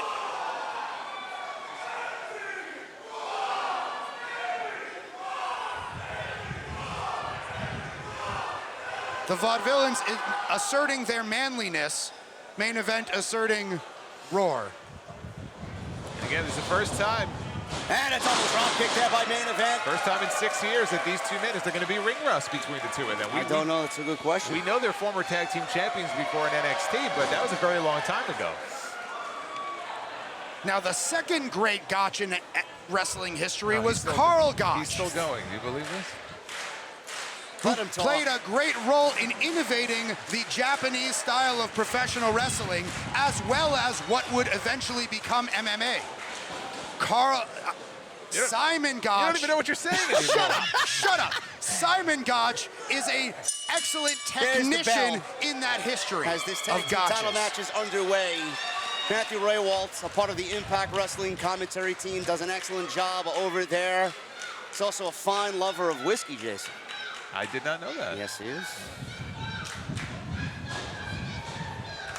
A sophisticated alcoholic beverage, if one is to indulge in Sounds such like you things. could use one after tonight, too, Doc. After talking to you two, yeah. There is that technical acumen on display by Simon Gotch. Just tying Midas in knots there at the beginning. Now, how is the Main Event going to adjust to a team like the Vaudevillains, Jason? They've been in there against everybody. The Bookers threw several teams at them. Obviously, they took the titles from the Bookers. They were in there against the Dark Order. Incredible core strength there by Simon Gotch. This is a different team. A team that hasn't been together since 2017, but a different team nonetheless. Well, I mean, if I were them, and I would have to imagine, yeah, that they've already done this, you know, go back and watch old video of them together. I mean, it's very easy to go back and watch, even though it was a long time ago, watch some of these old Vaudevillains matches and get a feel, you know, for what they do when they're in the ring. I'm sure they've already studied the tape. I'm sure they're well prepared. But as you know, in these title matches, anything can happen. Can you imagine after everything that they went through with the Bookers, and they finally win those titles, if they drop them in their very first title defense? What a headbutt. I can that would imagine be something, it. I'll tell you that. I mean, it would be soul-crushing. Midas was able to hold his own there in grappling with Simon Gotch, who's a first-class wrestler. There's some of that classic Vaudevillains offense. Tandem offense, too. Again, they work very well Cover together. here by Ray Waltz, 2 count on Midas Black. Certainly no signs of rust so far. Yes, they are right now in complete control of this match. Midas, I do believe, Midas Jason is also wore a suffering. t-shirt in dedication to his grandmother on his way out here. That is true. He is very much a family man. Yes, Doc, a nice gesture Oh, by isn't that Midas sweet? Black, yes. Hey, look, just because your family disowned you and didn't want to have anything to do with you anymore doesn't mean you should take it out on him. I mean, quiet, Solid Monster. Matthew Raywalt Nice showing shot, no oh my gosh. signs of ring rust right now. Fantastically executed arm submission and attack there by both men. Really breaking them down piece by piece. Very unique offense by the Vaudevillains. You know, Commissioner, I haven't forgotten how you unceremoniously ejected me from the commentary table last month, costing me the opportunity to call that great tag team cage match. I don't remember that at all. Stealing it from me. Double team by main event. Nicely done there. Flying trapeze. Gotch comes in, misses that clothesline. Waist lock by Lion. Leg sweep. And a double foot stomp right across the chest of Gotch. Step up moonsault by Lion. Unbelievable animalistic agility by Jay Lion. Offense like that won them the tag team championships as they have their beloved Ring of Fire.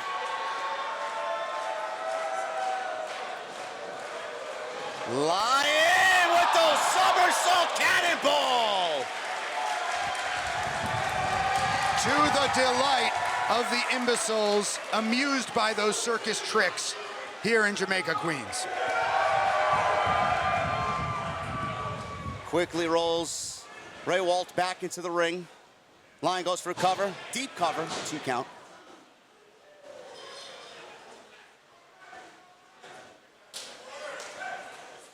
Midas now up top. And those feet run across the back of Ray Walt. And smart to keep him isolated in their corner. Ray Walt in the corner now. Midas full head of steam. Up and over. Oh my God, he hit hard on the outside, right across the apron. I think his face may have hit the apron on the way down. Hand slipped off that top rope, and Midas fell straight to the floor on that. That is certainly the opening the Vaudevillains need here. Well, they could win by countout, but that won't earn them the HOG Tag Team titles. I was going to say, if they want those tag team titles, they better get him back inside. Can't win them out there. Ray Walt quickly rolls Midas back in, hooks the leg. 2 count as Midas is alive here. Just like that. Just Ray like Walt that. We see the pendulum swing the other way. Tags in Gotch. As Doc pointed out, both are absolutely in incredible shape. A chiseled Adonis is Simon Gotch here tonight in the NYC Arena. As Gotch now with his joint manipulation, as Midas is just so far away from Jay Lion. Full control over Midas Black's limbs does Quick Simon cover here by Gotch have Gotch. right now. I always appreciated the mustache, Doc, of Simon Gotch. Beautiful. It is a fine mustache, yes. If you are going to wear such things, it is of high caliber. Shots right to the kidneys, and one European uppercut takes Midas I down. also appreciate Mr. Gotch's taste in singlets. Yes. Well, maybe you can manage him, like apparently you're managing other individuals here in House of Glory. Stranger things have happened. And what is with that theme music, Doc? Is that a personal choice of yours? Absolutely is. Not what I really envisioned for you. That is oh my goodness. Not what you... Look at Gotch. I'm sure to Doc's delight there, using the hula hoop. Absolutely. Using their own stupid weapon against them. But yes, that is a composition by the great Ornette Coleman. I see. I wouldn't expect you Philistines to know one of the great jazz musicians of all time. How about some Metallica with the San Francisco Symphony? That'd be great, no? Slam by Gotch. I was listening to some Dua Lipa, whatever, on my way here to the building tonight. It came on the radio. I can't say that I was listening to that kind of music. Maybe I should start. Perhaps you should. Ray Walt in control of Midas. Midas is still so far away from Jay Lion. They have isolated him beautifully here in this tag team championship match. You can see Jay Lion, he is just seething.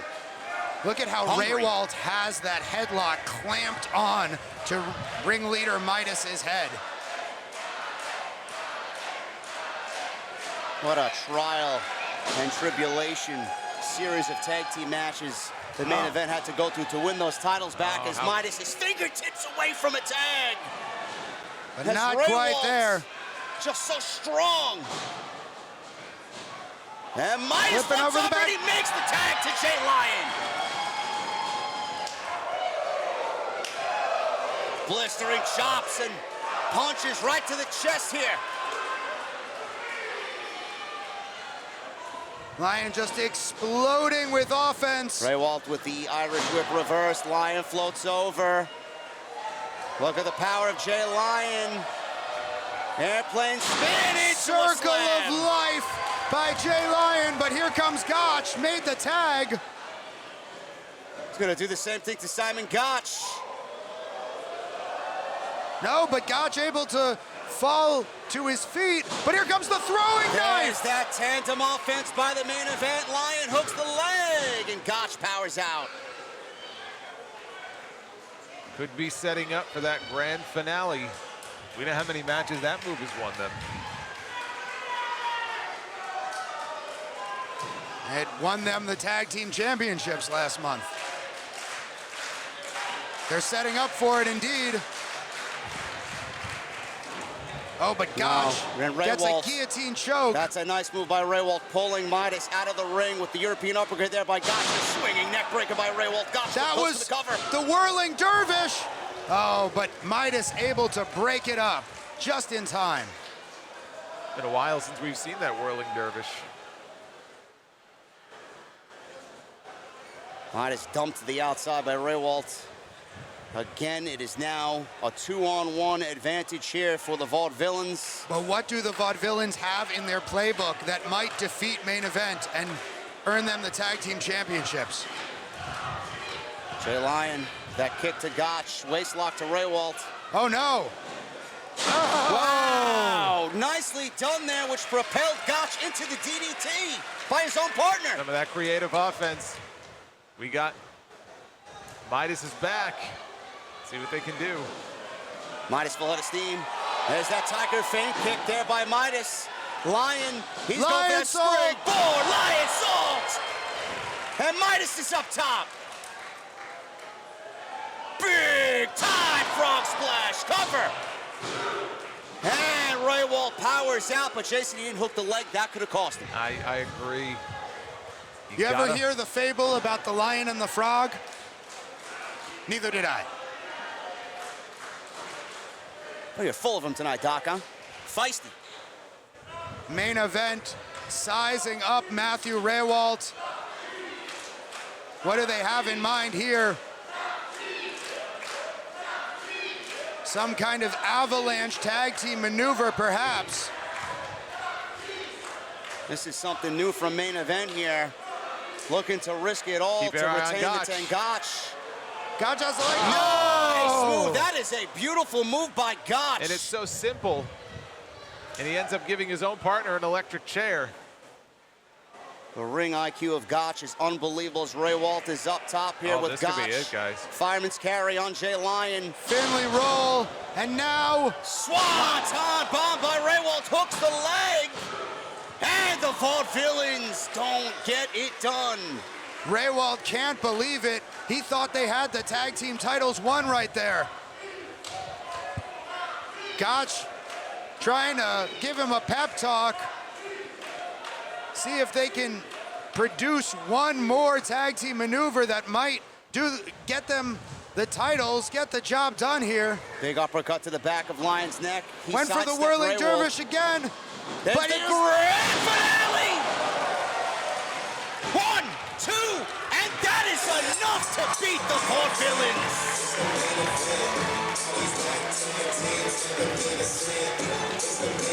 The winners of this match are still your House of Glory Wrestling Tag Team Champions, the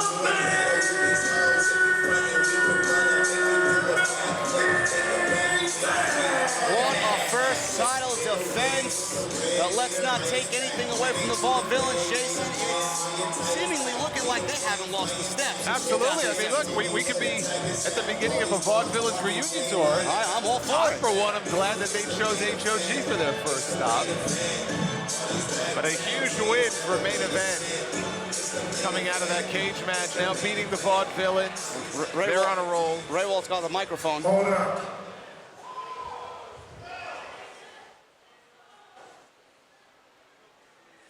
No. This is not ending like that.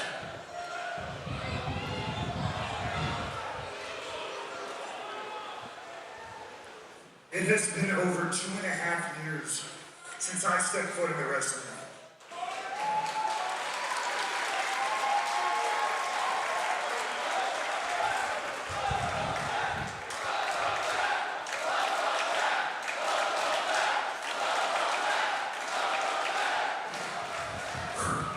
I didn't know if I could still do it. It has been 6 years since I teamed, 6+ since I teamed with this man.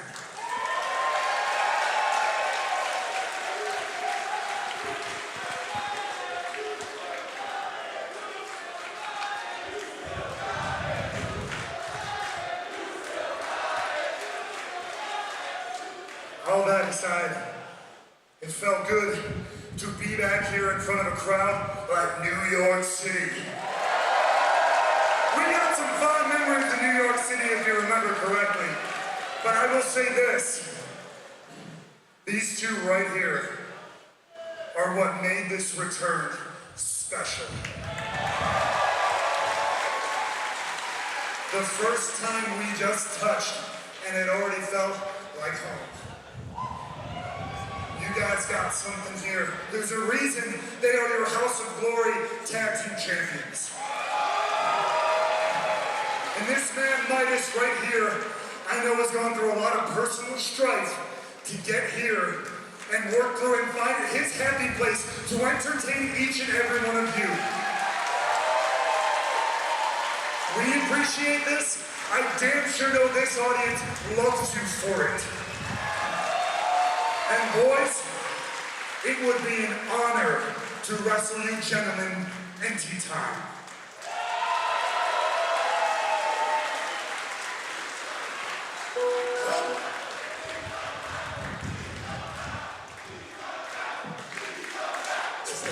What an endorsement there. I'm speechless. What a beautiful moment. Absolutely. That was a tremendous show of respect from the Vaudevillains, putting over our HOG Tag Team Champions. HOG.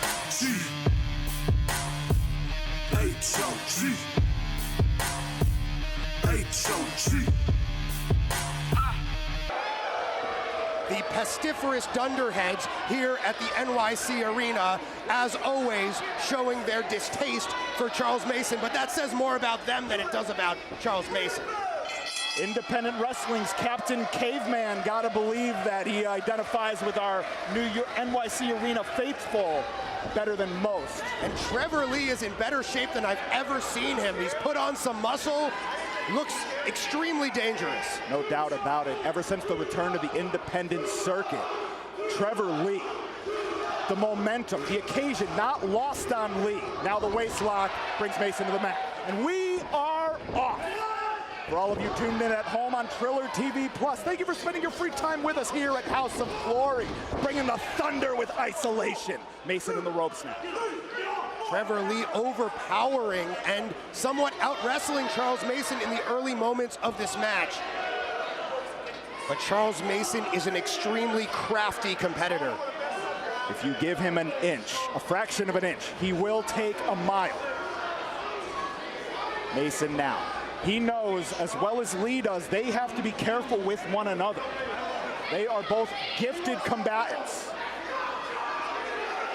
And now, Mason looking to implement some of that catch as catch can. Right by the throat. Charles Mason just goozled Trevor Lee.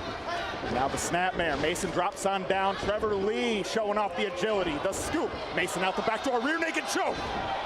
Charles Mason showing just how dangerous and vicious he is, going for the kill any chance that he can get. And there's the mind games on display from Mason. He let Lee know that he was so close to being choked out and just got drilled off his feet. Trevor Lee, the power behind those kicks. Hey, he can't do that. Trevor Lee should not be pulling on Charles Mason's tie. Yes, indeed. Gotta believe, utilizing the implements of clothing. Mason in a bad way now in the corner. Trevor Lee rains down the rights. Completes the 10. Referee should have done something about that, letting things go here. And now they'll tie utilized once again the short tie clothesline as it were. And now the tie. Referee Nick Shin admonishing Trevor Lee, but he should have been disqualified after that. He's opened up the strikes now. The knife edge chop, and now the European uppercut. Forearm meets the jaw of the root of all evil. As Charles Mason literally and figuratively on the ropes right now. Mixing up the strikes is Trevor Lee. Well done. And this is a valuable momentum shifter of a bout. But look at Charles Mason's face. He absorbed those heavy strikes from Trevor Lee and smiled. Yes, indeed. We talk often about how he likes to dish out the punishment, but he doesn't mind taking it. Over the top rope to the outside. And now Trevor Lee. Trevor Lee's got to capitalize. Goes for the field goal kick. Oh, the miss to the face. Oh, Charles Mason just threw Trevor Lee inside out onto his head on the hardest part of the ring, the apron. Yes, indeed. You can see now Trevor Lee trying to shake those cobwebs out. And Mason knows he's bought himself some time, some room to breathe. But going right after Trevor Lee now, choking Lee out with his jacket is Charles Mason. He did not take kindly to that necktie being used against him, and now utilizing the clothing to his own benefit. And now Mason. Trevor Lee is in serious jeopardy right now. On the outside against the rails here at the NYC Arena. And Charles Mason is in his happy place. This is where the doctor is in, so to speak. You know a thing or two about that. Charles Mason, a different discipline of doctor, a doctor of violence. Certainly knows a lot about anatomy and how to cause maximal punishment, maximal suffering by manipulating that anatomy, as we were seeing just there with the fish hook. Yes, indeed. I don't believe Charles Mason gets into the moral side of the discussion too often. Charles Mason has an understanding of morality that is beyond yours or anyone else's here's plebeian conception of it. Fair, fair. He weighs in at a lot more money than I do. And now, Irish whip, pillar to post, front first. Jostling the rib cage of Trevor Lee, Charles Mason. Now he can't let the New York City Arena faithful get under his skin. Full of obscenities, as always, these degenerates. Mason now, he wants to keep that momentum. He wants to be ringside for later on when Mike Santana defends the House of Glory World Heavyweight Championship against Konosuke Takeshita. And now, the tooth chipper. So far. Look at this brutal beating that Charles Mason is administering to Trevor Lee right now. Finds home on the high angle back suplex. What a combo there. Just wait until later tonight when the Dark Star Idris Jackson unleashes some brutality on Carlos La Rata Ramirez. Oh, lest we forget, I Quit action coming later on tonight. Hopefully, sir, you are not the one left in isolation. There is no way that is happening. If the Dark Star has his way, you are correct. But La Sombra, Carlos Ramirez, he's got a bone, now a whole skeleton to pick with you and the Dark Star. Well, it's too bad. It is absolutely inconceivable that the Dark Star will utter those two words tonight. I am perfectly safe. We'll be lucky if there's still a New York City Arena standing after that I Quit match. Well, right now, Trevor Lee fighting back against Charles Mason. The word die not in the vocabulary of Trevor Lee. Mason with the boot up. Watch that hanging tree. Whoa! Choking the life out of Trevor Lee. Thankfully for Lee, that move is illegal, and Charles Mason must break before 5 or be disqualified. And he did break. And now the double stomp, nobody home, bowled over by the clothesline. Trevor Lee picking up steam, the elbow connects flush. Over the top to the outside. And now, penalty kick. This time it's good. Trevor Lee building that momentum, getting the NYC Arena behind him. And the look on his face. He's feeling each day of the 9 years it's been since he was last in House of Glory. Welcome back, indeed. And now Charles Mason being sent back into the ring, and he's pointing to the heavens. Trevor Lee taking too much time here. He can't give Charles Mason any kind of opening. Perched up top now, Mason in the drop zone, the double stop, nobody home. Just like I said, Mason out of the way, fighting out of that suplex. Finds the half Nelson variant, Shining Wizard! Got it, all of it, cover that man! Wow. Not enough to defeat the root of all evil. We were saying before about Mason's penchant for absorbing violence as well as dishing it out. Still in it. Charles Mason has resilience beyond that of anyone else in House of Glory or in the pro wrestling world. No argument. Trevor Lee, he's looking to put that statement to the test. And now, power bomb. Mason, though, finds his way out. Right to the throat. Lee now trying to keep the momentum. This vertical suplex. Mason, sure-footed, lands on the apron. Rear naked choke from the apron. The reign of terror, as Mason calls it. He applies it every chance he can get. STO with the choke there. Uh-oh, Nick Shin better watch out. Gonna be on the receiving end of that. But now hold on, small package.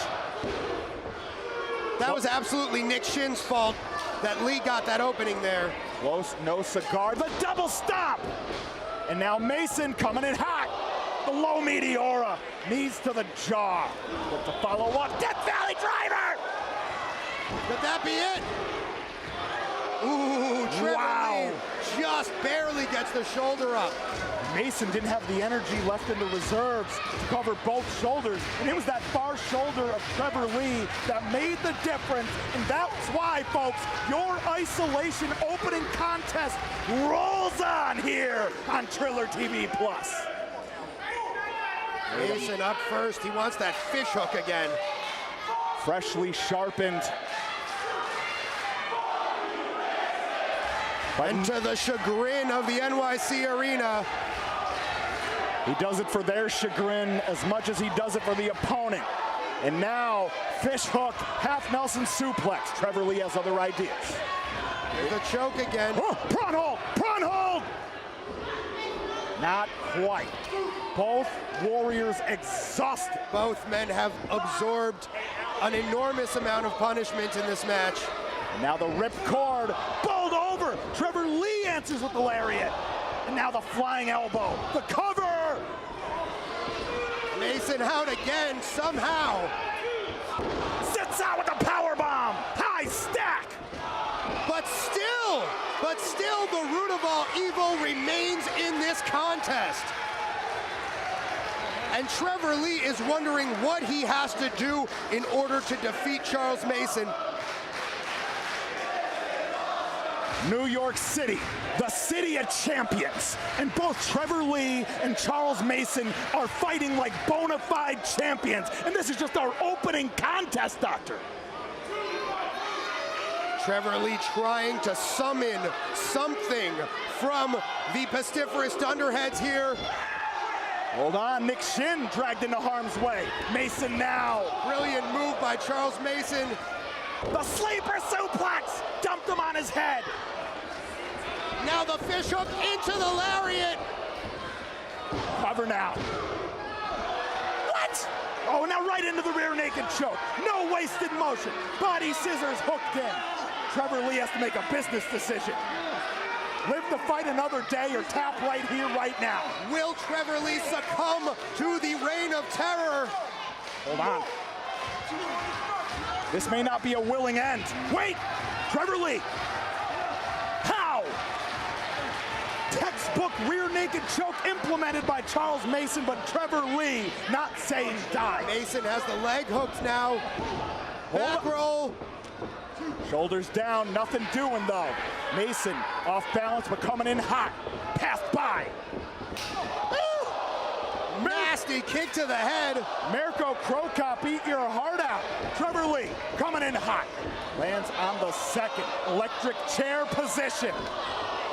Throat first goes Lee. Whoa!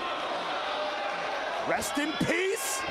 Toast down pile driver. Got style, and that's it.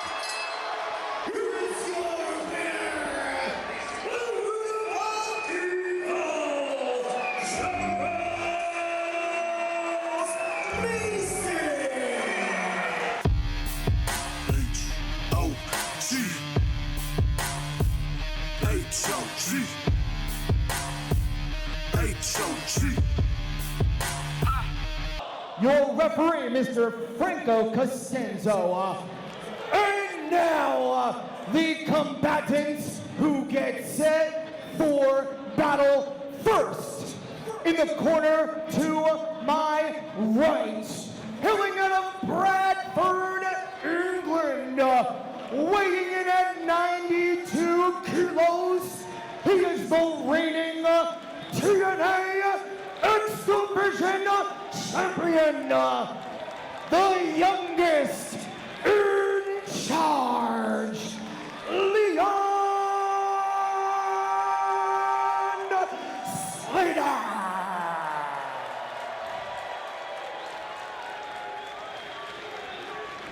The youngest in charge. That YIC, that spells yick. That's how I feel.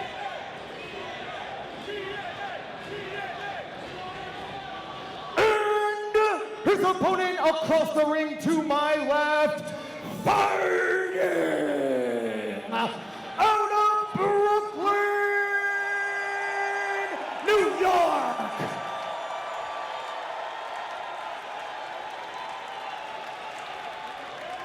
Holding an official weight of 150 pounds, he is the founder and head trainer of House of Glory Wrestling. Please welcome the Underground King, the Amazing Red.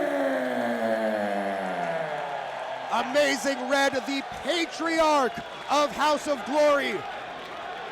Our ring announcer, our master of ceremonies, David Adams, setting the table for this dream match.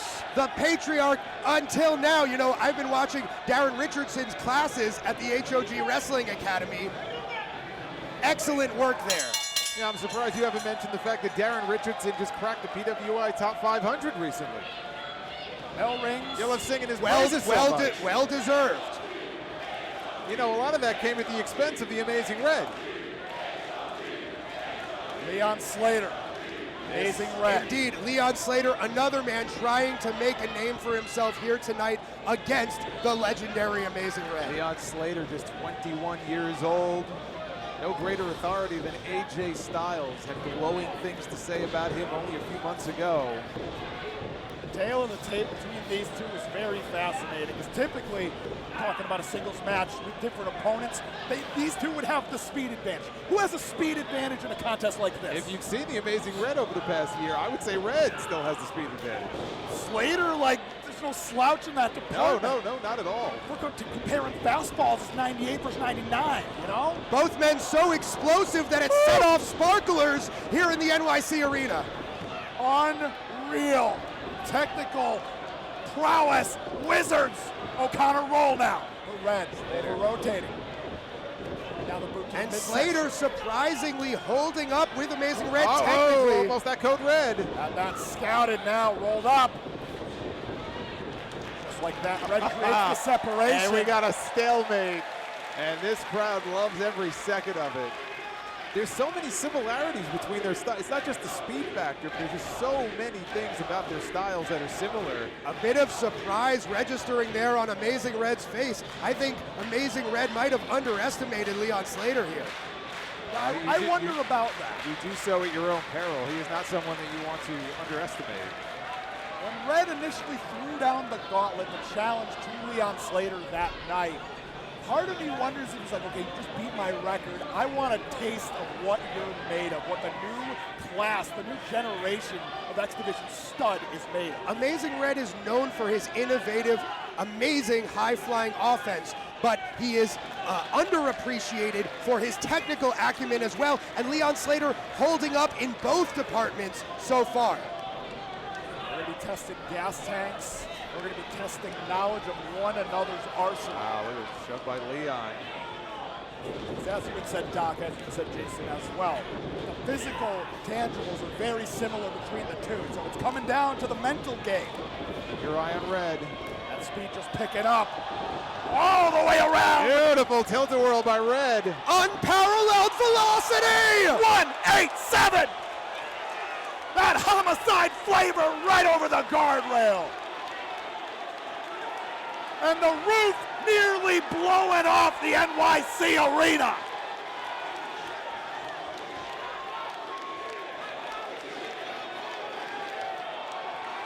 The house that Red built. Nobody explodes out of the ring like Amazing Red. This time a tope con hero.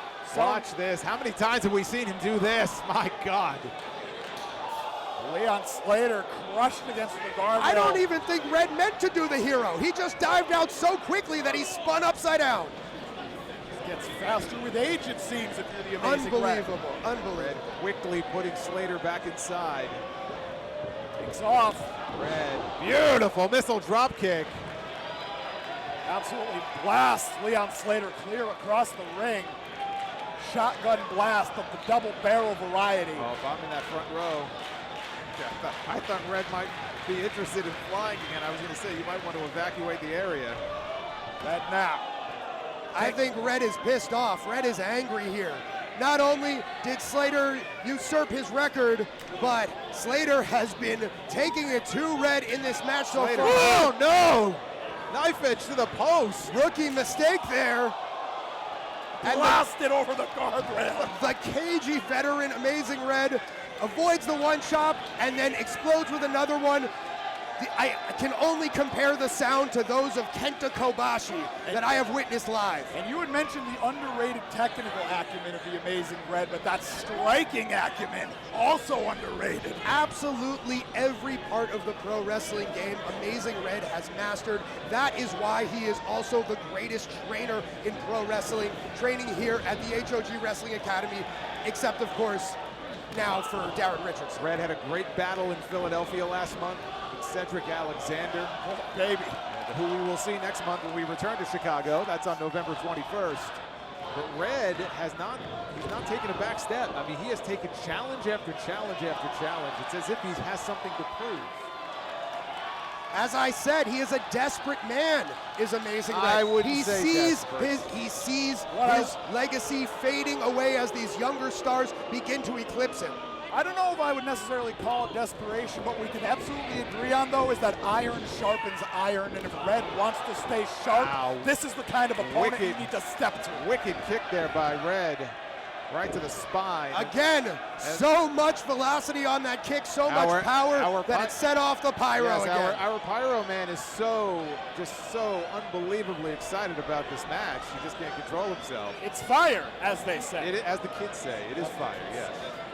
And now Slater steps in the kick but caught. Red.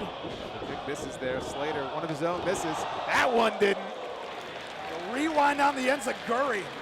Heel to the cheekbone of Amazing Red. Watched him in the corner now. Slater now might be in the driver's seat here. Has at least the ability to catch his breath and try to set the pace for himself in this match. Handsprings into the elbow. Talk about the pace. Picking up very quickly there. Now Red pulls onto the outside. Watch Slater. Plancha finds home. What precision on that plancha. Very easy to impale yourself on a guardrail doing such a plancha. Oh, but it was graceful like an arabesque. Perfect. Absolutely perfect. Everything about Leon Slater that I have seen, not just tonight, but just in this ascent that he has had. Even when he won that X Division championship, the man he beat for it, Moose, who had a clear size advantage, and he was able to put him away. So it doesn't matter who you are or how big or small you may be. Leon Slater has proven that he can take you down just like he did Red there on that replay. The master class of accuracy meets precision on display from Leon Slater. Now up top, out the back door, but wait, might have tweaked that knee. I saw that wince on his face. Bandera to the outside, Red returns with a big right. But now coming in the hard way with the cutter. Well done. Very smart, innovative offense there by Leon Slater. I have never seen quite that done. No, the slingshot cutter, I've not seen. Slingshotting Red into the ring, right into the cutter. Two classic professional wrestling maneuvers and melding them into a perfect combo. That's someone who is a student of the game we are seeing here in Leon Slater. Look at that rough landing for the amazing Red. Leon Slater got all of that. You can see, Leon Slater, he counts Matt and Jeff Hardy, Rob Van Dam, Shelton Benjamin, all among his biggest influences, and I think he's kind of sprinkled a little bit of each in many ways into his repertoire. No doubt about it. Those aren't bad people to learn from. We'll see the Hardys later tonight. You got to be careful what you sprinkle from Rob Van Dam into anything. That's true. Hey now. Red trying to rally back, but just blasted by the big kick from Leon Slater. Nothing technical about that. Striking acumen, technical acumen, it's all on display here. Oh, Red's getting angry. Look at that look on his face. Not under any circumstance want to allow the amazing Red to get a second win. And you can see all of the different ways that you can connect with House of Glory there on your screen. X, Facebook, Instagram, and of course YouTube. Red was building that momentum, but Slater caught him. Wanted the satellite DDT, but you know that maneuver better than Leon Slater. And he's done his homework again, studying Amazing Red, that it is one of Amazing Red's favorite pieces of offense. Stacking up those strikes now with Slater. Kind of showing a bit of a mean streak here. This is Red's home turf. They don't hate Leon Slater, but they love the Amazing Red. Looks like those forearm strikes woke Red up a little bit here. Red able to check the kick, and now he's just stacking up the strikes. The Irish whip, Slater. You do not want to fight a fired up Amazing Red. Climbs up into the Hurricanrana. And now Slater dizzy in the corner, and that's a lot of runway for the Amazing Red. Flies into the elbow. That's a lot. And here comes that tilt-a-whirl DDT, extra mustard on it. And despite all that damage to the neck, somehow Leon Slater able to answer our referee's count, and Amazing Red can't believe it. I'm telling you, there's that desperation on the face of Amazing Red. And here is the reason for that desperation. I don't believe this. Would you look at these people assaulting the infamous one? Are you on his payroll? The Amazing Black has graced us with his presence, the Cruiserweight Champion. The new Underground King. The infamous Darren Richardson. What is he? He has no business being out here. He has been tormenting Red for months now. Hold on now, Slater! Looking to take advantage, but Red slipped behind. Coming in hot, Slater gets the boot up. That distraction may have been all that Slater needed. Big Yakuza kick. Sticks the landing on the spin-out braid buster. Could be it. And Red kicks out. That is digging deep, unreal. This has been a hellacious match here between these two. Neither man wants to give an inch. But what does Red have left in the tank? Looked like that spinning brainbuster knocked the wind out of him. He was able to get the shoulder up, but if Leon Slater hits just one more high-impact move, he might be able to defeat Amazing Red here tonight. Richardson now is at ringside, and he's just watching on, but I still don't know why he's out here. He's within his rights to be out here. Slater's got eyes on that turnbuckle, making the climb. This match doesn't involve him. Red's in the drop zone. Watch out for the hybrid. Oh, no water in the pool. Slater rolls on out. Red now flies into the big right. Yakuza kick out of Leon Slater. Oh, the Harlem sidekick. Blasted Red off his feet. But Richardson. Wait a minute.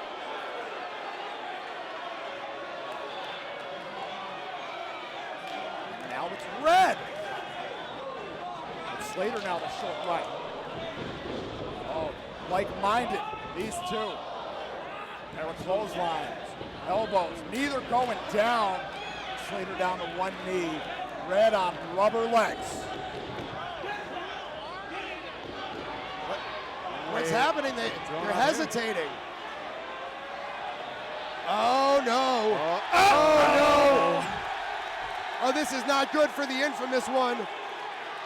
We may be referring to him as the amazing black and blue after this. This is bad news for the champion. I don't need to repeat that. They have no business doing this. Slater and Red have a match going on right now. Bad news for Richardson. He shouldn't have come out here. He had no business being out here in the first place. This is assault. Now, popped up. Super kick.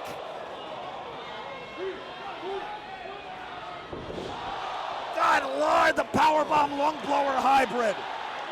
You're gonna take the 2 steps over. Another bomb. Stop! Oh yeah! Styles clash! That was entirely uncalled for and unjustified. Infamous Darren Richardson is gonna have to be scraped off the HOG ring canvas. Thanks for coming, Darren Richardson. That's what you get for coming out here. We still have a match going on. Well, I have to believe moving forward that Darren Richardson will not be a factor moving forward in this dream match. It almost turned into a nightmare. Well, watch Red, though.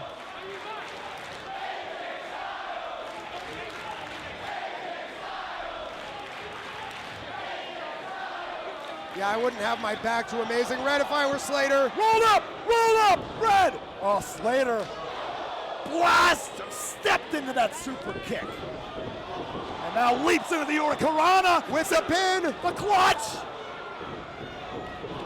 Cyclone.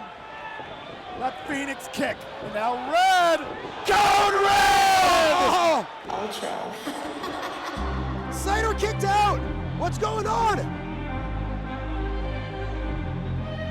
What in the world is going on here? Now what? Eyes to the stage.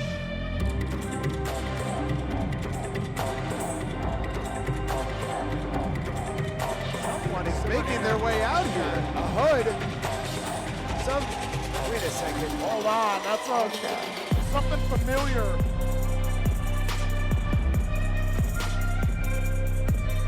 Wait.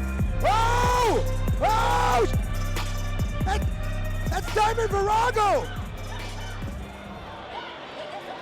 Infamous Darren Richardson got cleaned out.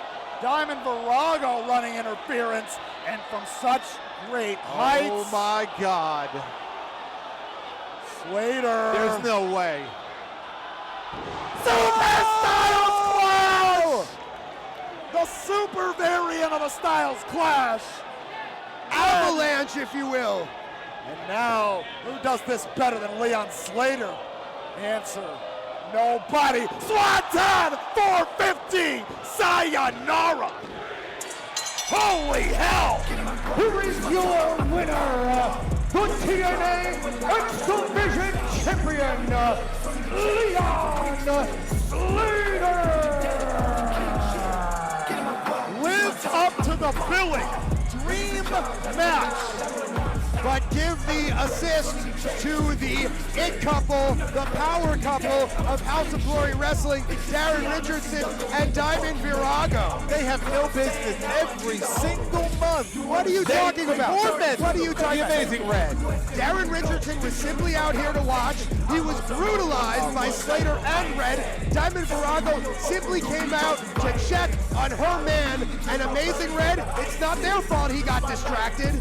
It's not their fault. He's desperate, and he has Darren Richardson in the back of his mind 24 hours a day. At some point, Red is going to get his hands on Darren Richardson, if not Diamond Virago. He's got that guaranteed shot in his back pocket. Don't forget about that. He's got the Matt Travis contract that he can cash in for whatever championship he wants. And I think we know what championship he's going to want to cash in for.